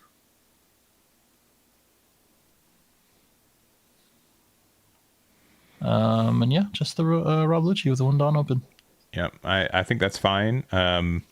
Again, Luffy's got like 4 or 5 cards on hand. They still need to get the card out of their life, which means they can't do like a perfect Moria combo. No blockers is like a little bit scary. If they have Rush Sabo, they could go for game. But I would not be very afraid if I was them of losing at this point. Right.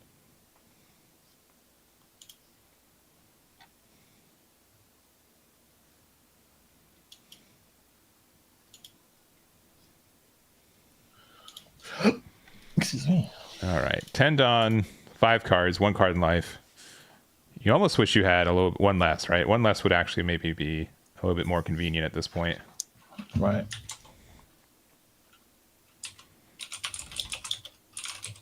Yeah, it's really funny. Like we did 2 Black Yellow Luffy matches this round.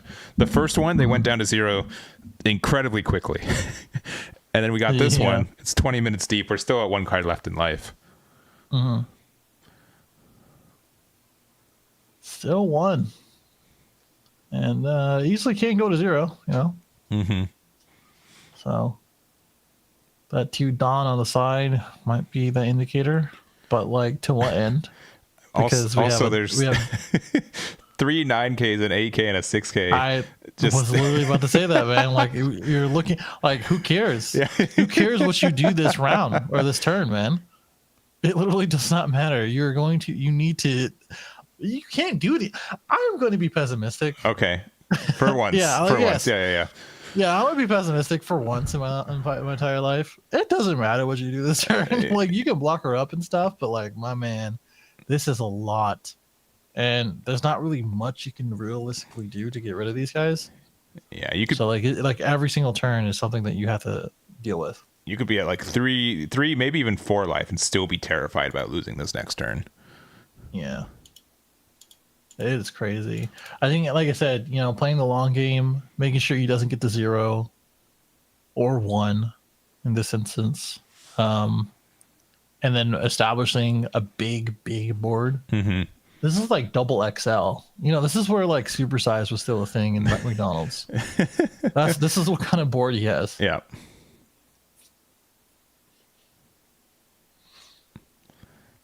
All right. We've got 9 Dawn, putting 2 on leader. Generally has to happen every time. So, right. Thinking on the discard. Moria. Okay, that's fair because you likely will not have time to play it. Yeah, even like double Sabo would have been better too potentially, but yeah, we have Ace. Okay.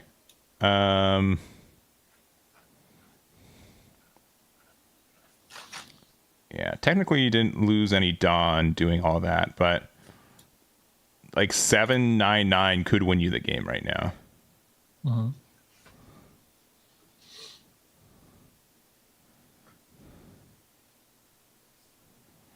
And honestly, if I was Roy, if I can get out of a 9k attack, I just take these, make them full commit. Yeah. Like, I think you win next turn without using any Dawn. Like, you could just attack with the cards that exist. Yeah, because now they get to bully your board a little bit. Mm-hmm. Yeah, not really much you can do either. Yeah, I mean, you can attack into the jack. But yeah, I think he's just conceding. Yeah, that's fair. Yep. Just a bunch of 1Ks in hand, too. He heard me. Maybe he heard me. I think... yeah, it was just too much. I think he looked at the game state and he realized it was not going to happen. But yes, from one great player to another, he understood. Yeah, just like the nonverbal just head nod, right? He's like, "Yep, I understand." So, but that was table 1 for y'all. That means that Roy is going to continue undefeated with the Rob Luchi.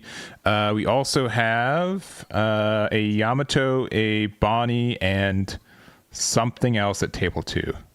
So we'll have to see what that looks like. But we've got 2 more rounds left. We've got 4 undefeateds. I think our last undefeated is either a Bonney or a Luchi. I'd say it's likely Luchi, but I'd have to double check.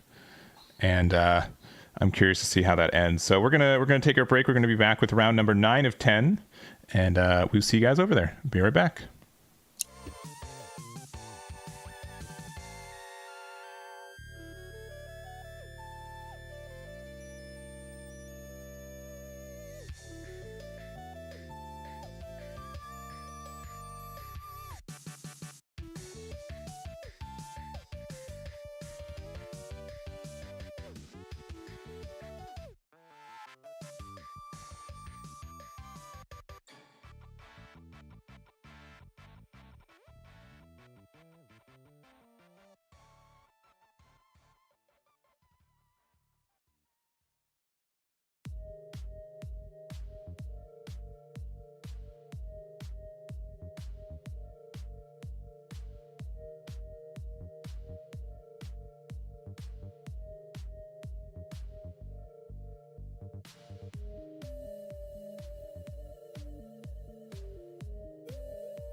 All right, we are back. We've got round number 9 of the Top Cut events online October regional.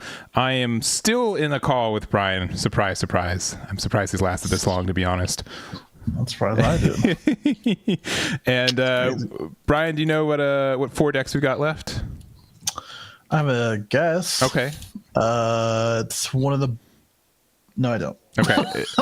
I know we do have one Yamato. Correct. We have one Bonney. Yep. Sorry, deck Luffy. Nope.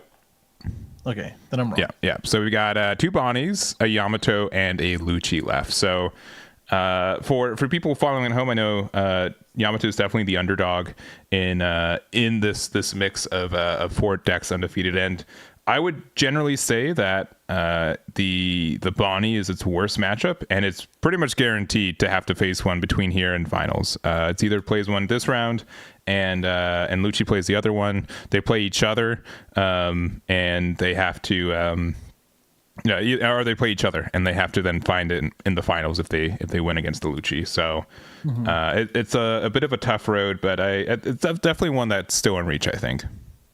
Right. Yeah, we'll see how it turns out. I think we're going to be watching the Yamato. Yeah, Right. I think it makes sense to watch the Yamato match first, and then which would likely finish first, and then that means we can jump over to the other one once that gets paired. Right, we have essentially 2 different pairings based off leaders, either Yamato versus Luchi, and Bonney mirror match are Yamato versus Bonney, and then the other Bonney is going to play the Luchi. So those are the 2 tables we got. For sure. Okay, sounds good to me. Yeah, and I'm surprised to see Star Deck 14 and 13 Luffy are already off the record. We also have Nami as well, right? One of your favorite decks to play in this meta. Yeah, kind of drop off. Yeah, it's a little interesting, a little surprising. It's a little bit different for Nami because it's hard the cards kind of thing, right? Yeah, sometimes. Yeah, and other parts of it is just with both Luffy decks. It takes a pretty skilled person to navigate them. With the starter deck Luffy, the black starter deck Luffy, all black. Yeah, starter deck 14. Yes. Starter deck 14 Luffy. I think it's just like a personal preference. It's not even like a is Luchi better or not kind of thing. I feel like if someone's more comfortable with that deck or that leader, they'll go far. So sure. I'm interested to hear their thought process. Whoever lost this last round. Yeah, and it looks like they got the pairings up already. So let me get this already. We've got Long, our Yamato, versus let me make sure I can double check there. It's a Bonney player. Let me double check their name. Sure. It is Jacob. So Jacob on Bonney versus Long on the Yamato. So that's table 1. And then table 2 is going to be the other Bonney and Luchi. For sure. So I can get that set up. Go to table 1 real quick. And we've seen this Bonney player before. We've seen Jacob play before as well. Yep. Don't think we've seen the Yamato player. No, this is the one. This is the one we saw at the beginning of last round too. Oh, it is. It is because they won. I forgot. It was a quicker match, so I. Yes, I remember. I remember now. Sorry. Yeah, you're good. It's a long day. It's a long day for us and for the players. Definitely more so the players. I won't claim. It's probably the players. Yeah, yes. probably the players. Yeah. They got the nerves. I mean, we've been live for just under 7 hours. This is going into round number 9, and they can definitely taste the victory, right? They're 2 wins away from being able to claim the event. Even just going 1-1 for the next 2 rounds feels really good, and sure. We'll have to see what that looks like. But I think we're all set up. Let's go over to table 1. Sure. All right, and the names, we got Long on the left with the Yamato versus Jacob on the right with the Jewelry Bonney. And I would be inclined to say this is a bit of an uphill matchup for Yamato. The fact that we're a 5-life leader, the fact that we get to interact with their bodies on board sometimes, it makes it tricky for us to really put a lot of pressure. Because despite being an aggro deck, Yamato doesn't necessarily make as wide of a board as something like Zoro or maybe Reiju, even though Reiju I'd say is more like mid-range at times. Yeah, only because they play very specific cards and they kind of range within the same range, and then it ends up being sort of a if I can play it, I'm playing it, and it's not really much of a rush or whatever deck. But these guys, hey, Yamato wants to do some damage pretty early and rest anything that is on the board, and kind of getting the value out of things as soon as it gets put down, or at least very quickly. And I think with Bonney, you mentioned a couple things. It's going to be pretty important to rest that leader. Yeah. Anytime that you can. Yeah, and the last thing I'll mention is that we do play 8-drop Useless Kid, which is generally pretty tough for Yamato to interact with. Yeah. It essentially gives us like another life to deal with, because unlike the blockers, we can't just rest them to get out of it. We have to really face that Eustace Kid. So there's a lot in Bonney's favor, I think, in this matchup, which can make it difficult for Yamato to win. But I still believe Yamato could win this one too. Yeah, sure. I don't see why not, right? And looks like the players are set up. The timer has started. We'll see who ends up going first. Looks like it is likely Bonney. Oh no, sorry, Yamato player. Yeah, Yamato's going first. Yeah. So they will be able to get like a first double 8, but then being able to get Urouge on curve feels really good. Might take that too. Yeah, but no 1-drops either. This also, like against this matchup, Bonney usually gets to set up either their 1-drop baby 5 or their 1-drop, but just double 2K to get out of it. Super early for that. I guess if you have it, you have it.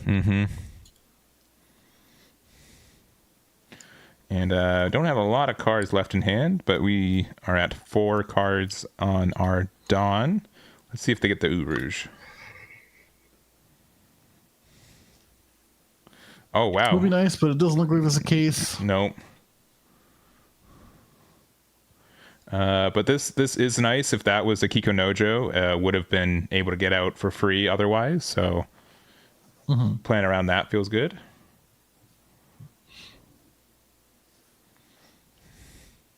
All right. Okay. Big 6. So likely Kiko Nojo. Oh, yeah. Just taking this one, though. Yeah, I mean, it's a bit of a trade-off. But got the Kiko Nojo, yep. Sure did get that one out. Well, it's pretty much the same, right? Like the 8 swing and then into Kiko Nojo it ended up being the same thing. It's right? Pretty close, yeah. All right, looks like we're going to go a big 7. Sure. And this likely means we have like another Urouge. And by another, I mean our first one for this game. Yeah. I was like, where'd the first one go? I was thinking like, man, if I don't have the Urouge, I would be so tempted to draw 2 off my life to maybe find a copy of it. But if that life was the Kiko Nojo that we ended up playing, it would be pretty impactful. But it's 7-5. Our Yamato player is thinking about it, going to take it. No trigger off a life, and looks like Jacob does have the Urouge, so pretty important. We have a blocker. Also means that it's going to be tricky for Long to be able to attack more than once this next turn. Yeah, a little late, but that's all right. Yeah, one turn a little bit too late, but I think we're still fine. Yeah, just a tiny bit. Yeah, we could rest it, put a little more pressure on his dwindling hand. We can put in another Kiko Nojo, swing 7 a couple times. Yeah. That sort of thing. And a few options. And now, since we are down to 3 life, Yamato's leader effect it's second to leader effect is online, meaning we can, if we play out a body, we get to put an additional 2 Dawn on the Kiko Nojo. Yeah, that was what I was alluding to. They do play another Kiko Nojo or something. Oh, wow. Use leader effect. Oh, this is just... okay, we're just going all out. Yeah, and this is super aggressive. We can use Hody to tap the 1 Dawn they left open, too, so we don't get the leader effect. Rough news, though, is that we are down to one card left in our life. Yeah, but this is, I don't know why he went 5 on this one though. Because we have to. We can't put Dawn on our leader. Right. Yeah. It's only characters. Yeah, I think the thought process is that they're probably go down to a low life count too. Mm-hmm. And I mean, outside of maybe like a carrot or something, there's not really too much they can prevent the 2 swings. So like, a beefy swing on the leader next turn, and then trying to close it out for the rest on the other swing might be it. Yeah, and we've got 8 Dawn right now, so we could do something like a Rosinante into like a Cavendish. We can, but we really want to try to play a blocker. A Basil would be kind of nice right here, even though it can also get rested. Yeah, that is definitely the concern. I don't think they're actually losing as long as they play a blocker, or at the very least something that prevents the Kikinojo or the Howdy. Mm-hmm. Unless they play another Howdy Jones and then rest their Dawn, but we'll see. Yeah, because we'd likely attack 5 with leader, and then we could play Basil, leaving 2 Dawn open, which wouldn't be too bad. It means they have to do like both Dawn, or they get the Basil, but then they have to attack into it, and then you're down to 0 life, which is very scary. Right. But the other thing that's important is that if we're able to stave off the aggression on this next turn, we can play 10-drop Dofi, and being able to rest, stun their leader is pretty big. But just going big 5 into leader. If we're going to try to play another Hody next turn, we'd likely just take this.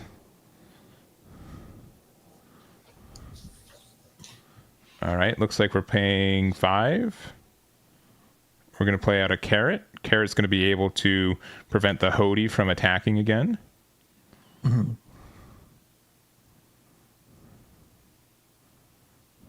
And then, 2 for a baby 5. This is a little dangerous because another Hody can interact with this board once again. Right. And no hits off that. Yeah, definitely not worth it at that point. No. That is pretty rough. Yeah, likely trying to find like a 10-drop Dofi, which I think would seal this game up, but even so, I don't think being able to get tapped out by Hody again is worth the search. No. I mean, the real concern here is that we're at 2 life and we have no blockers, right? So...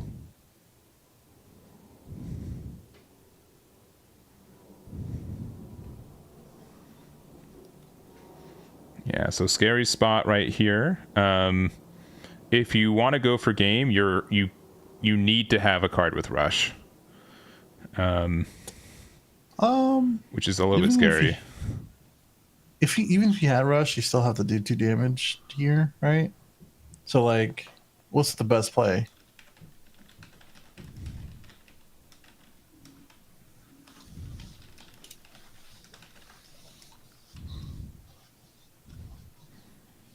I mean, I think that's what they're trying to figure out. A little bit of Dawn math and what's the best way to maybe attempt to take game. And if you don't, then looking at this 1 life, pretty decent size hand actually for Yamato. Mm-hmm. I don't think you're dying anytime soon. You'd be surprised, right? I mean, we have 2 non-counter bodies on board. There's likely more in there. And you really got to make the decision of, do I think I can survive another turn? Does it get worse for me? The fact that, like, Carrot's already established is scary. That they can go to Dofi next turn is scary. Yeah. Oh, they're going... Oh, wow. Okay. And then we just put everything on the leader and then swing? I think so. Yeah, okay. I like it. This is a hand check. This is, yeah, you're definitely using that. Yeah, you definitely gotta. And then I think what he's doing is like he's setting up the time where he can just do this again, not necessarily banish, but like basically saying, yeah, I need to take you down to 0, so that way the time that I do take game, I just need you at 0 when I start my turn, right? Like I think that's what it is. So hey, it went through. Our Bonney player is going to 6 cards in hand. They could probably establish a blocker, maybe play another carrot. That's pretty much it. I mean, technically, Onami is also a body, so that's something to be concerned about. Yeah, in this one, yeah, definitely. Every body kind of counts for that. At this point, you need to either have like 10 cost Dofi, or you pretty much have to have 10 cost Kopi or 8 drop Kid. If you don't have 8 drop Kid, actually, I think that might be the one card you desperately need more than anything else. Right.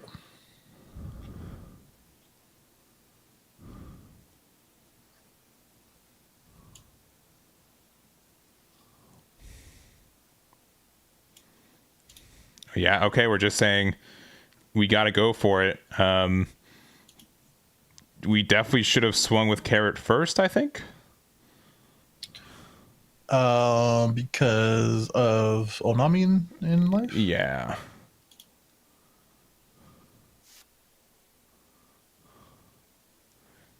Oh, okay. Oh, that what a power play. To say I don't need that extra 1K. I'm just good. Yeah, actually, I think you should have just kept it, dog. Yeah. 8, 10, 11 to 10. 10, yeah. And then that's it. Are we not swinging with the other? It's a 1 drop 1K. I mean, you can if you want. Oh, I'm sorry. I thought this was a Kanavish or no. Kanavish, yeah. Yeah, there's the 15 and able to take it. There it goes. Yeah, there it goes. Yeah. I think that's exactly what it was. I think it was just like either I need you down to 0. Like as soon as I start my turn, I just need you down to 0, and that pretty much seals the deal for me. And I think that's exactly what he was thinking of. So hey, the earlier Hody Jones, pretty good. Yeah. Pretty good. Not too shabby. They're in a position to really capitalize on it. We mentioned how the Urouge on 6 instead of 4 was a little bit rough, and I also think like at the end of the day, it could just be matchup knowledge of, you know what, if I knew that Hody Jones could come down, if I would have attacked only 6K instead, it would have made a difference for this next turn, and because I'd have 2 Dawn open and the Urouge, which they'd have to do some math with, right? Yeah. So maybe a little bit of matchup inexperience, but like I would not blame anyone because this is not a super present matchup right now. But based on the last week and change of results, it's been Yamato's been doing pretty well. So yeah, I mean, not only that, it was just like it's kind of rough. There's a lot of stuff coming at you. Yes, you got to keep up. I mean, if you don't, then this is exactly what happens. So shout out undefeated Yamato, basically going into our finals, right? So yeah, and our last round. And I'm getting set up for our other. Let me get the other names here. But it's Luchi versus Bonney on table 2 right now, and I think Luchi's in the lead. It's a little bit. I'm having they definitely are. yeah. I'm having a little bit of a hard time deciphering the board for Bonney, but if I'm looking at it correctly, yeah, I think Luchi's in the lead for this one. I think it's 3 life on Bonney, and pretty much the same situation that we saw before. A bunch of big dudes. Yeah, 2 jacks, a gecko, and Kuzan. Looks like the gecko was just played. Yeah, it looks very identical to how last round finished for sure. Yeah, not the greatest viewing on this one, but we can kind of make it out here with looks like Bonney now swinging 12K. I'm guessing at one of the jacks. Yeah, which we get. That's upside. Danger is that there's Kuzan active on board and we really can't do anything about it. Sure.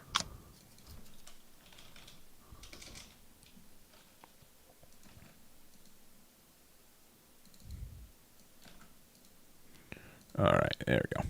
It's Roy versus Calvin.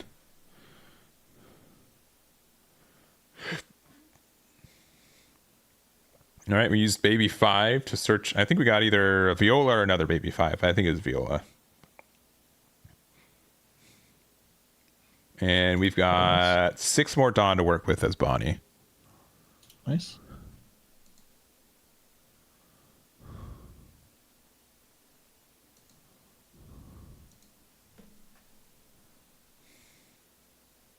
Yeah. I mean, kind of a similar thing from our last game. You know, you could play a carrot. 6 is a little bit of an awkward number for that, but we still have our leader. Mm-hmm. Leader can swing into Spandom, maybe. Just get rid of that. Don't worry about that. I would give another target for Gecko, I guess. I don't know, but yeah, this one's a little tough. Staring down a continuous removal, especially with the Kuzan here. But yeah, 6K going into somewhere. Yeah, probably life because you really can't attack into much else. Yeah. And then Eau Rouge for 4. Yeah, Eau Rouge for 4. Sure. Yep. One open because of the urge. And not looking too favorable, unfortunately. Yeah, I mean, they got 3 life. Yeah. If they can, if this Kuzan can help get rid of this this Dofi, you're in a good spot. The issue is that you got to attack with Kuzan first, and if you do, they can rest the Jack, right? So it's not incredibly straightforward on how removal would work for it. I mean, if you have an Ice Age or something, that would be pretty good, and then use the Jack. Mm-hmm. And then swing with the Kuzan, and then the Gecko will get rested. So it's just like, I don't know.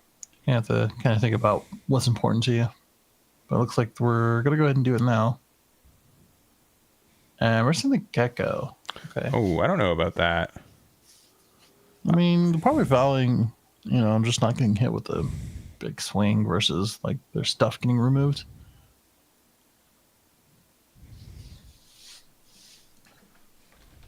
I don't know what got reduced by Kuzan, if anything. But I imagine it's the Dofi. And Baby 5 is going to get swung at.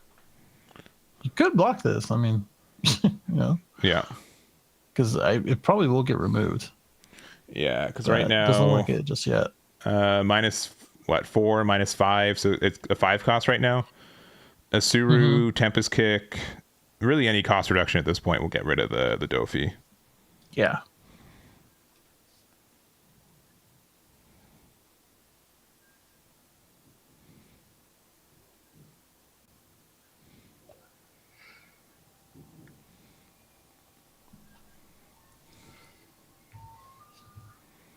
All right. Oh, we weren't able to get rid of the... Oh, okay, never mind. Kaido will do it. Yeah. So you have to discard a card from hand, and then you lose your Dofi. Getting rid of an 8-drop kid. Your board only got more impressive, and the board for the Bonney players empty. What a life. With 2 life, yeah. With it versus 3. No, I said what a life. Oh, what a life. Yeah.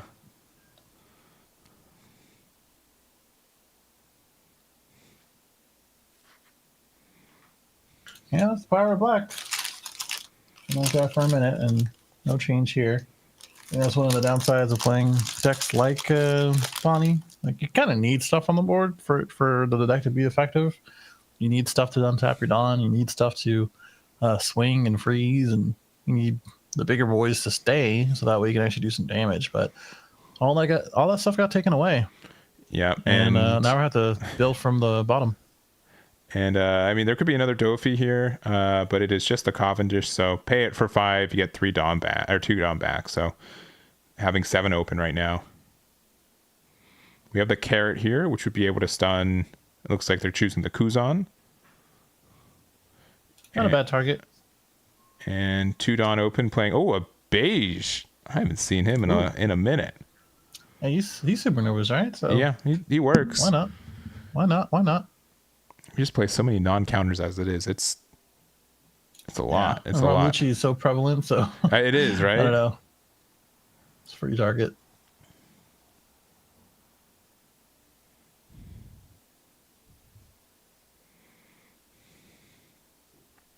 I mean, do we just immediately use Jack effect to pop it? I guess we could.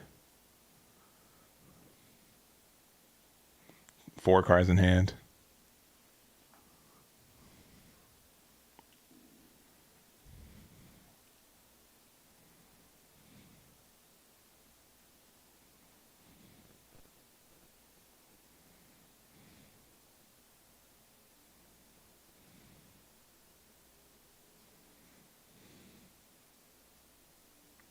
Okay. Plenty of options. Only 4 cards, but plenty of Dawn to use. Like I said, big boys doing stuff. Leader effect still in effect, so gotta play around that. But we're gonna go ahead and pop this blocker, I'm guessing. Yeah.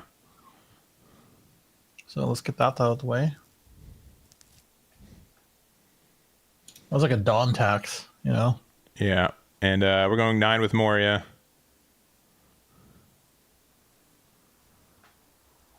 Gonna get the rest on the Kaido. Go down to 1. Okay. Oh man, do we have another Kaido? There's no way. 6 at 6 at life. Giving a -2. Probably carrot. I don't know which one I'd want to try to get rid of more. Carrot.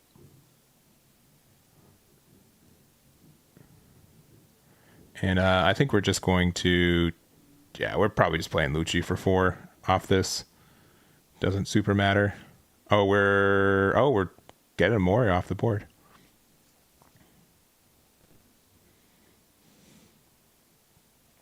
Oh, because we can do the double. Yeah. All right. Huh. Yeah, because we have enough. So we -5, we -1, and then we -3. So this is 1 and 0. We're going to be able to use the Spandine combo to get out the Rob Luchi from trash as well. And be able to get rid of both bodies on board. And whatchamacallit is, what's the, oh, never mind, sorry. I was saying what the glare card was, and he got it out the glare. Yeah. It was just a gecko. All right. 10 Dawn, 1 life, 5-ish cards from hand. I think Calvin's undefeated run is potentially over here. Yeah, unfortunately. It's just like starting from bottom, like I said, every turn just feels so bad. Mm-hmm. And this is just what the power of Luchi's been at the top end, right? It's just continuing being able to get rid of bodies and produce our own. Now, this is like, I suppose, the best we could ask for, but even still, Rosie taking a block. I mean, we can just immediately, use Jack to pop the Rosie. Yeah. And even, we just go very tall, right? Yeah, big 12. Mm-hmm. They rest the Kaido, sure. No biggie.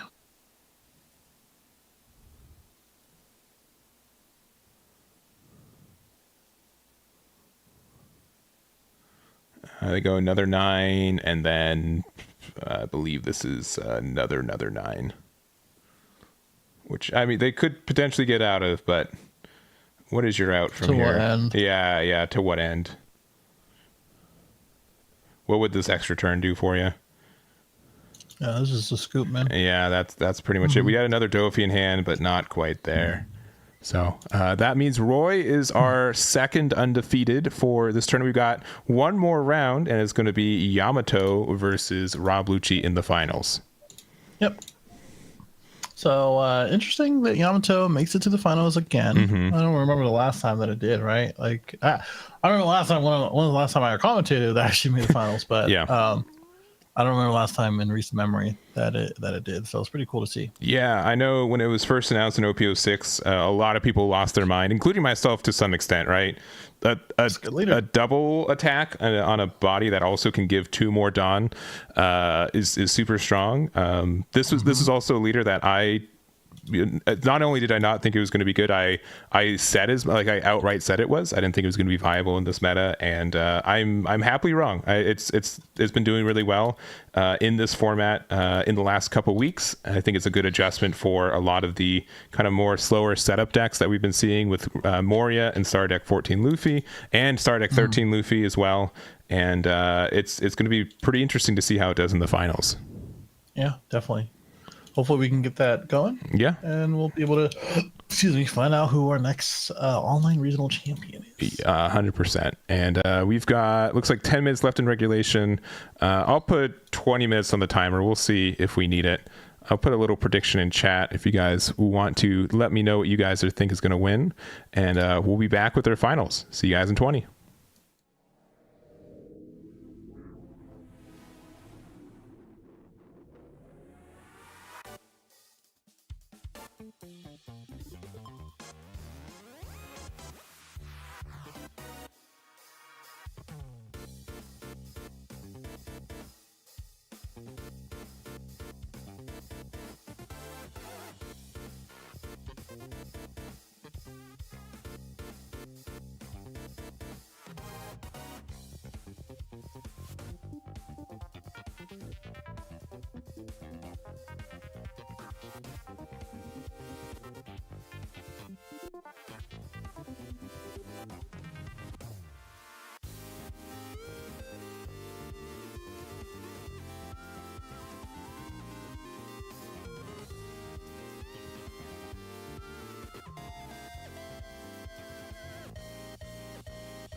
All right. We have one final round for the Top Cut Events October Online One Piece Regionals. I'm joined with Brian for hopefully just 30 more minutes. I got, as soon as I'm off this call, a wave of stress off me. My mouse is hovering over the disconnects. Able to enjoy the rest of my weekend. But jokes aside, I do appreciate Brian being here with us. And Brian, what are our two leaders left in finals right now? I do believe it is the Yamato versus the Rob Luchi. We've actually seen them this last round, and his last 3 rounds, I'd say. I think we've seen all of them. So, it's pretty interesting. I was saying that I don't even remember the last time the Yamato was in the finals. Mm-hmm. With online is a little bit different. People tend to use different decks sometimes, but this one went the distance. And Rob Luchi, no surprise, right? No surprise in the way that we've seen this particular player, and as well as this leader, pretty much show out all of its card pool and how powerful it really is. It's actually kind of crazy. Yeah, for sure. And we did ask the viewers, and based off of channel points, it's about a 30-70 split. This is not necessarily what people think is going to win. It's a mix of that and what people want to win, which the difference on that one. But I think most people would be ecstatic to see Yamato take a big win here today. Yeah, it would be pretty cool. I think they're all getting set up pretty soon here. They're just waiting for the pairings to go up. Who do you want? Did you say who you wanted to win? As someone who's denied Yamato's existence in the meta, it'd be less egg on my face if Luchi won.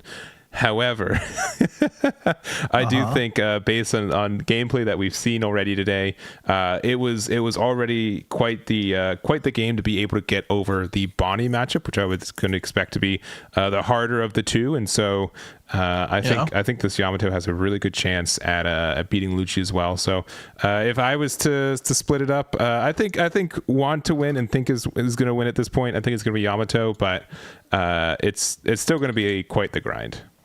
Sure. Okay. I do want Yamato to win. Cool. I think he's a very cool leader. Anyway. Yeah. I think I do want the Yamato to win. I think it's a cool leader. I think the way that some people play, just like we saw in the last match with Yamato, it's really cool to see how aggressive it can be. So, it's just a little different from what we usually see in the grind fest of black decks. Yeah, I think the other thing about it as well, and I think we've seen a little bit of it from the games we've been able to watch, is that Yamato is the only leader in the game that has double damage on the leader, right? Mm-hmm. This is something. Without any kind of requirements, it's just there, which is pretty nuts. Just there. And so that lends itself to a different gameplay style. If you haven't played against the Yamato in a minute, you've played against one that's 7-0, right? And be like, how do we play this matchup? What's the thing? I think it is to a point where Yamato hasn't been as present as it used to be. I think in OP06 and beginning of OP07, where people have to adjust to how the gameplay works, how the balance works, and it's kind of hard to relearn a matchup or do a quick pivot when you're so used to what you think this meta is going to be. I agree. Excuse me. I think that's the whole point of the less, not so much less played, but like less matchup chart related decks. When you think about the Namis, when you think about the Yamatos, when you think about even stuff like Perona, right? So like those type of things where you really just have to look back into your memory bank and be like, okay, well, this is what I did last time, and did this work or it didn't work, that kind of thing. So hopefully, from what I can see, a Rob Luchi player has been pretty adaptable to most of those matchups that we've seen. Every time we go to their table, they just have like 30k of power on the bord. They got like 3 life. I haven't seen them sweat yet today, so there's one more match to maybe make that happen. Yeah. And both of these guys are probably guaranteed top 8. So like I don't think they're, like, for the most part they should be. I don't want to say that in case it's wrong, but I think they're pretty, sitting pretty. And I think they're probably proud of where they got to this point. 100%. I think both players should be. There are just a lot of great players out here today. Being 9-0 in general is quite the feat, regardless of the field you're in, but especially in this one. And regardless of win or loss, going 9-1 is super fantastic. And I think both should be really proud of their performances so far today. Yeah, man, I couldn't do it. Shout out to them. Yeah, I could only go 8-1. That's my limit. 9-1, impossible. Just okay, weird flex, but okay. I ended the tournament early for everyone. All right, I'm the hero they needed. Right. But jokes aside, I think they've shown up. I believe, get the names and everything right. I think so. Let's jump on over there. Okay. All right. And mentioned, we've got Roy on the left playing the Rob Luchi versus Long on the right playing the Opto. Man, I wanted to, so their names started with R and L. I wanted to switch that so bad in my head. Yeah, that's usually alphabetical. Especially Rob with Long sounds like a person's name, by the way. Yes, it does. And then Loy less as much. That one would be funny, but no. That would be a little rougher, especially since on our screen it's top bottom, not even left right from how it is on Discord. So right. That aside, though, let me get the timer set up too. We got 35 minutes. This is still timed because this is Swiss. No top cut for this event. Not that I think we should be worried about that. Yamato again. We had literally a 10-minute match earlier. Yamato just was pretty quick. Put fuel on the flame.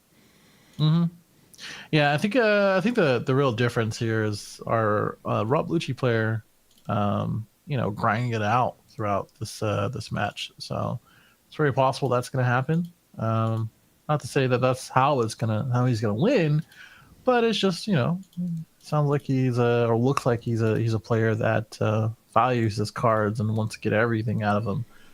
So we might see that here, but Yamato might not allow that. With double attack on face. Yeah, and I think part of the reason why this Yamato has been good and the concept of it is that Rob Luchi and I think Black in general, they're really dependent on their blockers, right? They've got arguably the best blockers in the game. They've got Rebecca and Sabo. Rebecca being able to find Sabo is great. Sabo being able to protect Rebecca is great.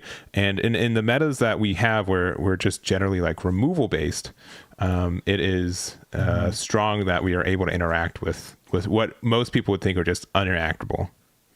Yeah, definitely. Which is nice to have. All right, but it looks like who's starting here?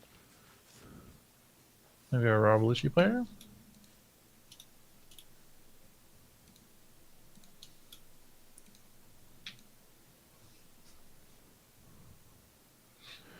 All right. Looks like Yamato's happy with their opening hand, and our Rob Luchi is as well. And we'll end up seeing who goes first. I think Yamato wants to go first. Luchi wants to go second most times. So being able to give it to both players like that is nice. Yeah. Making sure that the timer has started, which it has, so they're good to go. Yep. And 2 Dawn for Roy. One of them probably staying in here. Oh, okay. Just trying to get our trash going and cycle through our hand. Sweden coming down. Yeah, and in a matchup like this where they're so aggressive, you really don't have time to have Tempest Kick stuck in your hand. Yeah, definitely. You may as well try to draw into a different card that you can actually counter out with.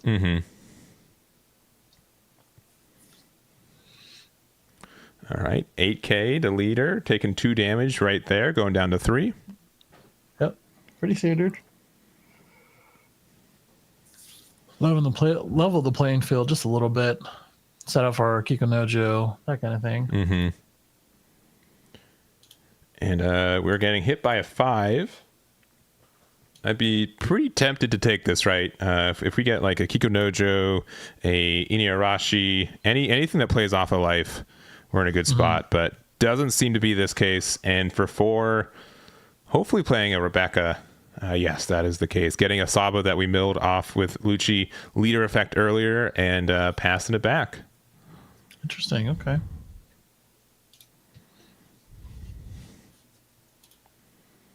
Yeah, passing it back here. Block is pretty much going to be confirmed with this leader swing.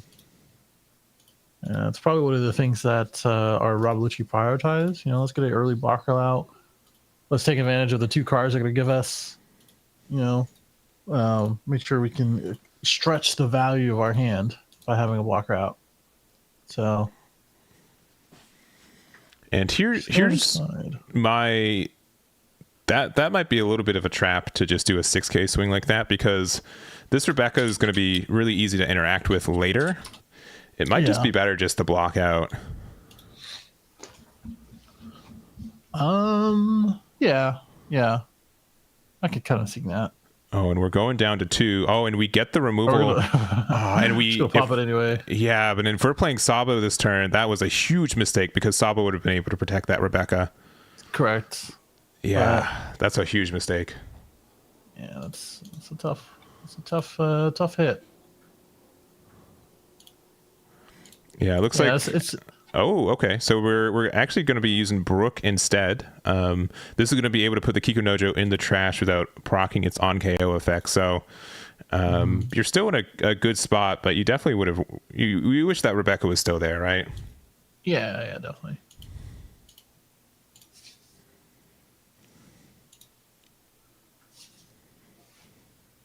All right, looks like we have, I believe, 7 Dawn for Yamato, so this could be the first Hody if we want to, but unfortunately they're down to 2 life and no cards on board, which is a little bit of a slow start.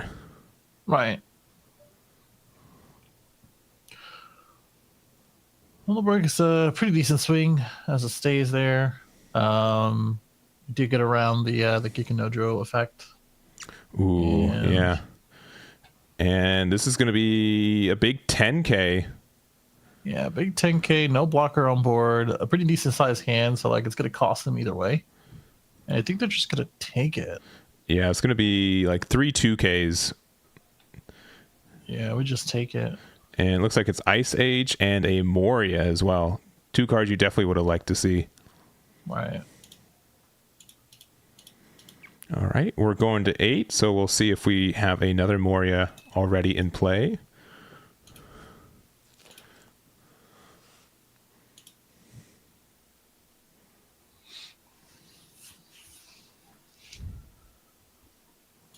All right, going to start off with a 5, putting 2 cards from the top of our deck into our trash, which looks like a Jack and maybe another Moria. Mm-hmm.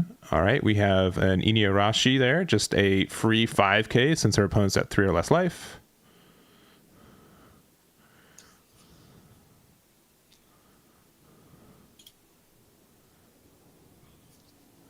And for 8, we could do a little bit of magic, but we could use Jack to be able to get rid of the Inuyarashi, but they could just go for game next turn.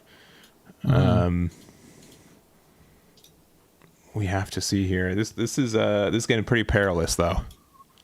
Mm-hmm.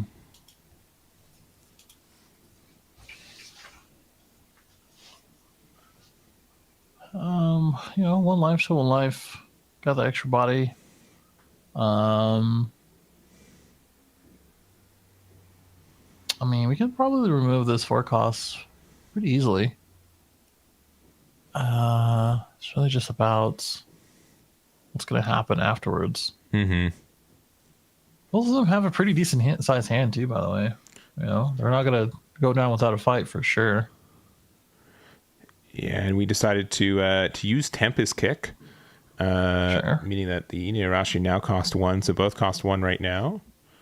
And we're using another one. That's our 3rd copy of it. Yeah, that's kind of crazy. And it's all three new cards, but that reduction's kind of wasted. Mm-hmm. I don't know. There's not too many like big costed things that you really need that higher reduction cost. But I mean, hey, 3 still 3. Yeah, but that 1 life is such an uphill battle at times. Yeah. If and this is why like 5 life leaders are just exponentially trickier to play against as the Yamato player. Looks like we're just going 8 into the life. Probably thinking about taking this because they could either one Could get a trigger there. Yeah, they're thinking like maybe playing Hody or being able to trigger out another body would be huge at this point too. Sure.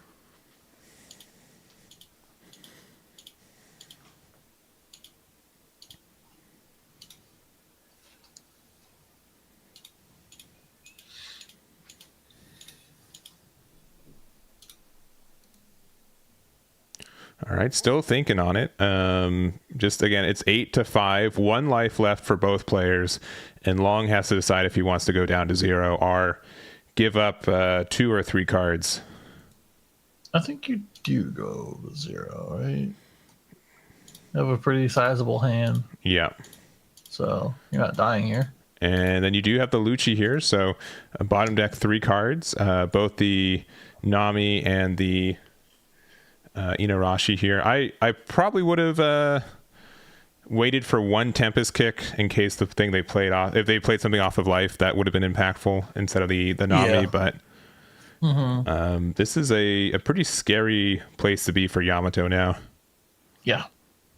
Still, it's interesting because we saw the version of all the big boys and things being on board and other the opposite side getting removed, and now it's all the mid-range stuff. So all the Brooks and the Rob Luchis and stuff like that removing, and somehow they're at 0 life. Yeah.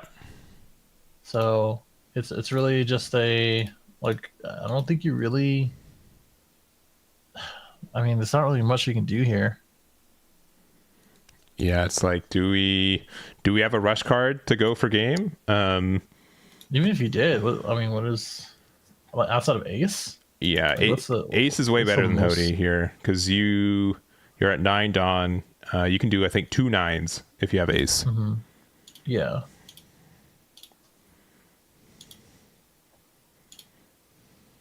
You could unrestrict reject, and then we could go for game that way. Oh, yeah. Let's go do that real quick. Go call up our good old friends at Bandai. Well, it looks like we're thinking on this 9. So if we have Hody, we play Hody for 7. We have 2 Dawn open, so we swing 7 with Yamato. And then with Hody, we're able to put 2 more Dawn into it, so we can play it for 10. So that's a potential play. I don't think we can really go for game. If we have a bunch of, I mean, look how big our hand is, right? I think we have like 10, 11, maybe even 12 cards, right? There's a world where we can just not lose, right? We could just defend up, just make sure they go down to 0, and then try to defend our way from there. Sure.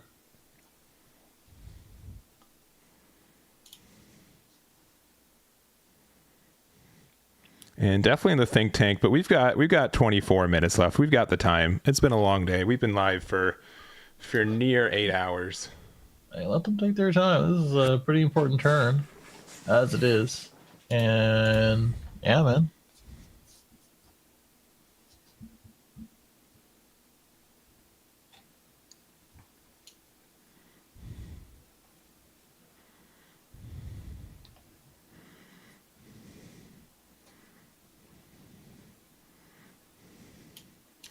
All right, we're going 5. So this is 10. And then what are we doing for 4? Playing a Kikunojo, perhaps? Hopefully not crying, because this is so tough. All right, we're taking it. All right. And playing a Yamato for 4. It rests the Luchi, not that does anything. Yeah. And we're passing it back. So we have a 5, a 7, and 14, I believe, for damage numbers. Yeah, which would mean a 1, a 3, and a 9. Right. So you need 13k worth of counter. That's honestly not impossible to do. Let's see. So you need 7 cards worth of 2k. Yeah, that's the first 2k 1k, 7 2k 1k, and then again big 8 plus 5 is 13. You need 14. to Well, yeah, 13. 13. So you need to get to 14. And no dice. Gotcha. Not quite there. Go. Dang. Well played. Well played indeed. Well played. Yeah, and I think there's a combination of Long getting a little bit unfortunate with cards out of life. The Onami hitting the Rebecca was really great, but really wasn't able to establish anything on board for a long time. Brooke being able to get rid of the Kiko Nojo was really big, and we're just trying to... It just wasn't able to get enough pressure, unfortunately. Yeah, I think it was just like at a point. If I was him, I would just look at my life. I'm like, how am I at 0? Yeah, I'm in trouble. But hey, yeah, congrats to Roy winning all of it with Rob Luchi.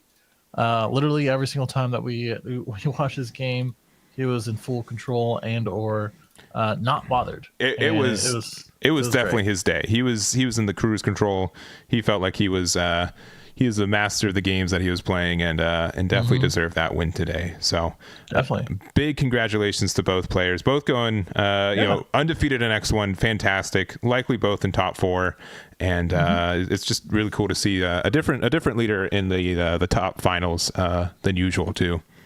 Definitely, I do agree. It was a good day worth of matches. Seemed like a pretty diverse tournament as well. You know, the known culprits, but just like at the same time, like it's good to see all the decks that we've seen. Yeah. It wasn't boring. It wasn't like, you know, oh, he's doing this, no. There was some thought between every single play that every play that we've seen. You know, that could just be pinpoint of accuracy of the matches we chose to watch, but maybe, but I definitely appreciate the opportunity to see the matches that we did. We saw some, you know, really well played players, and happy to just provide this for you all as well. So let me give the prediction before I forget. Sure. On the Luchi there. But yeah, we should have the top 32 out by Monday morning, so you guys make sure to check out on socials for that. And I really do appreciate Top Cut for running this event, the judges as well. It was a really smooth event as well, and just I love the opportunity of being able to do this and provide this for you all. So I also appreciate Brian coming out of retirement a little bit for another one, and just tolerating me for 8 hours. It's not a you got to be paid to do that. I'm going to thank myself as well for that one. So yeah, I thank you, Hayden, for letting me hang out. Thank you, Top Cut Events, for letting us do this, and thank you everybody who's been watching here and every other platform / clips, whatever it may be, in the past and future. So hey, I think that's all that we really have. Yep. It was a pretty good final, pretty quick one. But overall, very good tournament, and happy to be here. Agreed. So you can make sure to check out the VODs on YouTube if you're maybe watching that from this already. But again, and Decklist will be out in the next 48 hours or so. So thank you guys very much. We really do appreciate it. Thank you again to Top Cut, and we'll see you at the next event. Bye-bye.